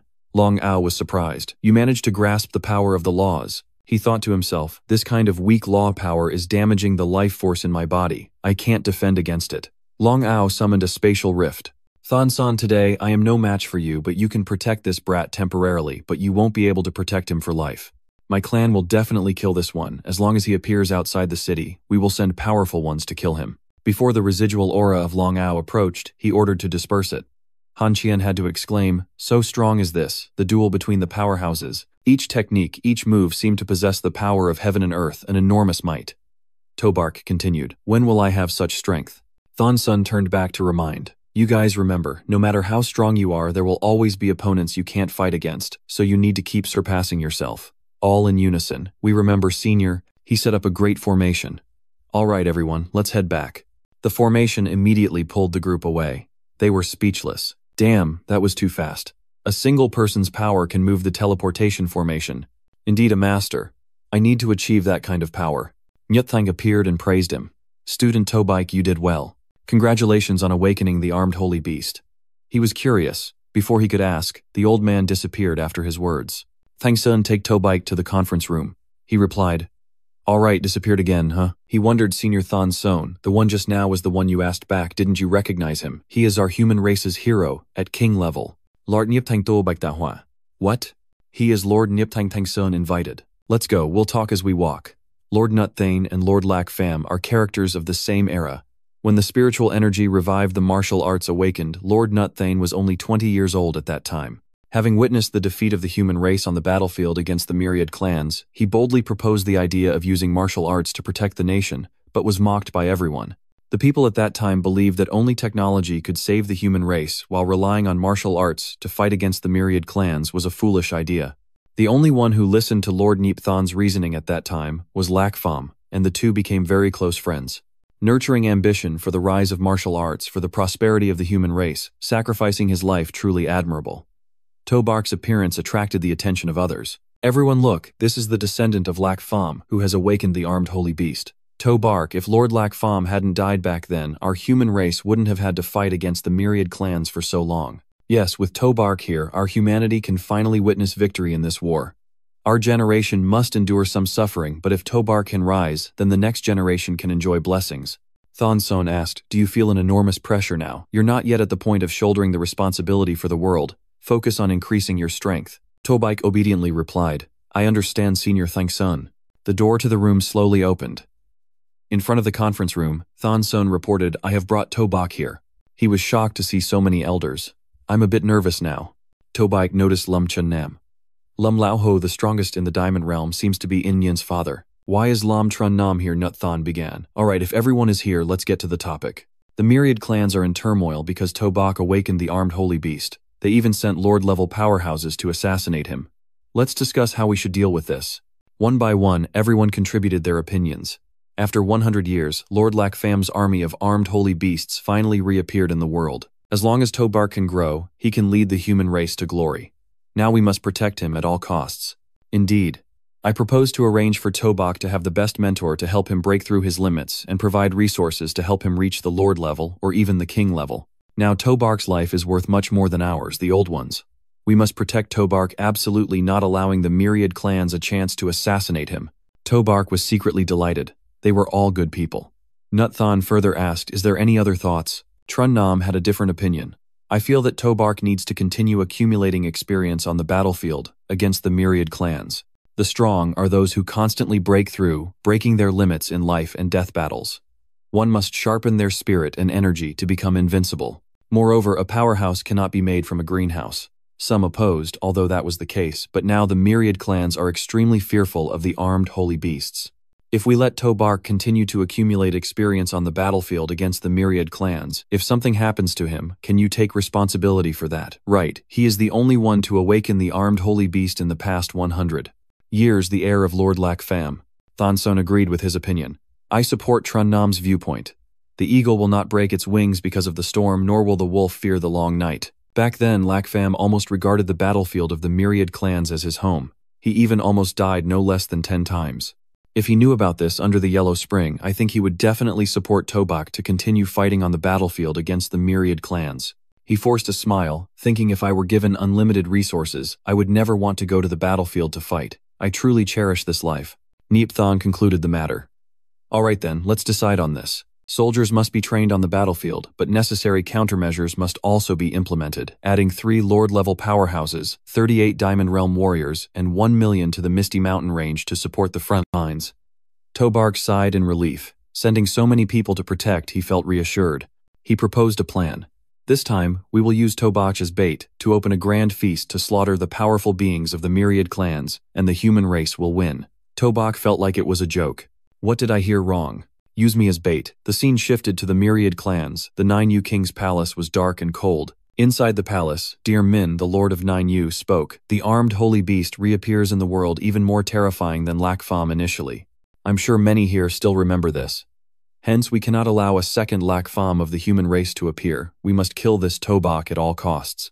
Increase 8 Lord-level warriors and 42 Diamond Realm warriors to support the front lines of the Misty Mountain range. Nutthon proposed. The elders of the ancient Phoenix clan and the 9-tailed celestial fox clan controlled together. The great elder of the ancient Phoenix clan, Hongmir, spoke. In this battle, my ancient Phoenix clan will not send a single soldier. The great elder of the 9-tailed celestial fox clan, Yen Qi, followed. My 9-tailed celestial fox clan will not participate either. Dear Min asked coldly. Do you want to rebel? Our 3 royal clans received orders to go to the battlefield against the myriad clans. Now that the great enemy is before us, you dare to evade the battle. Both spoke in unison. What are you trying to do? You want to fight with our 2 races. What great enemy before us? Your goal is to invade humanity, right? And we are here to explore the Forbidden Land. Hongmir chimed in. Exactly. I see that your 9-Yu clan wants to kill all humanity, while we are here to seek endless resources in the Forbidden Land. Forgive me for not participating. Yenchi left, saying that this fighting and killing business our Celestial Fox clan will not participate. We are leaving. He gritted his teeth, you guys. Dear Min declared, even if you don't participate, my 9-Yu clan will accomplish it on our own. I hope you won't regret it then. Hongmir changed the subject. The Great War is about to break out. The powerful beings of the human race, and the myriad clans have all been dispatched. Hasn't the Holy Maiden still not been found? Lin Ni revealed. This girl is stubborn. I've ordered my clan members to expand the search area. At all costs, we must find the Holy Maiden before the war breaks out. After the human clan meeting ended, Nut Thon gave Tobark an item. This is the Bik Thark Thin Hung. As long as you wear it, it will block the sensing of anyone else except me. Even the King of Nine, you cannot do that. Tobark put it on, and he would not easily be targeted by the powerhouses of the myriad clans. He happily received it. This is indeed a good item. Thank you, Teacher Nut Thon. Tobark asked for more. Just hiding my brilliance is not a solution. Instead of that, it would be better to give me more gear and resources to increase my strength. He chuckled. Your principal is not wrong. You really are a clever kid who knows how to take advantage of the situation, and then pulled out a treasure chest. What do you think of this? Tobark was surprised to see the treasures inside, including diamond-grade armor, and even a 1,000-year-old dragon soul herb. That's the ice heart from 10,000 years ago, and this is the core of a lord-level beast. There are also plenty of potions here. All of these are for you. Nyut Thon replied, these are all yours, but giving them to you now would be like forcing a ripe fruit to fall early, so I will give them to you gradually. Tobosh felt a bit disappointed. What, still on an installment plan? Then this diamond-grade armor is a gift for you. If you die, you'll regret it. He decisively took it back. The kid really thinks too highly of himself. It's not time for you to have this armor yet, Tobok said in disappointment. Isn't this a bit cruel? Nut Thon reminded. Go train well. You've shed tears before. There are countless treasures in front of me, yet I hesitated for a second, filling my heart with regret. As I stepped outside, I saw someone waiting. Yen Yin's father. He reminded Tobok, come with me for a bit, I have something to discuss with you. Tobok thought to himself, he and Yen Yen really hadn't done anything, they were completely innocent. Out loud he replied, yes, Uncle Chun Nam inquired. Tobark, I suggest you stay at the battlefield of the 10,000 races. Are you not upset? Tobark responded. Of course not. I know you're doing this to train me to become a true powerhouse. He got into the topic. I don't know what she sees in you. You and Yin Yin. Tobark interrupted. Uncle Yin Yin and I are just good friends. We know what to do and what not to do, Uncle. Tren Nam didn't want to delve deeper. Forget it, I can't manage the affairs of young people. This armor is a gift from me on the battlefield. Be careful, don't lose your life. Tobark's eyes lit up. Thank you. Thank you, Uncle Lum. He replied. All right, go train. Tobark exclaimed joyfully. Yes, sir. Uncle Lum, I truly appreciate you. I will train hard to meet your expectations. Tren Nam felt helpless. All right, go on. The next day, the bodies of the fallen students were carefully placed in coffins. Tu Hien offered a prayer, May Loi Hiu, rest in peace. Tobark has avenged you. Han Qian was surprised to see Old To. Where did you dig up this equipment? Tobark replied, don't mind me. Nyut Thon announced that the warriors of the human race and the armies of the 10,000 races have advanced towards our human stronghold. The numbers are in the hundreds of thousands. Even though the enemy is numerous and we are few, our human race will definitely win. The rallying cries echoed. Definitely win. Han Qian understood well in the royal-level combat forces. Nyut Thon was certainly stronger than Ku Yu Vung, so to restrain Nyut Thon, the 10,000 races must deploy many lord-level powerhouses to ally with Ku Yu Vung. Tobark was worried. So what should we do? He sneered, what should we do? Of course we need to use strategy. Just follow the command. The reconnaissance units from the martial arts schools follow the combat units to the Misty Mountain range for the reconnaissance mission. A fierce battle has begun between the two factions.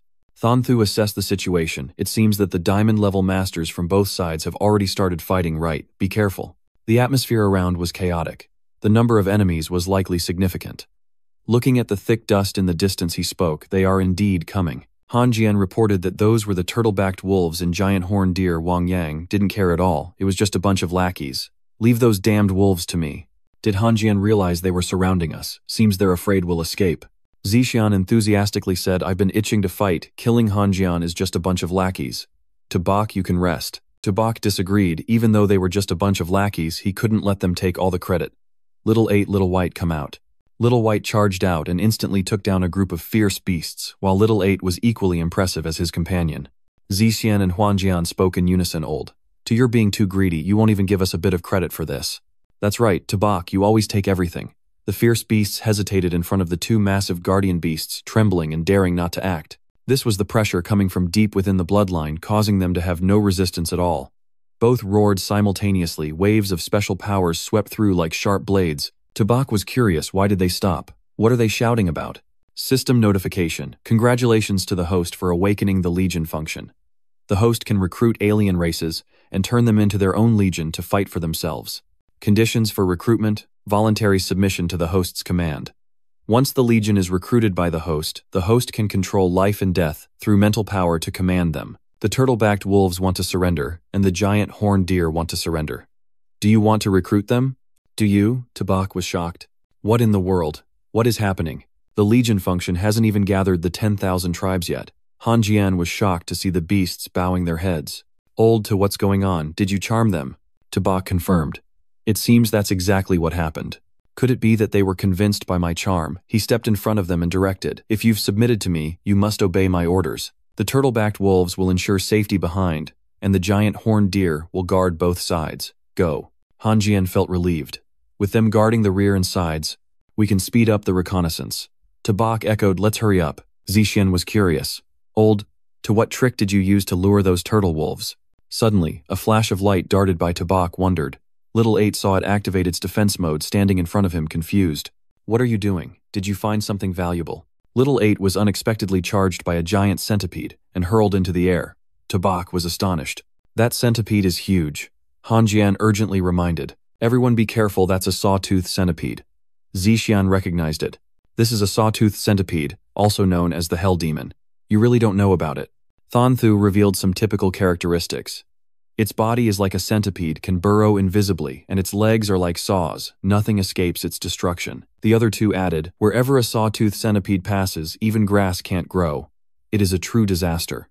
Once it wraps around a target, its sharp legs will chop the target into countless pieces. Tabak, with a puzzled expression, said, is it really that exaggerated? The scene before him didn't quite match, as the centipedes were crawling over Little 8, fawning over him. System reminder, the sawtooth centipede tribe asks to surrender.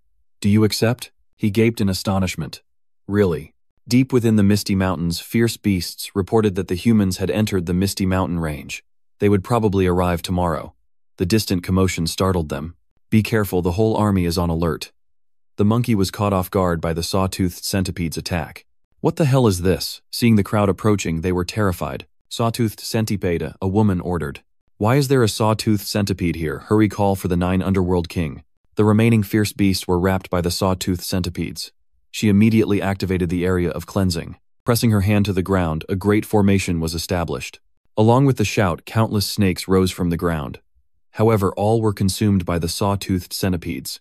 She couldn't believe it could be like this. Thanza decided to unleash a killing move. Damn it.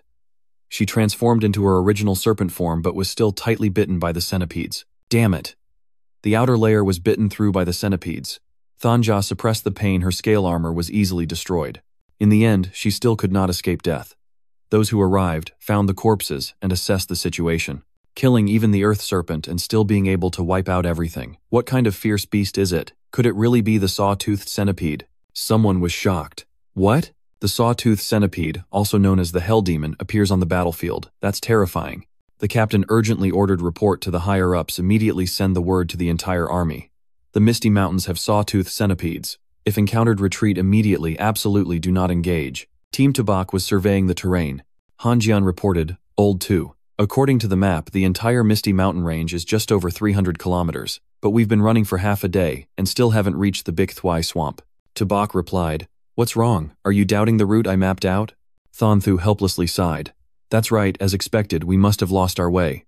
You can't accept this reality, how can that be? It must be the map's issue. Han Jian denied that this map was incorrect. It's a military map. He still didn't want to admit the problem was on his side. Could it be my fault? Either way, I am a bit directionally challenged. Han Jian was angry. Damn it, you can't say you're directionally challenged and not mention it sooner. Thanthu dejectedly asked, what do we do now? Who will lead us to the Big Thwai swamp? The other two chorused, actually, I'm directionally challenged too. Tabak angrily scolded. You two are directionally challenged and you dare say that to me. Han Jian felt utterly hopeless. This is it. All 3 of us are directionally challenged. Where else can we go? He decided, in that case, we can only use the ultimate move. Little 8 was taken out by Tubak, then he coaxed it. They say old horses know the road. A turtle should be able to too. Little 8, eat this, then lead us to the Big Thwai swamp. After Little 8 ate, he urged, you're really a glutton. Let's go. The other two breathed a sigh of relief. Thankfully, with Little 8, they wouldn't know what to do otherwise. I also feel this direction seems correct. Little 8 is still more reliable.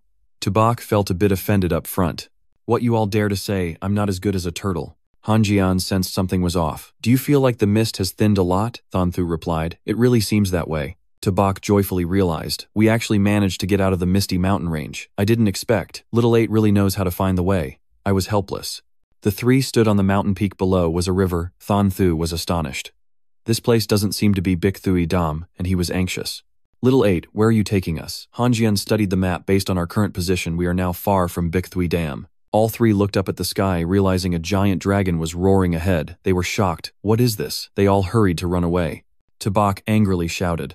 Little 8, you idiot, are you leading us here? Have the three of us escaped the strange land outside the map? Yet, someone was chasing from behind. Save us. 3 creatures are after us. Wait for the Holy Maiden. Thon Thu was worried. It sounds like someone is behind. He didn't care about those things anymore. Forget them, let's run. He was surprised when he glanced back. The creature had disappeared. Tabak cursed. What the hell is this? Why is it so terrifying? Can someone tell me where this place really is? Han Jian was suspicious. Didn't the map say the danger level outside Bik Thui Dam isn't high? He spoke irritably. I told you this map is unreliable. This definitely isn't the place marked on the map. Thon Thu added, there's no such dangerous place on the map. Han Jian speculated, could it be that Little 8 also led us the wrong way? A person approached from the opposite side, cursing, you 3 inferior human beings in such a dangerous moment, you dare not support, just know, to run away to save yourselves. He was stunned. Why is there a little girl running here? Han Jian echoed, that's right, I was just running headlong and didn't notice. The notification displayed, congratulations to the host for discovering the phoenix with the bloodline of Zhu Ke. The phoenix is notoriously proud and difficult to tame. Please find a way to tame her. Tabak was surprised. What? The bloodline of Zhu Ke. The next information displayed was of the ancient phoenix race, a holy maiden with fire attributes that has yet to awaken of high silver grade. Possessing the bloodline of Zhu Ke temporarily does not meet the conditions for taming. Physical strength, 1,000. 538, defense 862, agility, 1,000. 420 mental strength, 2,000. 650, and the innate fire of the phoenix can transform the elemental fire of heaven and earth through spiritual power, increasing fire elemental damage threefold as an innate ability. Specifically, the fire spirit consumes a certain amount of physical energy to envelop the body with elemental fire, increasing fire, elemental damage, and defense from 100% to 200%. Innate ability, 3 Seal State Nirvana. When life and recovery abilities increase significantly, as long as it does not suffer destructive damage, it can transform into its original life through elemental fire. Note that the innate ability skills are sealed, and can only be unsealed when tamed by a host or cultivated a pure Zhu Ke bloodline. You doubtfully looked at the girl. The Zhu Ke I have always been searching for is just a little kid, the girl named Tio Hong retorted. Who are you calling a kid? Be careful, or this holy maiden will roast you for dinner. Tobak felt a bit awkward originally taming Teobat, and Teobak didn't take much effort, but how should he tame her this time? He put on a scary face. Should he beat her up first to make her obedient? The girl angrily said, what are you doing? Don't come over here. Daring to disrespect this holy maiden, today I will show you. Han Qian sensed the power and advised, this girl seems tough to provoke. Tobark knew it seems the fire spirit is indeed quite strong. He then effortlessly grabbed Tio Hung by the neck, but if a child won't listen, they must be punished. The girl couldn't believe this lowly creature dared to touch her. The fire spirit flared up around her. Tio Hong was extremely frustrated. You lowly race, you're dead today. This holy maiden will not let you go. Tobark showed no mercy, dispersing the fire, spirit pressing her head down to the ground, shouting, kneel down you hot-tempered kid. You think you can shout like that? Lying still, and still wanting to spit fire. What holy maiden, I don't care. Spitting fire in the woods is very dangerous. Didn't the adults in your house teach you that? I'll ask you a question, submit. As long as you say I submit, I'll let you go today. The two teammates were stunned, teaching a little girl. Old Toe doing this to her wasn't very good at all. This is a beast of the 10,000 races. Teal Hong cried a third of pain, and 7 parts humiliation. You lowly race, just wait. Once I grow up, I will definitely settle the score with you. I will also give you a good beating. Tobak raised his hand, still daring to talk back. This girl has such a tough temper, isn't she begging for mercy? If she begs for mercy, I will let her go. The girl firmly refused to submit. I won't. Until night fell, the two started a fire calling Old. To why don't you cook some chicken legs to replenish some stamina, and then we can continue fighting. Tabak temporarily relented. Let's just fight for today. Let's go eat first. Xiao Hong challenged. This isn't over between us. If you have the guts, wait until the great elders of my clan arrive to see how she beats you. You drag the girl to that place, and if she comes even, she will be beaten by me. Come over here and eat first. Xiao Hong shouted, let me go. Han Jian handed the items to old Tu. The girl stammered. This is just roasted chicken, but why does it smell so good? Thon Thu introduced. This is the fire-roasted chicken of the bronze level. Tabak realized, no wonder it smelled so good. It turns out it wasn't ordinary chicken. Even though the chicken leg was brought to him, Xiao Hong was still acting like a holy maiden and refused to eat it, only accepting the bronze one. The fragrant smell wafted in making the girl reconsider. It really is fragrant. Xiao Hong curiously asked, what are you using to roast the chicken? That's not right.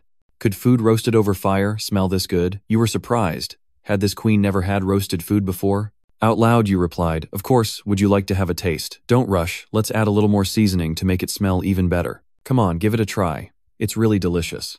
Catch the chicken leg. Xiao Hong swallowed. This taste is really fragrant. The girl quickly took a bite. The deliciousness exploded, making Xiao Hong ecstatic. Oh my god, this chicken leg smells too good. The girl devoured it, saying, from now on I want to eat chicken legs like this every day. This chicken leg smells much better than the elders' spiritual treasures. Tabak agreed. Too simple, as long as you agree to follow me and listen to me, you'll get chicken legs to eat every day. Xiao Hong was easily tempted. All right, I agree. As long as you give me chicken legs, I'll listen to whatever you say. You concluded. A promise is a promise. The girl vowed, what I say I will do. The system announced congratulations to the host for successfully taming the ancient phoenix. The host's level has been upgraded to high silver. Tubak was secretly pleased. Who would have thought that just one chicken leg could tame Zhu Kui? He called Xiao Ba and Xiao Bai to come out and get acquainted. You reminded the two beast companions, Xiao Ba, Xiao Bai, from now on Xiao Hong is family. The girl looked at them excitedly. The turtle and kitten are just too cute. Both seriously reminded. You little brat, I'm your big brother. I'm your big brother. You don't know your place. The little girl didn't care, as she hugged both into her arms. Clearly just a small turtle and a kitten, but they were so cute. Tabak helplessly reminded Xiao Hong, don't be ignorant. They are your brothers. Han Jian observed from across and wondered, old who do you think old Tu will really treat that girl like a beast companion? He confirmed it looked like it was the case, voicing his doubts. Why do I feel like your intentions aren't pure? Thon Thu added, I didn't expect Tabak to be a Lolita fanatic. Han Jian added, moreover, how did this guy get promoted without anyone knowing? There must be something shady going on. He cleared his throat and approached calling. Old to have you advance to high silver. Tabak admitted. That's right. Wasn't that very easy? Han Jian inwardly grumbled. Easy, easy my foot. He probed. By the way, old, do you have any breakthrough secrets? How could they promote so quickly? Tabak would never give in. How could I tell you I have a system? You started acting. Old Han, it's actually a secret. Considering our relationship, it's not like I can't tell you. But our long kingdom has a familiar saying that the Tao cannot be passed down lightly, and furthermore, it is a secret to cultivate to the king level. Old Han, do you understand my meaning? Han Jian was easily tempted. King level, huh? He chuckled awkwardly. I understand, I get it. This is a golden beast core. Thon Thu, more alert, gently patted his shoulder. Han Jian, be careful not to be fooled. Tabak continued. That's right, old Han, I have a good impression of you. What I'm about to say next is what Lord Neep Thon said, so you should remember it carefully. Cultivating martial arts is about reaching the levels right. No cultivation here is about cultivating the heart. As long as you have the desire for the Tao, a strong belief to become powerful, unwavering, then you will be able to move faster and further than others. Han Jian was confused. I still don't quite understand. Tubak explained, Old Han, look at that big mountain over there. When you regard it as a mountain, it will be very treacherous. But when you just looked up at the mountain peak, the way up to the foot of the mountain in the mountains won't be hard at all. It's a straightforward path up to the peak. Han Jian observed the distant mountains, seeming to understand a bit, but also not really understanding. You seem to have said something, but it also seemed like you said nothing. Thon Thu revealed, Old Han, your golden beast core has been fooled by him. Tubak retorted, nonsense. What I'm talking about are all the secrets at the king level. Han Jian suddenly realized, I understand now, thank you. Old Tu, I finally understand. Tubak was bewildered. What do you understand? He revealed what he had realized. As long as you wake up every day and tell yourself that you will definitely become a king level, there will be no obstacles left. After saying that, Han Jian leapt to the top of the mountain. He excitedly spoke. Today I finally understood the simplest principle of the Great Path. I will use all my time to improve myself. Thon Thu sighed. It's done, I've gone crazy. You shamelessly praised. Who would have thought Old Han's comprehension would really be this high? You turned back and reminded Xiao Hong, stop playing around. Help Xiao Ba and Xiao Bai awaken their second elemental origin a bit. The girl didn't understand how to awaken them. I don't know, Tabak confidently guided. You didn't know before, but now you will. Use your mental power, feel the changes in your body a bit, and you will gain a power that can help others awaken their second elemental origin. Xiao Hong has decided to try. Alright then, I will try. Looking at the force in her palm, the girl was truly excited to feel it. Xiao Hong unleashed her powers toward Xiao Ba.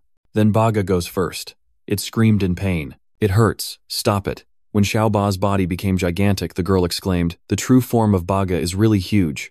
Xiao Ba Bak advised, be patient for a bit, your tail is glowing. Xiao Ba screamed in pain. The system updated. Congratulations, host, the Earth of the Spirit. Turtle has awakened the second elemental talent. You were pleased. The origin of water success. The information continued to be supplemented. Beast nurturing the Earth Turtle has Earth-Water attributes. Only after reaching the golden level can the power of the water origin be truly unleashed. Mid-level platinum rank with a water origin. Awakening talent. Enhanced 4th physical talent at 1,000. 538 defense, 2,000. 262 agility. 400 spirit. 400 talent of a land shield. Talent of earth, spirit talent of earth, heart. Leading force talent of dual earth and water origin. Mastering the power of dual elements of earth and water, capable of using the powers of dual elements to absorb and mobilize water and earth in the universe, to provide strong defense and recovery. Tubak was satisfied, not bad at all. Now that the origin of Yuan Tu Thui has awakened, the defense of the dual element water and earth has become even more terrifying. Xiao Bai, it's your turn next. Before it could flee, Xiao Hong shot her powers at it. You cursed from below, and Tubak thought of awakening and urged patience. It let out a painful roar, swallowing the heel behind its brother Xiao Ba. Xiao Bai's massive front foot stomped down hard, exuding a powerful aura. The system reminded, congratulations, host, the golden white tiger has successfully awakened the second elemental power, the origin of haunting. Tubak rejoiced, Xiao Bai has awakened the element of haunting. With the bloodline of Xiao Bai and the haunting family lineage, it simply becomes a banquet of monstrosities and slaughter. Now that the 3 sacred beasts have gathered, let's see if I can wipe out the 10,000 clans. The next day, Thanthu presented the plan for the day. After a night's rest today, we must go to the Big Thui Lake. The issue Han Jian was concerned about was whether old to new our current location. Tubak pushed the question onto the girl. Does Xiao Hong know? She pointed to the side about 80 kilometers from the center of the Big Thui Lake Forbidden area. All 3 spoke at once. Then let's quickly set off in that direction. All right. Who would have thought we really are far from Big Thui Lake? There's no time to delay. Let's set off quickly. Tubak suddenly remembered. That's right, Xiao Hong. What was up with the dragon that was appearing and disappearing yesterday? The girl replied. It's the Azure Dragon guarding the forbidden area of Big Thui Lake. The power of that Azure Dragon is extremely formidable, so any creature that approaches the central area will be killed by it. You noted that. The Azure Dragon. Xiao Hong confirmed it without a doubt. It's terrifying. In the past there were those at the Lord level who entered but couldn't come out. Han Jian and Thanthu were surprised. Even the Lord level was devoured by it. Is it that powerful?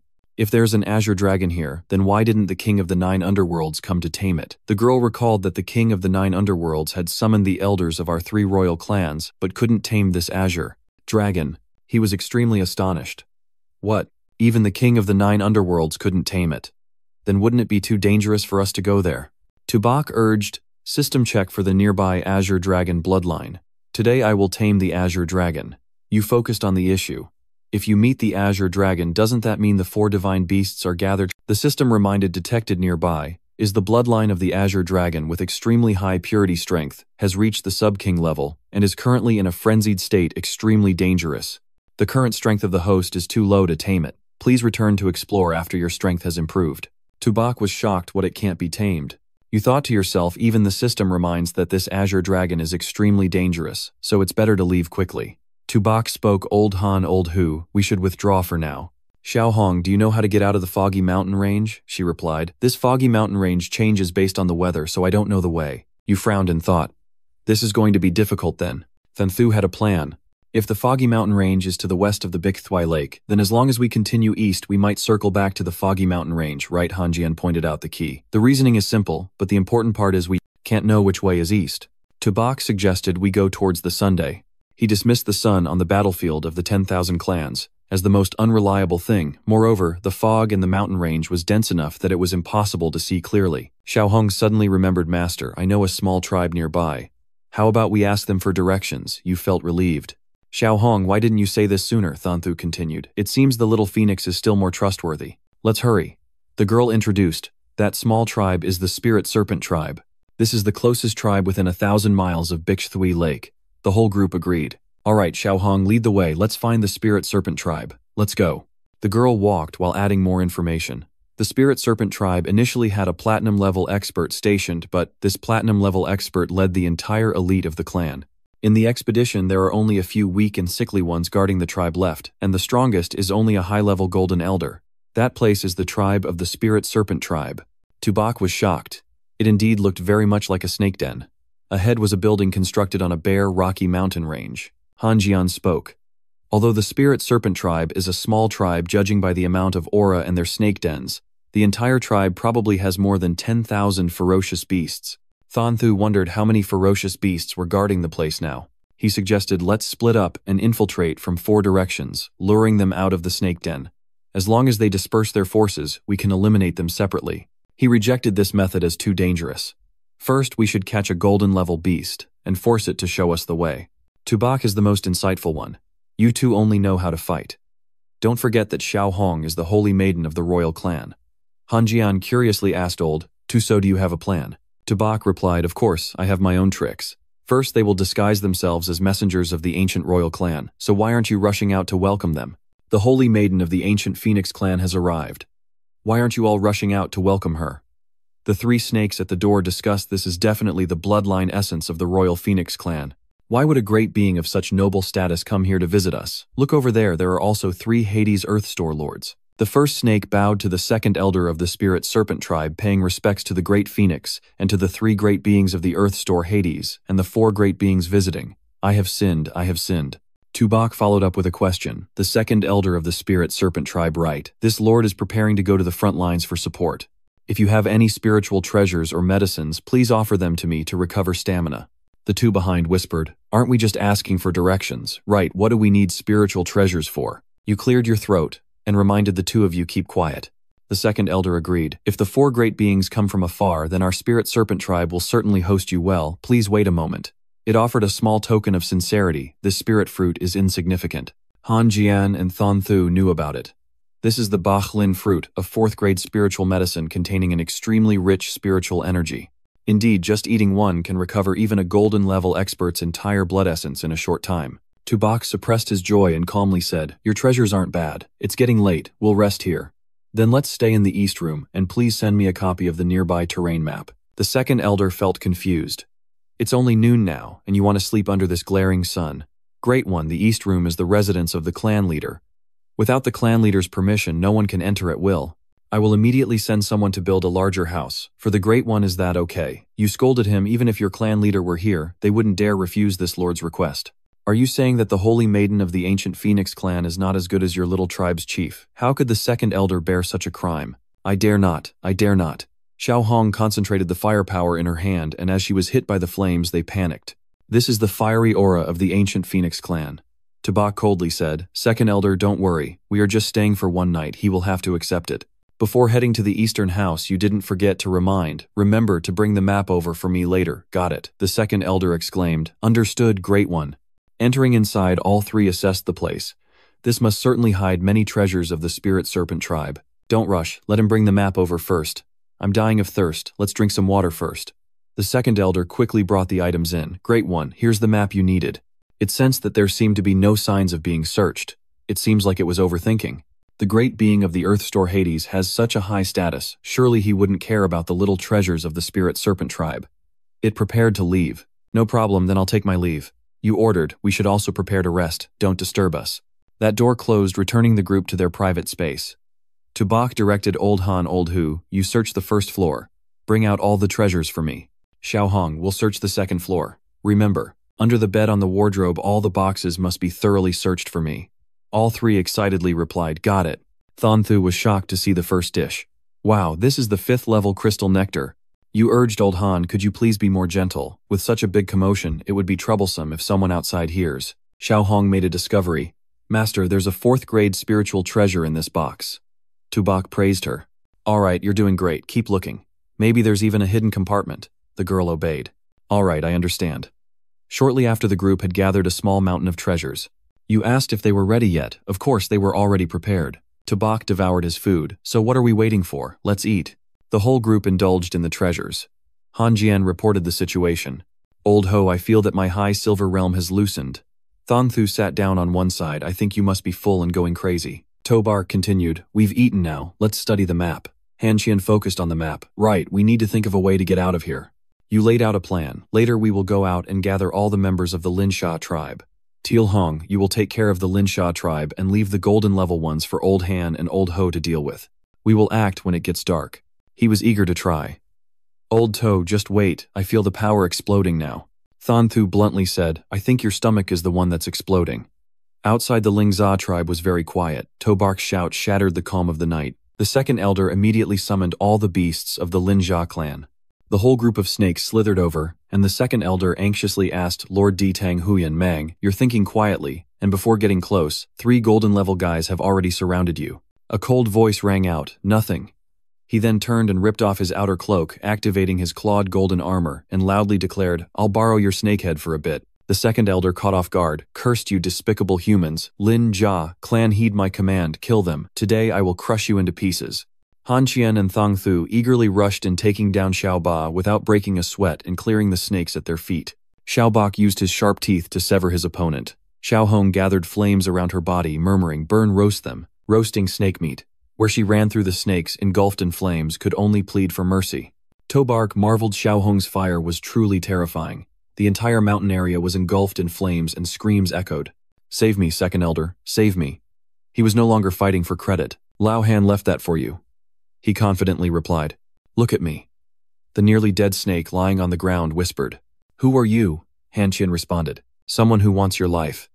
A fierce force slashed through. He regretted it, feeling he hadn't had enough of a fight. The opponent was still too weak. Tobak reminded, don't underestimate them. This is the inner region of the 10,000 clans. Xiao Ba sensed the power surging within him. I feel like I'm about to break through to the golden level. Xiao Bak felt the same. Thon Thu rushed over and asked, do we need to regroup with the main army next? He replied with an, I have a plan.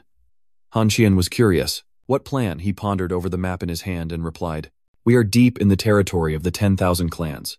Why don't we launch a direct attack on the Feng clan right here? He suspected that relying on just us was too dangerous. Tobark boldly answered, I'm not afraid of anything. Prosperity comes from danger. The more dangerous the situation, the greater the reward. All right, I'm the team leader. Follow my lead. We'll rest here for the night, and tomorrow we'll advance to Feng Vun Sun Mach. Thon Thu was surprised. Isn't that the territory of the Feng Bao clan? Han Qian noted that since Lao To became the team leader, he was getting more and more ambitious. The next day they continued their disguise. Someone couldn't help but ask, why this method? Tobark responded, because it's effective. You announce when we reach that territory, and Lord Ditang Huyan Mang has arrived. Why don't you hurry up and greet him? Everything went according to plan when the leopard passed the order. Hurry and report to the elder that Lord Ditang Huyan Mang has arrived. The elder arrogantly approached with his sword. Lord Ditang Huyan Mang, are they here to offer death? This move left them bewildered. What's happening? I have no idea. The elder spoke up.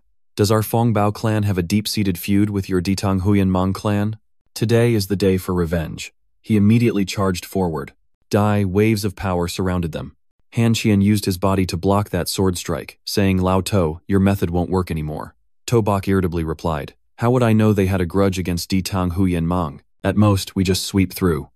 Xiao Ba, let's get to work. 2 beast companions appeared, leaving the elder of the Bao clan shocked.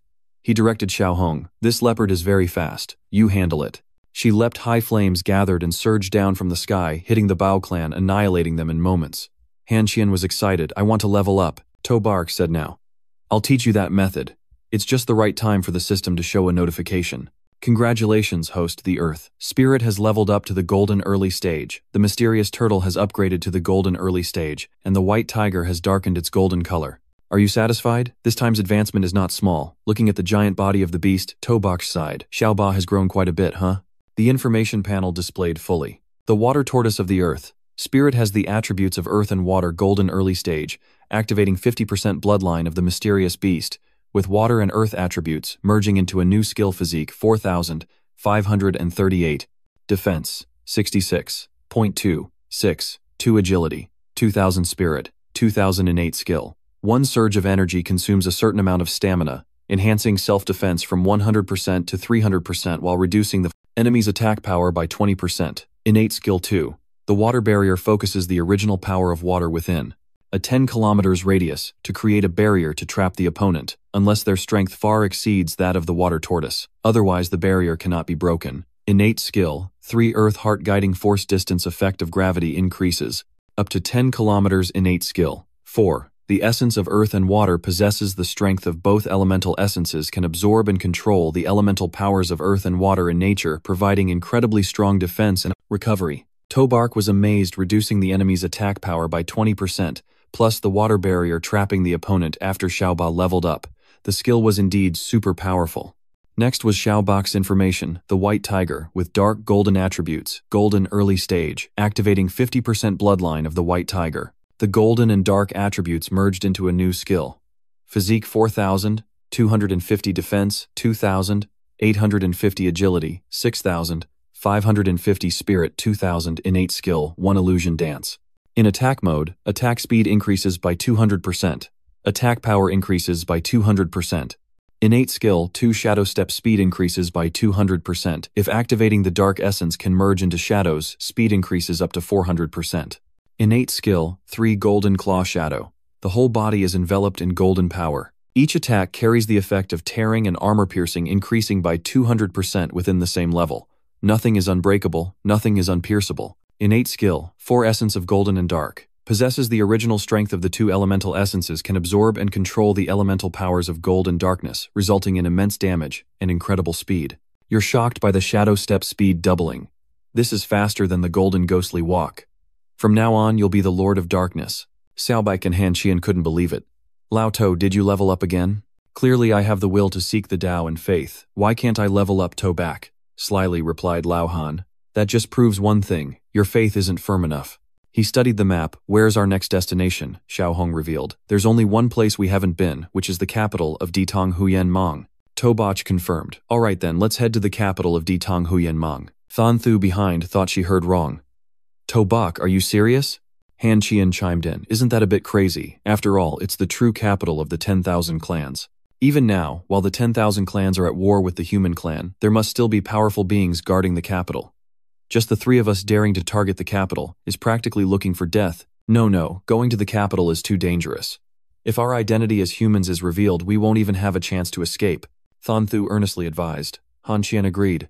With just the 3 of us, entering the capital is still too reckless. Tobark said solemnly. Lao Han Lao Ho, did you forget your faith and will to seek the Tao? If you want more resources to enhance your strength, you must go to the capital. Just think about it when you reach the king level, standing atop the Great Wall, looking down at the 10,000 clans like ants at your feet. How many people will admire you, and how much great merit can you earn for the human clan? Moreover, this is for the greater good of the human race. What glory it brings. Even if we can't return this time, it's still a tremendously great thing, do you understand? Han Qian with just a few words was stirred up and shouted. Yes, for the greater good of the human race, I Han Qian, live for glory and die for glory. He clenched his fist, encouraging him. Right, Lao Han, that's the good man of our human race. Thang Thu was speechless. Wow, are we really fired up now? Tobach commanded Xiao Hong lead the way. The little girl obeyed. Yes, master. They set off with determination. Let's go for the greater good of the human race, for the greater good of the human race. 3 days later, when the group was exhausted, someone asked, how much further, Xiao Hong? She smiled and replied, almost there, we're almost there. That place is the capital of Ditang Huyen Mang. He felt a bit hesitant. This isn't just a capital, it's clearly a massive mountain. Han Qian was frightened. Lao To, I'm starting to feel a bit regretful. You've jumped into the river, so you must swim. Tobark gritted his teeth. What's there to fear? We are the good men of the human race. The girl revealed the capital of Ditang Huyen Mang can be said to be the most magnificent among all capitals. A few years ago, I came here with the Grand Elder for a stroll. The 4 city walls each have 13 gates. Typically, when royal experts arrive, they enter through the main gate in the center. The local clan of Ditang Huyen Mang enters through the 2 side gates next to the main gate. Others will be checked for aura and charged at the gate. The local clan of Ditang Huyen Mang, the royal clan, the local clan of Ditang Huyen Mang. Others will be checked for aura and charged at the gate. As for the other side gates, they are designated for high bloodline clans to enter. However, all will be checked for aura and charged at the gate. Tobach was shocked when charged at the gate. Xiao Hong took out her spatial bag. It was actually a death crystal. About 1 death crystal can buy a regular 3rd-grade spiritual herb. The death crystal is not only used as currency, it also contains an abundant source of energy that can be used for cultivation. From the platinum level and above, higher-grade spiritual stones are used during cultivation. These higher-grade spiritual stones not only contain ordinary energy but also elemental power from nature. For example, metal elements, earth elements, spatial elements, and many others. He began to tempt her. Xiao Hong, the saintess, do you only have one death crystal in your bag? The little girl innocently reported the amount. Mine is a spatial bag with about 100 square meters of space. The spatial bag dropped with a light and casual tone. Ah, turns out to be quite wealthy. Looking at the small mountain of crystals, all three were astonished. No wonder they used to eat spiritual treasures so leisurely. It turns out they used death crystals for cultivation quite a lot. She is indeed a little rich girl. Tobike hesitated. That Xiao Hong, it's not safe for a child like you to carry so much money. As your master, I'll help keep it safe for you. Okay, it's decided then. Internally, he rejoiced. This time I really struck gold. Han Qian reminded. Lao To, it seems we should enter the city now, right? Prepare carefully. I will pass another aura of Ditang Huyan Mang to you. This aura can last for 7 days. If we go through the side gate, we can save some toll. Tobark smugly continued to disguise himself as the beasts bowed their heads. I've said this method works every time. Look at their reactions. The gate has opened. Greetings to the 4 esteemed lords returning to the capital. He's still immersed in the high status. Look how impressive we look. Thanthu asked about the next step. Do we go straight into the capital? Toba confirmed. That's right, they are assessing their surroundings. There are beasts everywhere. Isn't this capital a bit strange? This place was bustling with beasts. Thanthu was astonished. Lao To, I didn't expect there to be so many beasts in the capital, and their strength isn't weak either. The foundation of the 10,000 clans is much deeper than we thought. Han Qian sensed indeed the 3 royal clans, along with some elites in the capital gather. Our human warriors are no match for them. Xiao Hong revealed a piece of information. Actually, the 3 royal clans have a very strong control over the high bloodline clans. This time the king of Jiyu brought millions of troops. Perhaps 9 million of them are just cannon fodder. The elite troops probably only consist of the clans of the Jiyu royal clan and Ditang Huyan Mang. They understood, so that's why Lord Than Sun didn't even pay attention to that million-strong army. So that's the reason. I didn't expect the capital of the 10,000 clans to be so lively. Should we take a stroll? The system promptly reminded Master. I've detected something good about 10 kilometers to the southwest. Tobark immediately made a plan to snag it. Lao Han Lao Ho, look at this vast royal city. If the 3 of us stick together, our efficiency will really be too low. How about we split up? He had no doubt. Fine, I want to see if there's a place to research the history of the 10,000 clans. He handed them the items. Don't say I'm not brotherly. Each of you take a death crystal, act as you see fit. After the job, let's meet at the city gate. Both reflected. You only give us 1 each. You're too stingy. Right in Xiao Hong's bag. Tobak ignored their chatter and turned to leave. No need to thank me. Just remember to return it. Xiao Hong lets go, leaving them helplessly cursing. Tobark, you stingy head. The 2 of us split up. I'm going to find a place to study the history. Do you want to come with me? Never mind, I'm going to check out some armor shops in the city then. He stopped at a place as directed. This must be it. I wonder if there's anything interesting here. Tobak assessed the area. Could this be the main treasury of the city lord? The wall is not too high. I can climb over it. Xiao Hong pointed in one direction. Master, look, there's a talisman of a fierce beast guarding. He breathed a sigh of relief. Thankfully, he hadn't acted rashly. This talisman looks familiar. I feel like I've seen it in an ancient scroll. I remember now. This is the Flying Ban Barrier. The Ditang Huyan Mang clan truly has terrifying methods. With this barrier here, even a diamond-level expert wouldn't expect to jump the city wall without making a sound. What is being protected behind this barrier? The girl reminded Master, someone's coming. Let's hide first. They concealed themselves in a corner, eavesdropping on a conversation among the beasts. Is the Lord coming to inspect again? Is there anything unusual? No, everything is normal.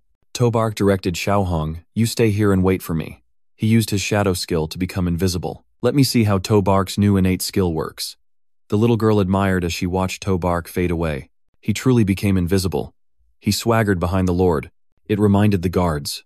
After I enter, close the door tightly. Once inside, he had already eliminated Tobark. He appeared satisfied, saying this shadow skill is quite useful. I must see what treasures are hidden here. Entering a room filled with countless crystal cores, Tobark joyfully rushed over. Great all-death crystals, I've struck gold. This time I can't help but get rich. Suddenly a shadow flashed by and he was surprised. There was actually someone here. Could there still be people from the Ditang Huyan Mang clan here? Tobark shouted. Who's there? Come out now. The 2 recognized the voice. Turns out to be familiar faces. They were astonished. Tobark, is that you? All 3 simultaneously spoke. What the heck? So it's you 2. One said they were going to read books, the other said they were going shopping, and another said they were heading to the weapon shop. What a coincidence. You're here too, Tobaki questioned them. Aren't you 2 always acting so upright and proper? Why are you both wearing stealth gear now? Well done, you two are even more professional than I am. How did you get in here? Did you alert the guards? Han Qian explained. Isn't there a tunnel here? I just happened to stroll in. I don't know how I ended up here. He didn't want to expose himself. Alright, enough chatter. Take as much as you can, just don't make noise. You two don't follow me. He replied, Lao To, don't be so stingy. Once their bags were full, they finally stopped. That should be enough. I really can't carry anymore. Same here. To Bark was disappointed. You two really have no ambition at all. Suddenly a bell fell to the ground, making noise, attracting the guards' attention. What was that sound?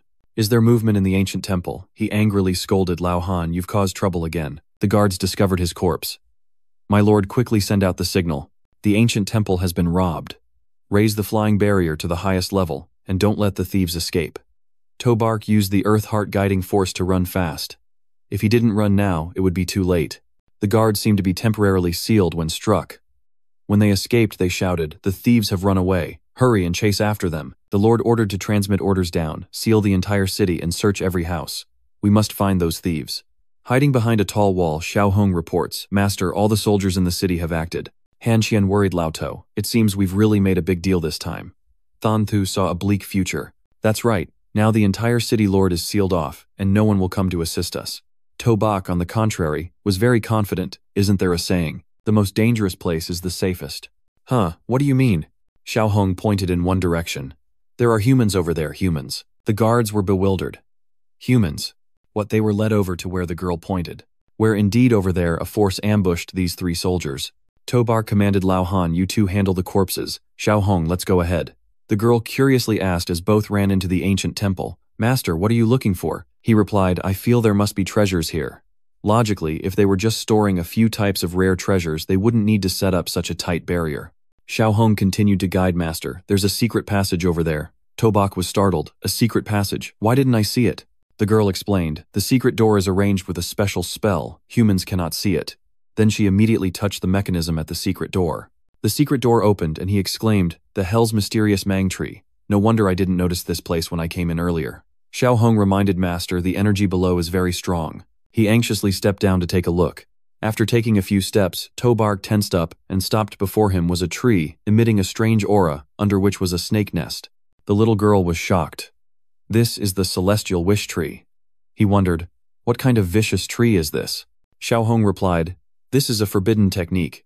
How dare the Detang Huyen Meng clan nurture such a tree? Do they want to become the fourth royal clan? Tobak rummaged through his memory. Celestial wish tree. I feel like I've seen it somewhere. The system reminded, discovered an ancient divine branch containing countless unfinished law powers. This tree has a close connection with the cause and effect of the great primordial calamity. The host should absolutely not overlook it. Xiao Hong observed the situation, unable to contain her anger. The Detang Huyen Meng clan actually did such evil. To nurture a celestial wish, it would likely require the lives of no less than 10 million snakes. Tobark jumped to the top of the tree and pointed at the only fruit. What is this? The little girl immediately recognized it as an 8th grade spiritual fruit. The Detang Huyen Meng clan has buried countless lives for these spiritual fruits. He picked it feeling something unexpected. The fruit was only as big as his fist but weighed hundreds of pounds. This was the first time he had seen such a spiritual fruit. What effect does this celestial wish fruit have? Xiao Hong explained. Each celestial wish fruit contains incredibly terrifying energy. It can help a lord-level expert increase the concentration of their bloodline. When the concentration of the bloodline is raised to a certain level, it will require slaughtering countless kin. Therefore, the method of nurturing the celestial wish tree has been banned by the 3 royal clans. Tobike jumped down. Is it that powerful? It seems I really can't leave it here. System, how should I dig up this ancient divine tree? It immediately responded. To move the divine tree, you need to activate its divinity first. The host just needs to place a hand on the divine tree. It reminded that during the relocation process, the divinity would cause a slight shock to the mortal world, so the host should prepare mentally. He noted that reminder, a slight shock. Oh well, either way I can't leave this tree here. I'm ready, let's start. The system then announced beginning to activate the divinity of the divine tree.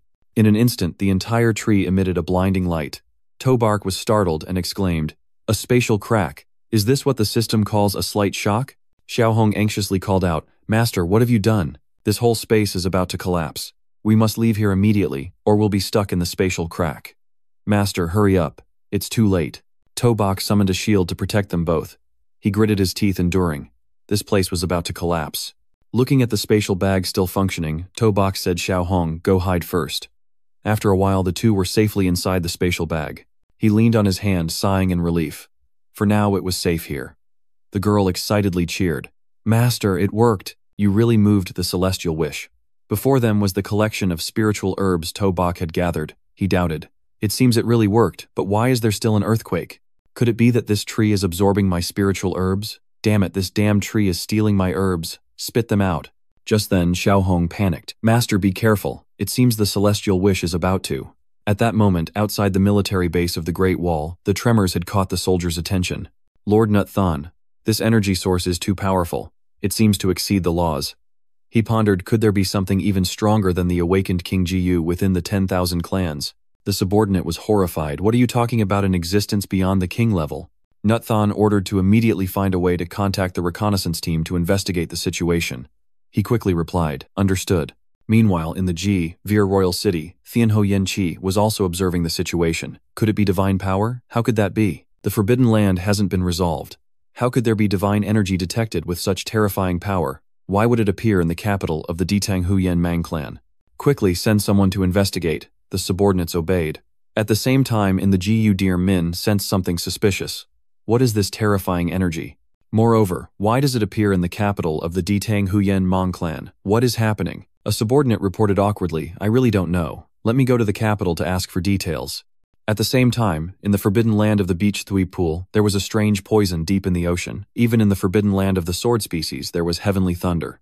Abnormalities occurred in the forbidden lands of the Lost Galaxy, the forbidden land of the 10,000 Great Mountains, and the forbidden land of the Statue Mountain under the sea. When that happened on a small asteroid, living creatures began to move. The immortal god race, we will soon return to the mortal realm. That sight also affected the battlefield of the 10,000 clans. What's going on? An earthquake. A cold sweat broke out from the direction of the capital. It's over for the celestial wish. If the 3 royal clans find out I used forbidden techniques to nurture the tree, I'm as good as dead. The commander rushed off while issuing orders. The Ditang Huyen Mang clan, the entire army retreats. The soldier clan was stunned retreating. The human side took the opportunity to charge in killing the 10,000 clans. The commander of the soldier clan hastily ordered, damn it, what more is there to fight for? The Ditang Huyen Mang clan has fled. We should retreat quickly. We should also hurry and retreat. The human side was even more invigorated. The 10,000 clans were in chaos. Kill them all. The fierce clan in anger had no choice but to flee. Damn it, these damn Ditang Huyen Mang saying to flee, and just running. What are we standing around for? Run over there. Tobok stepped out of the spatial bag and looked at the chaotic scene. What's going on? Could it be because of me? He was astonished, mouth agape. What a disaster. Just then the Huyen Mang clan returned. Who dares to touch our clan's sacred tree? Tobok was stunned. Oh no, this is bad. The 9th elder of the white gold level ordered capture him. The soldiers rushed up threateningly. If you don't run, you'll lose your life. I'd also draw my sword and want to run. The 9th elder struck out. Die. In an instant, the attack had almost reached him. Tobok hurriedly created a shield to block the attack. He stepped back to stabilize himself. Indeed, at the platinum level. The 9th elder roared. You have destroyed our clan's sacred tree. Even if I were to tear you apart, it would be hard to repay that debt. Thon Thu and the others who had just emerged from the wreckage also saw this scene. Why was there such a sudden surge of energy? Could it be Tobok playing tricks? He was a bit surprised looking at his friends. You guys have leveled up to golden already. Han Qian rushed forward. Lao To, you go ahead. I'll stay and fight. The 9th elder still furiously struck. Want to die? Do you think your armor can block me? Tobok was sweating. Lao Han, are you all right? Thon Thu also advised. If it's too hard, don't force it. Let's run together. He resigned himself to fate. Let's go, we'll go. I'll cover you at the back. Hearing this, both teammates rushed ahead. Lao Ho, let's retreat first. All right. Han Qian remained steadfast. Watch my sword skill. Fire slash, second slash, third slash. I can easily dodge such childish attacks, and you want to harm me. But in reality, it was just a ruse for him to escape. See you again. Han Qian quickly caught up to his companions. Are you really running? Wait for me. Tobok threw items over. Quickly eat the spiritual fruit to recover your energy. The 9th elder was enraged. Damn it, you won't escape today. The 3 each used a skill, Shadow Dragon Knight, Swift Wind, Strike Moonlight, Willow quickly escaping. 3 beams of light zipped away like lightning. I am stunned. Is this the speed a golden level can achieve? Finally, 3 voices later, the 9th elder lost track of them. How could these beasts escape? No matter what, I can't let these 3 humans get away. Otherwise, our lives will be in danger. Are you sure you saw them run that way? I saw the subordinate nodding, and felt a bit shocked, but this is the forbidden land of the Lost Galaxy. If we go deeper, it will be the Bitch Thui Pond. The ninth elder decided to chase after them, not caring about the calculations anymore. He must capture those 3 humans. At this moment, Tubok's group had stopped. Thon Thu reminded Drink a bit. They surely can't catch up that fast. Han Jian curiously asked, "They're desperately chasing us. What are they saying about the holy tree? What on earth is this?" You hesitated, not intending to explain right away. This is a long story. Let's quickly recover our strength and leave this place. Just then, Elder 10 in Platinum chased after us. None of you are going anywhere. A bunch of useless trash, 3 mere humans, and you can't catch them, so I have to take matters into my own hands. Han Jian stepped up to block Old 2. You guys go ahead. He furiously transformed hand over our holy tree, and I'll make you die quickly. He was knocked away, making Tubok worried. Old Han, you angrily questioned. Do you still have the guts to call the wish tree, the holy tree? I will take on this evil thing for you. Elder 10 flicked his snake tongue to see how long you can hold on. Han Jian sprang up, recovering his energy. Old 2, take Old Ho away, I'll handle this. Tubok did not want to agree. Old Han was extremely determined. I'm not joking. Hurry up. It's better to leave one behind than to stay here together. The victory of humanity is the most important, Thon Thu exclaimed emotionally. Old Han. Han Jian has recovered and stood up. Hurry, the 2 of them ran ahead. We'll wait for you in front. Elder 10 swung his snake body to chase after him. You think you can run? Die already, but he swung the spear up. Your opponent is me. But Han Jian was quickly outpaced. He disdainfully intended to leave. Humanity is shameless, unaware of its own limits. Your life is worth less than an ant. Unexpectedly, he leaped up. It's not over yet. I told you your opponent is me. You clutched tightly onto the tail, making Elder 10 furious. This human doesn't know life or death. He swung his tail up high, then struck down, causing Han Jian to bleed in pain. Elder 10 growled, I don't want to waste my strength on you, you worthless fool. Instantly, countless spirit snakes emerged from the ground surrounding and biting him, dragging him back towards Tubok and the others. You stared in shock at the clear lake. This is Bik Thui Dam. Thane Thu confirmed, that must be it. Tubok was extremely bewildered. Why is it so peaceful here? Is that green dragon not home? He was also confused. They aren't chasing after us. What should we do? Outside the forbidden area, Elder 9 was walking around probing. Strange. Previously, any being entering the forbidden area of Bitch Thu Dam would be attacked. Why is it so quiet this time? Elder 10 pondered, seeking advice. Our clan's holy tree is still in their hands. We absolutely cannot let them escape. Or shall we give it a try? She agreed. If there's danger, we can retreat outside in time. So they entered the barrier. However, as soon as they did, they faced the pressure of the dragon. This is Elder 9 panicking. It's Thon Long, retreat quickly. Elder 10 complied and retreated. Meanwhile, inside Bik Thui Dam Tubok was leisurely. Hurry up and eat more. Thon Thu worriedly asked, how can you still sit here eating so calmly? They could catch up to us at any moment. You held the spirit fruit and explained, can't you see yet? This is their forbidden area, so they wouldn't dare come here. If not, those 2 Elder Xuanzas would have caught up by now. But we really can't stay here forever. We need to think about where to go next. He contemplated a plan. If they don't dare to chase us, then why not head back to the Misty Mountains and look for reinforcements? Tobok stood up, shaking his head. No way. We've made too much noise in their territory, so they will definitely return to guard. If we go like this, we'll definitely run into the Xuanzas clan. Thon Thu nodded in agreement. It made sense. Did you think of something? He raised an eyebrow, smiling slightly. How about we head back to the interior of the 10,000 clans and take out a few of the Mothung? He asked in a panic. What are you, crazy? If we return to the interior of the 10,000 clans, there's probably not just 2 platinum level chasing us, Tobark pointed out. Of course, we can't go back the same way. So this time we can take a detour. Thon Thu was speechless. Are you sure you know the way? He patted his chest confidently. Of course, we can still take the opportunity to find Old Han as well. Don't worry, the trees move, the dead trees die. The living people follow me, it's foolproof. Let's go stop eating, you guys. As they ran, Tobok explained, after several battles before I've noticed an issue. Thon Thu looked confused. What issue? He explained that when facing opponents stronger than platinum level, we basically don't need to consider fighting. Simply pour all our energy into increasing our speed and slowing down the opponent. Only then do we have a chance to escape. Thon Thu calculated. This was accurate. After all, the gap in combat power between gold and platinum is just too large. Suddenly, Tobok stopped carefully. There's movement over there. It's a beast clan escorting someone. Hurry up. He was stunned to realize it was Old Han. Thon Thu was agitated. We can't just charge in there. Over there, the beast clan is threatening. No matter how much you delay, no one will come to save you. Tobok assessed the situation. If we charge in directly, Old Han will be in danger, so we need to think of a complete solution. He asked softly, "What do you want to do?" He smirked proudly, a perfect plan. On the other side, Han Qian angrily shouted, "You beasts, you think you can threaten me, let's see if I can take you down." Before another whip could strike, a voice shouted, "Stop, Tobak," and his companions disguised in cloaks approached. "What are you doing?" The Beast clan member hurriedly flattered them. "Two esteemed envoys, I was ordered by the 10th Elder to escort this human back to our territory, but he recognized the two of you." The old man hurriedly told Han Qian to keep quiet. "Shut up, you filthy human." Then he turned to say, "Indeed, you are the ones here to escort. We were ordered by the 10th Elder to supervise the escort of the human and conveniently gather supplies for our clan." The beast was bewildered. "Gather supplies, but the supplies have already been delivered," Tobark explained. "Now that the battle on the front lines has failed, we need to requisition the supplies back." "Are you questioning even the orders of our clan?" the Beast clan member weakly responded. No, it's a burden for you esteemed envoys." He urged, "You lead the way." The Beast complied. "Understood, esteemed envoy." They entered the territory of the Mio clan. Tobark then said, "I will personally interrogate this human prisoner. You quickly go call your clan elders to meet me." The Beast immediately ordered someone to notify the Grand Elder.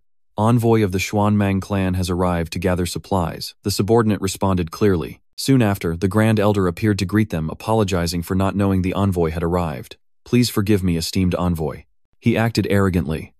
"Enough small talk. We're here to gather supplies and various spiritual materials." He was stunned and asked back, "The spiritual materials were submitted 10 days ago. Why are we requisitioning them again today?" Tobark fabricated an angry response. "The war situation on the front lines is very urgent. Our clan has suffered great losses, so we obviously need more spiritual materials to provide support. Continuous war. Is there any tribe among the 10,000 clans that isn't gritting their teeth to hold on?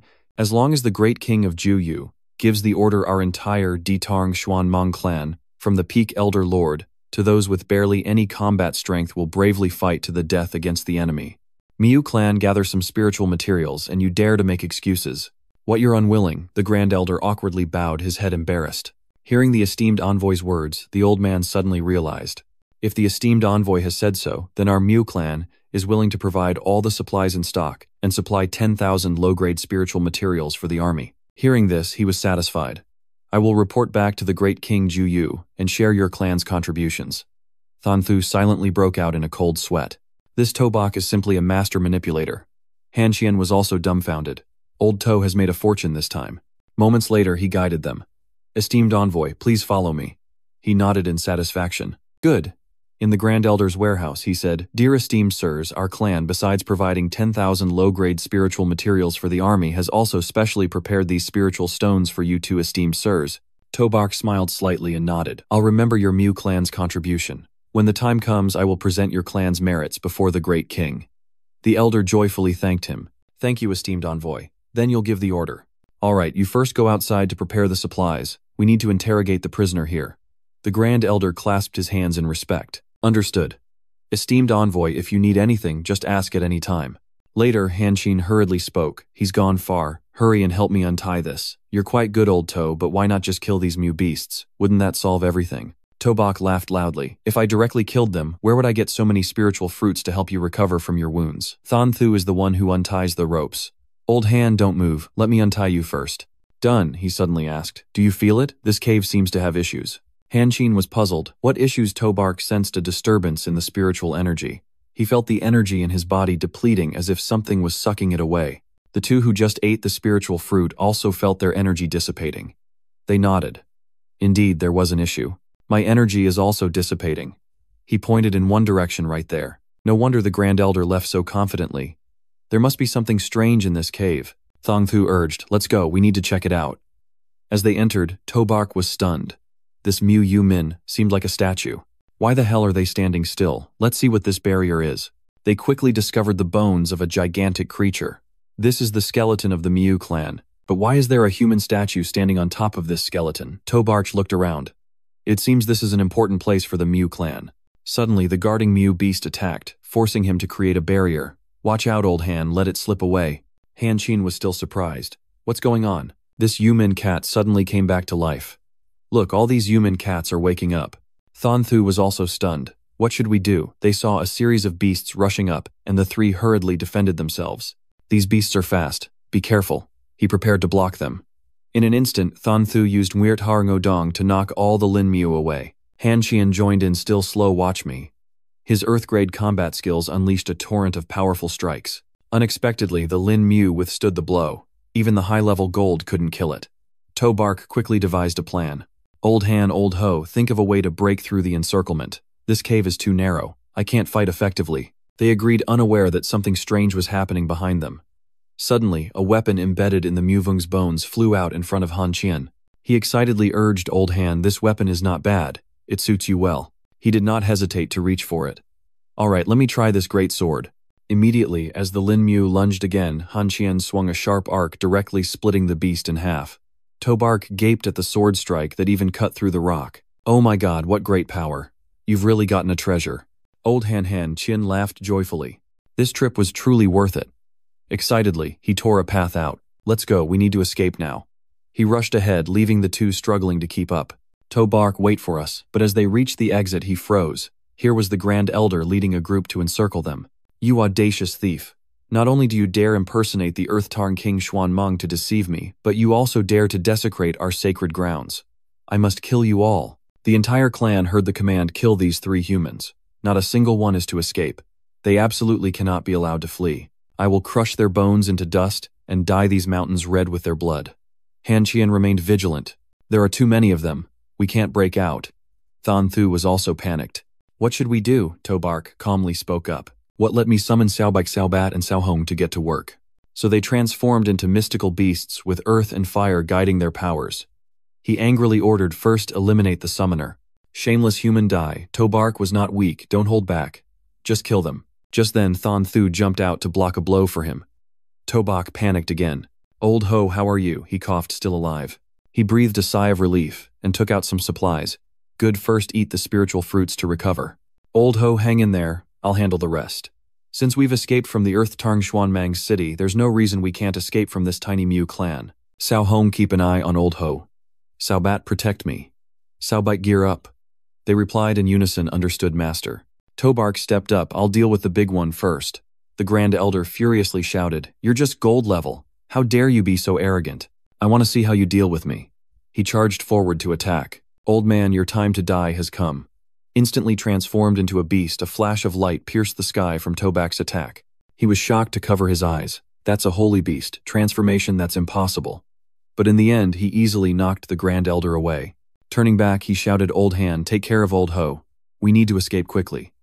Xiaobat, Xiaohong, you two cover our retreat." So the two used earth powers to create a path for Han Qian and Ondong to escape. The two were extremely excited, yelling, "First we caused a ruckus in the Xuanmeng city, and now we'll wipe out the entire Miu clan. Brothers, this trip has been enough. I vow to use the blood of the 3 of us today to illuminate the future of humanity." To Bark interjected, "You guys stop talking. Escaping is the priority." Meanwhile, not far from the Miu clan's tribe, the 10th elder also noticed the commotion. "What is that light?" "It's coming from the Miu clan. Hurry, follow me." The subordinate quickly responded. Meanwhile, Dear Min was frowning as he read reports. He suddenly sensed a disturbance. "That's a holy beast transformation. Could it be a scheme of the human clan? Send my orders to immediately dispatch 2 diamond-level experts to the Miu Mountains to kill To Bark." The subordinate shouted clearly. On the military side, they were in a meeting discussing Sir Nut Thon. As they advanced, they discovered 2 diamond-level experts swiftly moving toward the Miu Min clan. He frowned and ordered, "It's those 3 brats, To Dung. Send 2 diamond levels quickly to the Miu Mountains to support To Dung," the subordinate responded clearly. However, Nut Thon called back, "Wait, also send the gold-level fire cavalry there quickly. We must save To Dung. I sense they are surrounded by millions of troops." The secretary seriously acknowledged. Back with the 3, Han Qian felt fortunate. They finally managed to escape outside. These Miu beasts are incredibly fast. To Bark reminded Old Han, "Don't rest. We can't stay here long." Just then, the 9th elder appeared. "You scoundrels, so you're here, after all? Do you really think you can escape?" The 3 panicked. "What? Oh, I'm smiling wickedly. Let's see where you can run to. Today I will definitely peel the skin off these 3 humans and grind their bones to dust." Before they could react, they felt another tremor. It was the 10th elder in snake form. He's just gold level, yet he's still not dead after 1 hit. "Looks like you're not just good at running, huh?" To Bark stared in panic at his companions. "Old Han, Old Ho," the 9th elder commanded. "Old 10th, release the poison mist to seal their escape route. If we let these 3 ants escape and spread the news, it would be too great a joke." He hurriedly supported the two. How are you two doing?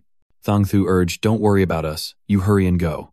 Tobark disagreed, that's not my style, summon the little ones to work. He donned the holy beast transformation and pointed his sword at them. Old hag, do you really think I'm afraid of you? The ninth elder had also transformed into a beast, but could she activate the holy beast transformation in such a short time? But then it would all be in vain. What? You could actually withstand my attack, she panicked, unable to defend herself. Thang Thu was stunned, frowning. A gold level is suppressing 2 diamond levels. Han Qian couldn't believe it. If you had said this before, I would have thought you were insane. He saw Tobak unleash a sharp strike coldly, saying, the power of gold is invincible. It can break through everything. The 10th elder began to be cautious. No wonder it's a holy beast, transformation, a top-tier innate skill. The 9th elder desperately tried to revive her body, absolutely must not let it grow. At all costs, he frowned, looking at their actions. What else do you want to do? These two are actually using fusion. The 9th elder, having gained the strength of the 10th, stood back up. I admit you are strong, but you are just a small gold intermediate. You haven't even fully refined yourself, so you will definitely die today. Tobar couldn't help but feel disgusted. Has anyone ever told you that you are a bit ugly? Oh, I'm furious, creating an energy ball. Let's see how long you can be arrogant. Die. The energy ball fell from the sky like a bomb. The two were blown away by the impact. The force was truly strong. Tobark anxiously looked back. How are you two doing? Damn it. He immediately gathered a fireball in his hands. In an instant, the fire phoenix flew out, resembling a phoenix. The 9th elder disdainfully absorbed it. The fire phoenix won't do anything to us. As it absorbed energy, she created an even larger ball, making Tobark frustrated. These 2 old hags at the platinum level are also quite troublesome. She disdainfully said, You platinum level, what does it matter? I don't believe I can't kill you. I'll risk my life against you. The 9th elder angrily shouted, as she watched Tobark's back and forth. This won't harm me at all. Suddenly, she sensed something unusual. Wait, there are diamond levels coming this way. The 9th elder was unwilling. Just give me a bit more time, and I can kill it. You destroyed the sacred tree of my clan. Even if I die today, I will make you die too. He looked at the large mouth, wanting to swallow him in horror. What? Oh, I roar and want to digest this damn Tobark. Come and be buried with my clan's holy tree. Han Qian panicked. This hag wants to swallow old To, and Thang Thu realized with horror. Oh crap, it seems she wants to go down with Tobark. He heard it and startled. In the sky, a beam of golden light struck down, directly blowing up the body of the 9th elder. Until the dust settled, revealing a protective layer beneath the bomb crater. Han Qian was startled. This is General Lam. He was also surprised, and behind him was the Nam Trun king-level expert. They came to save Tobark. He helped him up. What's wrong with you, To? Barch weakly said, I'm fine. Uncle Lam, why are you here? Nam Tren paid more attention to the situation. He had forced the 2 platinum elders to self-destruct. Could there be others? He lifted Tobach and asked, You all did very well. You even forced 2 platinum levels to self-destruct. Now hurry back to my base. If we delay further, but 2 dark figures appeared, interrupting them. It's too late. I finally found you. The 2 newly arrived beast clan members, a large bear and a swan mung, acted arrogantly. Namtrun, so you're here too. On the battlefield of the 10,000 clans, humanity has the upper hand now. Kill. An explosion suddenly startled the beast clan. In the Yumu Mountains, a female beast general commanded, quickly send reinforcements to the Yumu Mountains. Urgently sending reinforcements, the 2 new enemies displayed their strength. Namtrun, on that day you killed my bear clan elder. Today I will make you pay. The other laughed menacingly. Why waste words with him? Today we must kill them all and offer them to King Juyu. They all attacked in unison. Dai He created a protective layer for them all. However, the 3 of Tobark still felt the pressure. So powerful, this is the strength of the diamond level. Namtren told them, I'll handle this. You 3 go ahead. He was horrified and disagreed. Uncle Lam, you plan to face 2 diamond levels alone, but he was extremely resolute. Did you not hear me? I said you all go ahead. This is an order. Han Qian urged Old To retreat first and go call Viren Quan. We cannot disobey General Lam's orders. Thus, the 3 of them simultaneously ran ahead. Just then a large rock fell in their path. Going. When did that bear clan appear? Let me see where you brats think you can run to. He gritted his teeth and said to his companions, Old Han, Old Ho, fight with them. The Mong clan will deal with Nam Tren. Now you can't even save yourselves, yet you want to save others. He panicked and shouted, You 3 cannot fight against diamond levels. Hurry and retreat. Tobach had no choice but to call his beasts back. Xiaobach, flank them from left and right. Xiao Hong, blow them up. We'll risk it all. The old man laughed disdainfully. No one can save you 3. Just die. Indeed, the group was sent flying by the rocks, causing great pain. Han Qian, blown away, was astonished. Diamond levels are truly terrifying. They can control the forces of nature. We are no match for them at all. The Bear Clan roared, trembling. 3 little ants. Unexpectedly at that moment, a beam of sword light struck the old man. The gold cavalry arrived. The human army surged forward. Under the orders of Sir Nyat Than, we've come to reinforce, protect Tobak, fight against the 10,000 clans. The 3 were overjoyed. It's the gold cavalry. We've been saved. Reinforcements have arrived. Now it's time for us to counterattack. The Bear Clan member was also stunned. The humans actually mobilized the gold cavalry. He summoned his beasts again, Shaubat, counterattack. The warriors charged forward with blazing flames leading the way. The old man hurriedly created a shield. You can't hurt me, To. Bark rushed out. Don't be proud, Bark dodge. Shortly after, Saubat and Sao Hong combined using Huyen Vato Tuk and Chutuk Hua Vu Ta directly break through the stone defenses. The Bear Clan roared, "My Bear Clan is invincible," while the others were engaged in a tense battle. The Mong Clan's member retreated in alarm. No wonder he was a king-level expert. Nam Tran, you do have some strength. He stood in the air looking down like an ant. Today is your day of demise. Nam Tran cast his sword energy wide. He immediately called out to his teammates. Old Hung, they are numerous and powerful. What should we do? He observed the surrounding situation, then immediately transformed into a giant bear. I must crush these ants.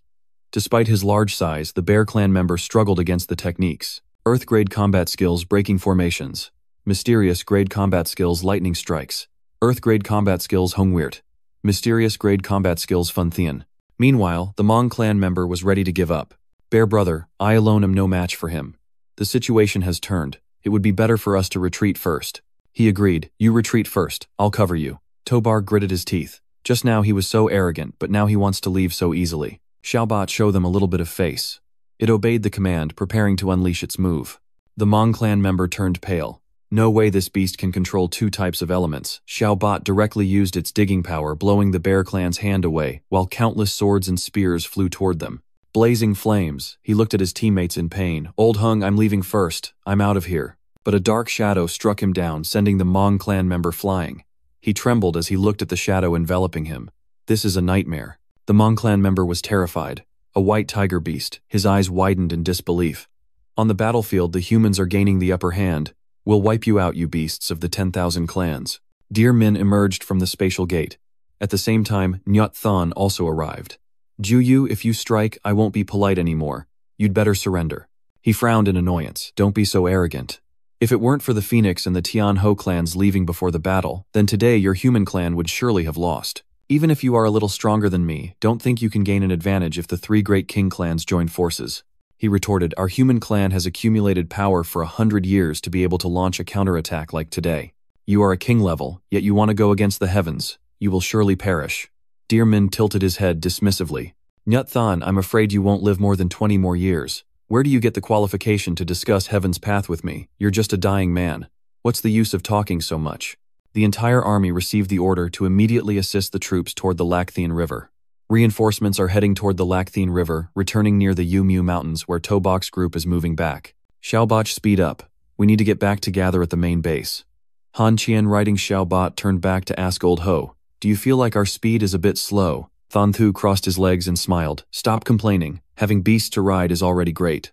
Above, Nam Trun observed the situation. Don't advance any further. There's battle ahead. He startled and looked up. What's going on? He deduced that there might be something happening at the Lacthian River ahead. Tobike was confused. Why are there suddenly so many soldiers from the 10,000 clans here? Nam Trun understood immediately. Our human front has achieved great victory, so the 10,000 clans army retreated to the Lacthian River. We need to hurry past this place and return to the human main base. Han Qian was pleased to hear this. The human clan has achieved great victory. It seems the 10,000 clans can't hold out much longer, and he felt joy as well. Old Han, do you think we can get many merits if we return this time? Thang Thu asked in surprise. Merits, do we have any contributions? They reached the front lines of the human army. In the conference room, Neep Thon was surprised. To Bark, is that really you? You even managed to bring back a holy phoenix maiden. He laughed heartily. How could you say I brought her back?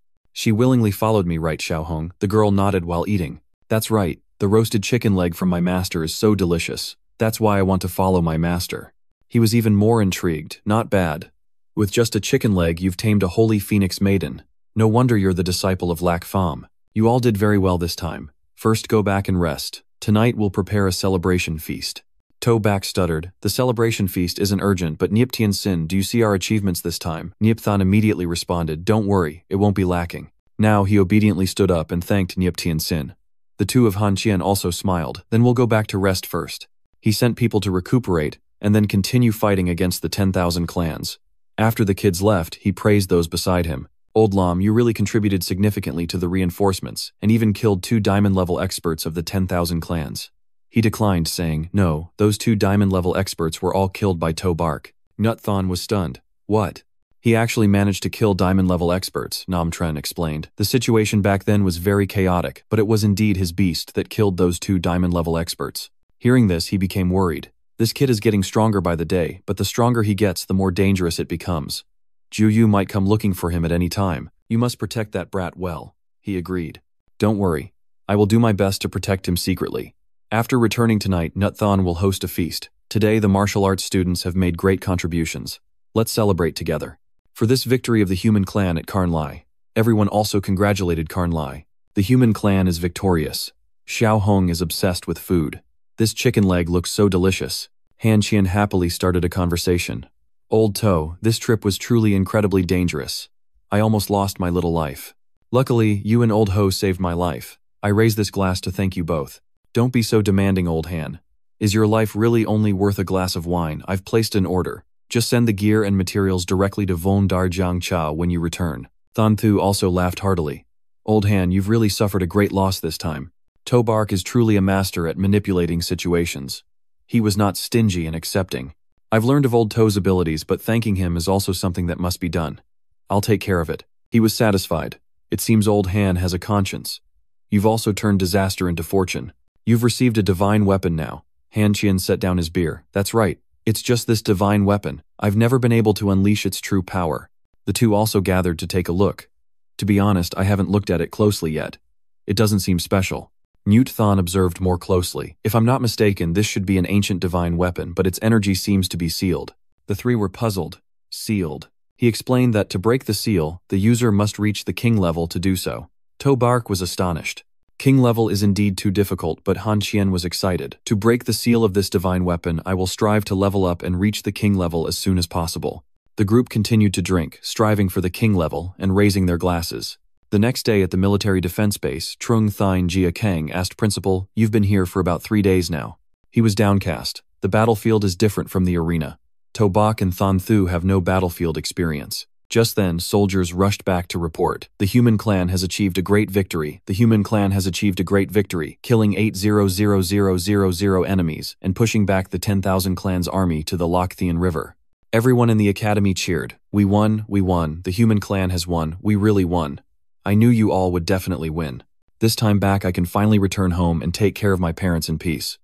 Open the city gate, hurry, and open the city gate." He had just turned to share the good news. How great. The human clan has achieved a great victory, and the principal has rushed down. "Let me go ask if there's any news about Toe-Bosh and Than Thu." Amid the cheers of everyone, the great victory is truly wonderful. He hurried to inquire, "General, do you have any news about Toe-Bak and Than Thu?" The soldiers immediately recounted. "Old principal, those 2 kids not only did well, but also achieved great merit. Those 2 along with Han Qian. You can't imagine it now." Before he could say anything, everyone rushed down. "Did the front line finish the battle? Hurry and tell us. Is it true that the enemy had over 8 million? How is our instructor Kong doing? Is there any news about him?" The soldier also panicked. "Brothers, don't rush. Let me tell you slowly. This grand decisive battle started from the Misty Mountains and continued to the Yomu Mountains. The defense base has matured. After a month-long siege, the Beast Army was defeated and pushed back to the shores of the Loch Thien River. In the Misty Mountains, the 100,000 army now has less than 2,000,000 left.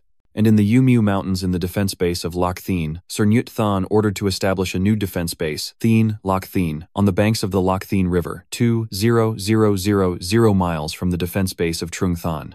Everyone was extremely excited. "Great, the human clan has won. We've won, we've won. Once the base is completed, we can directly move to the front line. No need for anything else." He continued, "In this battle, our human soldiers bravely killed the enemy, including Toe-Bak and Than Thu from Jiangvor, and also Han Qian. The 3 of them risked danger to infiltrate the enemy lines, exterminating over 10,000 guarding beasts in their lair, and wiping out no less than 10 tribes. The 3 of them single-handedly stormed the main city of Dia Tarng Huyen Mang, causing an earthquake, and destroying the entire main city. In this battle, they inadvertently killed no less than 10,000 enemy soldiers. Tobark even relied on his strength to kill 2 diamond-level generals. The students were stunned. What, he actually managed to kill diamond-level experts? Am I hearing things? The principal was sweating coldly. That's too outrageous. This kid actually managed to kill diamond-level experts. The soldier proudly reported their achievements. In this battle, Tobark's achievements are superhuman, remarkably brave. Tobark, Han Qian, and Thong Thu retained their positions in Vordar. He was officially promoted to the rank of commander and joined the ranks of the Lokthian military. Tobark was specially awarded the first-class personal title and the Supreme Honor Medal of the Lokthian military. The students couldn't believe it. Are you sure, brother? Can you really not be mistaken? When Tobark and the others left, they were only silver level. To achieve this is just too unreasonable. Even the principal felt like he was dreaming. What on earth did these 3 Tobark go through in this grand battle? He shook the report in his hand 1,000 times more accurate than the battle report personally ordered by Lord Nip Fong. Everyone couldn't help but exclaim about the hundreds of thousands of enemies killed, and even the diamond-ranked ones defeated. This was too astonishing for Tobark.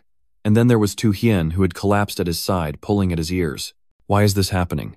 When will I ever be able to keep up with his pace? 3 days later, Diem Min welcomed a special guest. Lord Tatnon, I never expected you to come here in person this time. With you leading the human race is destined for annihilation. Is he really the second-level Tatangon Wang? That useless piece of trash you sent has been gone for so long, yet he can't even take down this planet and has lost troops in the process. He bowed his head in fear, the seal weakening day by day, so our time is limited. My lord, through this battle, I have clearly probed the foundation of the human race. Our target for this attack is Shanhaiguan. Right, there's one more thing. Those humans have captured the holy maiden of the Yofeng clan. I plan to head to the ancient royal city of Yofeng. Tatnangon perked up at this. This was interesting. They even dared to lay a hand on the holy maiden of the Yofeng clan. Go ahead this time. I'll even bring a blood god. We must completely eliminate the human race this time. Diem Min was excited by this. Then Ju Yu will be here wishing you victory, my lord.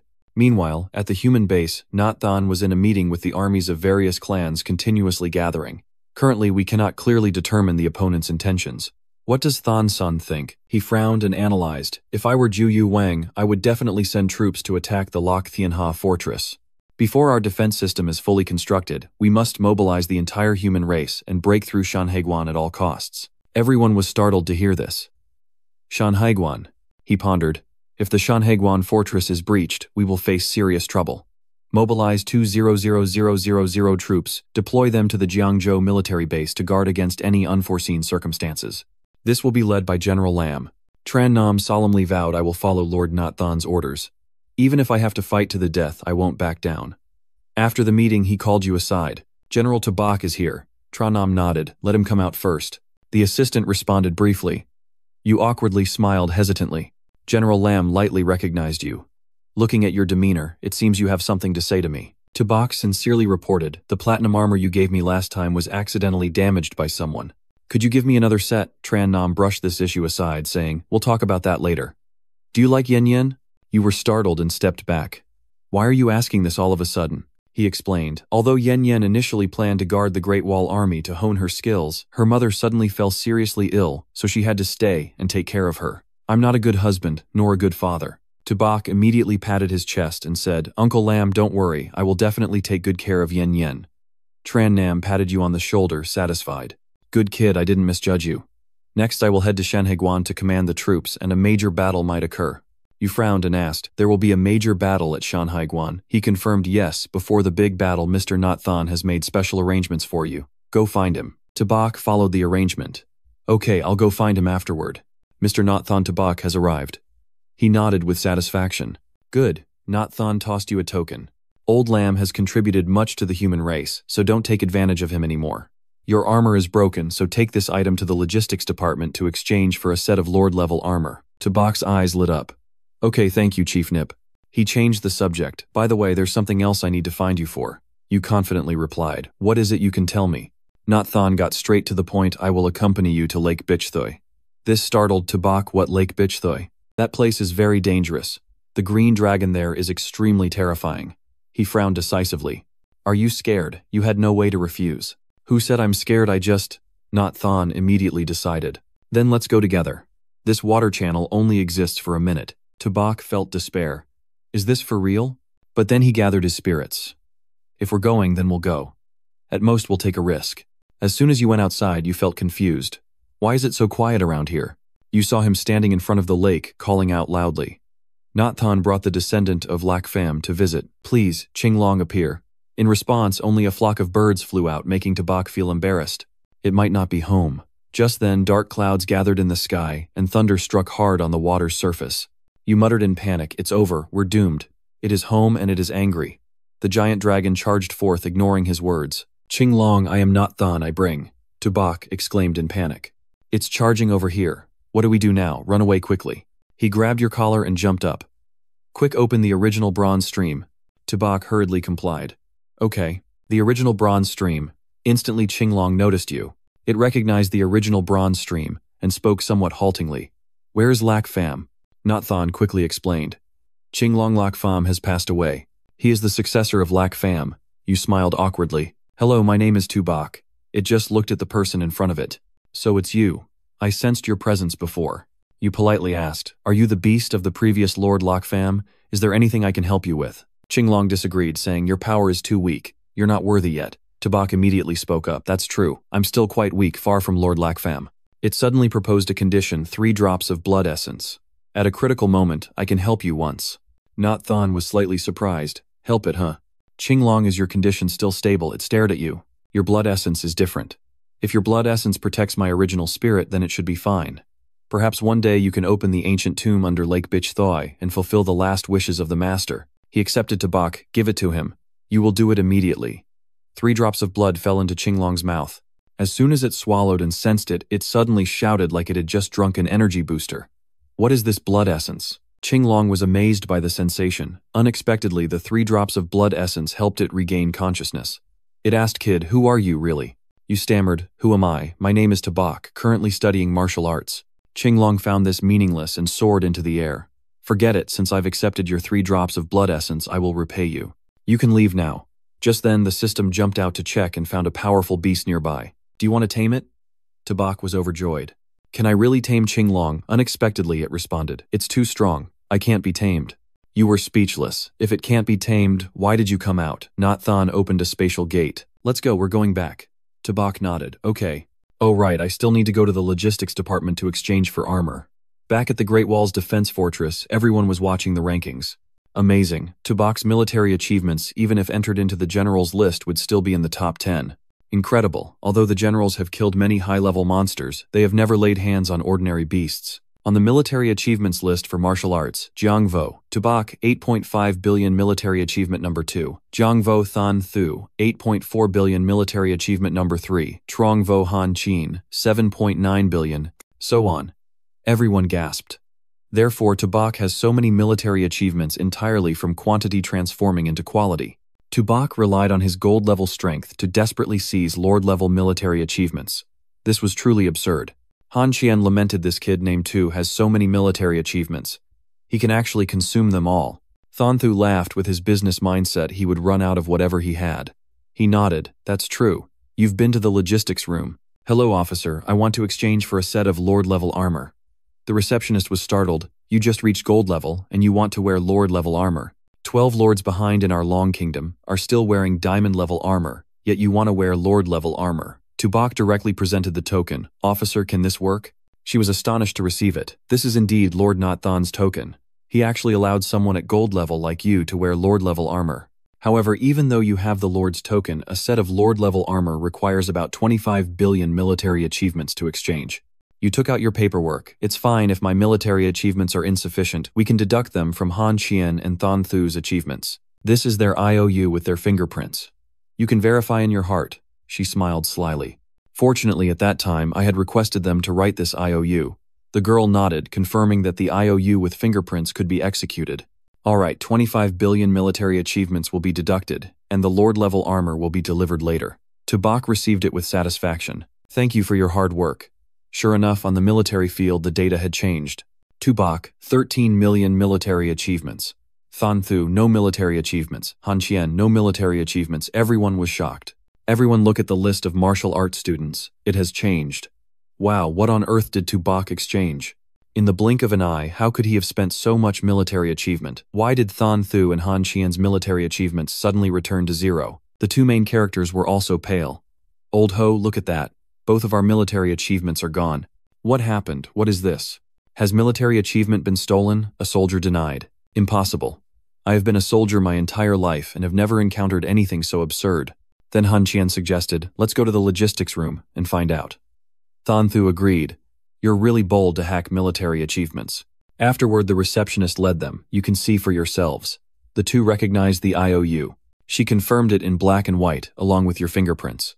Your military achievements have all been consumed by Tubach. Thon Thu clenched the paper. I told you when we were hunted by those powerful clans. How could he be so kind as to give us so many resources to heal? So he had planned everything. Han Qian was resentful. Old, to this cunning guy, he yielded. Let's go. It seems that from now on, there are still many things we need to learn from Tubach. At that moment, you were still wearing the new armor, showing off and dazzling everyone. Oh my god, everyone, look at what Tubach is wearing. Am I blind? This is Lord-level armor. Tubach, a gold-level guy wearing Lord-level armor like this, is simply too much. I remember many generals can't even wear it right. I really have the thought of robbing him, including me. You saw your companions running over. Old Han, old ho. You two are here. I just changed my armor. What do you think? I feel like the size is a bit large. It's not very comfortable to wear. Both of you just had all your military achievements deducted and left in pain. You felt unwell. I'm going back to rest. I'll go back to rest too. See you later. You were dazed. How come you just say goodbye and leave? Outside Shanhaiguan Diem Min, reported Lord Tatnangon, 30000 troops from the Yu Huang clan are ready to fight at any time. He happily removed his hat. Not bad. With 1 million coalition forces plus 30000 from the Yu Huang clan, that's quite a lot. However, there's only one opportunity to break through Shanhaiguan. To prevent failure, I will send another one, 00000 man new soldiers to assist you. He was unexpectedly delighted. Really? Then this mission is guaranteed to succeed. Tatnangon took out something red and directly waved it in the air, receiving my summoning order. This bloodlight seemed to tear through the sky, and a group of creatures like Mongu emerged. They are the bloodthirsty Mongu clan. Diem Min bowed his head in satisfaction, thanking Lord Tatnangon. With these powerful Manu warriors assisting against the fierce beasts, our clans will definitely achieve total victory. He raised his hand, stirring up morale. Clansmen soldiers follow me to attack Shanhaiguan feast on the human race and eradicate their legacy. The 10,000 clans roared in praise, obeying the king's command, vowing to follow Lord Tatnan to conquer and slaughter the humans charging like wild bulls seeing red. Diem Min also shouted to his subordinates. The whole army heeded the command storm Shanhaiguan, and the 10,000 clans growled and attacked. At that moment, Hong Mai also arrived. After our Yu Huang clan's king fell, we haven't fought against the human race for 100 years. She closed her eyes, appearing full of indignation, but the humans captured our holy maiden. This enmity, this hatred, I will not rest until the human race is eradicated. The clansmen screamed, retrieve the holy maiden, annihilate the human race. Thus the 10,000 clans attacked again, assaulting Shanhaiguan to eradicate the human race. In a private room, Tubach blushed and exclaimed, what marriage? Tran Nam confirmed, that's right. You two are of marriageable age now. The 16th of this month is an auspicious day. Yen Yen Shai still liked him but was embarrassed. Dad, I'm not prepared to marry anyone yet. You also felt embarrassed. That's right. Isn't the father-in-law being too abrupt? He got straight to the point. Tubach, do you not want to marry my Yen Yen? You hurriedly replied. It's not that I don't want to. Tran Nam then decided. Good, then it's settled. On the 16th of this month, the two of you will hold a grand wedding. Just then, someone rushed in. It's bad. There's news from the military report. Everyone was startled and asked, what happened? Why are you so flustered? The secretary hurriedly reported. General Lam, it's bad. The coalition army is attacking Shanhaiguan. Tubach was startled, but he stood up calmly. Indeed, it's Shanhaiguan. In the large conference room, the secretary also requested Lord Not Than, please give the order. He nodded, transmit my orders. All the stationed legions must quickly support Shanhaiguan. She responded clearly. Tran Nam led the human race to rush out. I won't let those 10,000 clans achieve their goals. With the 10,000 clans having additional reinforcements rushing up, he was undeterred and shouted loudly, all soldiers, you are the elite warriors of the human race. Raise your weapons and do not let the 10,000 clans advance another step. The warriors of the Lam family all responded, raising their weapons. Tran Nam ordered the artillery to attack, and countless artillery fired. Elsewhere, Tubach was meditating with numerous treasures. You gritted your teeth thinking I need to level up quickly. Suddenly, a terrifying energy burst from your body, causing thunder to crash down on the building from the outside. What's going on? Is a powerful being breaking through a realm? Tubok stood up satisfied. I've reached the Platinum Realm. Outside, Han Qian was startled. It seems to be the room of Old Tu. Thon Tu speculated, could it be that Tubok has reached the Platinum Realm? At the same time, the secretary reported, report to Mr. Not Thon, Tubok has broken through to the Platinum level. He smiled with satisfaction. This child might have greater potential than Lac Fam, but the battlefield is the best place to accumulate experience. It's time to bring him out. Transmit my orders. All martial arts students gather. The secretary responded clearly. At that moment, in the forbidden area of the Endless Sea, Hongmi turned to ask Tatangon, why did you bring our main force to this Endless Sea? Could it be, he confirmed that thought, after crossing this Endless Sea, we can bypass Shanhai Guan and launch a surprise attack on the human race. She spoke up to negotiate. Dear Lord, my Yu Huang clan is willing to advance into the Great Wall City. Confront the human race head-on. Dia Min also advised, my lord, I've heard that there is a death god in this sea. Just then he took out a blood jade. Don't worry with this, we can safely cross this sea. Hongmi was stunned. This was Tatangon showing them. Don't think too much. I will lead you. Don't get separated. Unexpectedly, as soon as he stepped into the water, he automatically separated. He stared wide-eyed in horror. Damn it, if I had this treasure I could break through Shenheguan. She also stood there dazed. The seawater was coming out. Tatanon urged, what are you still dazed for? Follow me. Hongmi hurriedly responded clearly. Diem Min called his subordinates, gather and advance. Do not get separated. They proceeded deep into the sea. She looked around and felt nothing. But there is a legend in our clan's records, warning to be wary of things beneath the deep sea, and 1,000 times never step down there. He noticed something.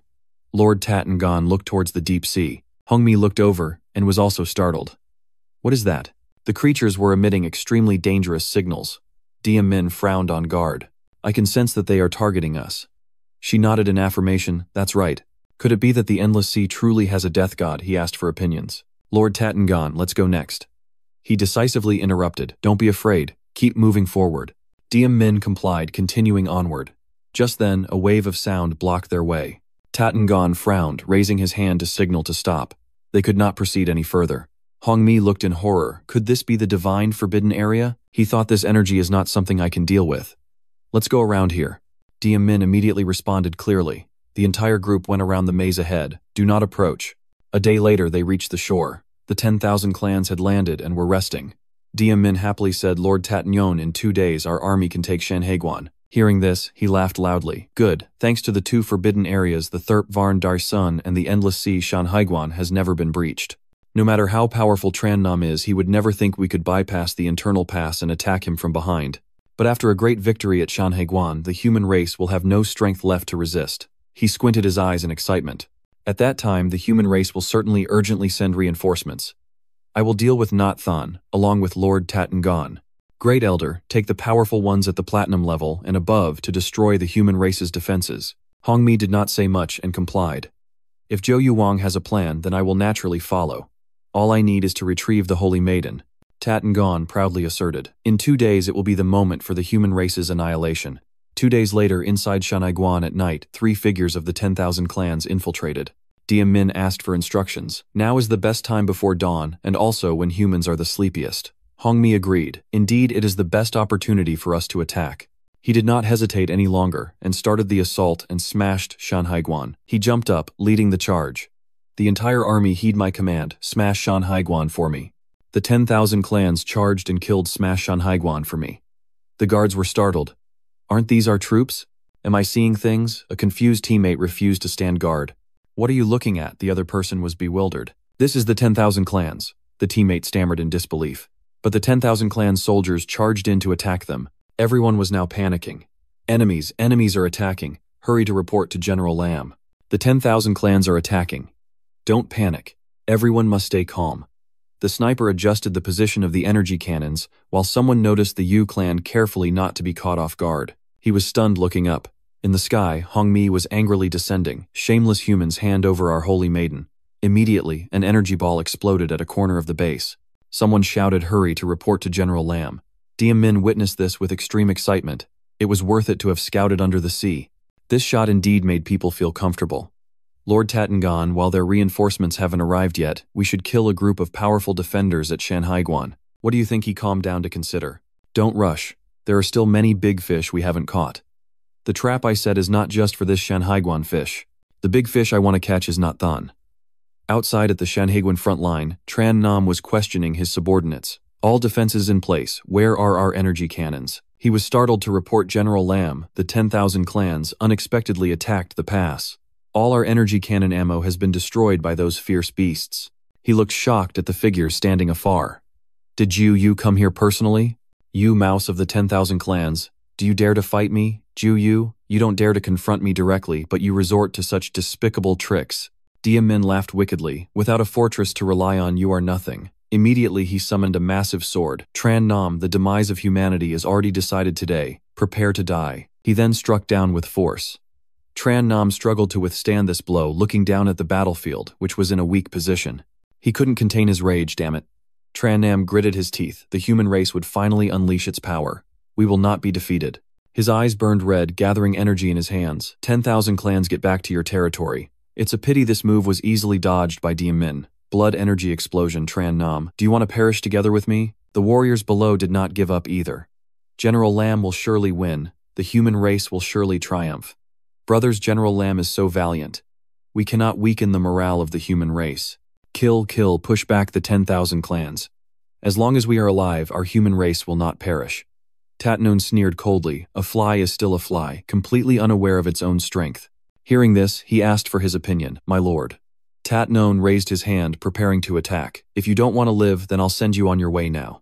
He used one move to blow away Tran Nam, causing everyone's worry. General Lam. Soldiers rushed over. General Lam is injured. Weakly, he asked, who are you? Dia Min hurriedly flattered Lord Tatnon. I'm sorry for troubling you to take action personally. This is my failure. He didn't pay attention to handing over everything. I said I want to catch big fish. These rotten shrimps and fish are for you to handle. He replied, understood. After saying that, Dia Min turned away proudly. Tran Nam, today you will die at Shanhaiguan. Sister, die. At this moment he could only say, to Bak Yen, you too must avenge me. In a critical moment, a loud crash was heard, and Tran Nam looked in shock at Xiaobat blocking in front of him. This is Tabak's beast. It turned out the group of students had arrived. General Lam, we're here to help. You rushed over in panic. Uncle Lam, are you all right? He weakly sat up. I'm not dead yet. But you guys were almost cleaning up my body. Tabak couldn't contain his anger. You not only ambushed my Shanhaiguan, but you also injured my future father-in-law. You jumped up, not approaching them. Tobak's gaze was cold. Ku King, today, I will take your life. Teobat advised. Old To, don't get agitated. Teobak sensed that this was real anger.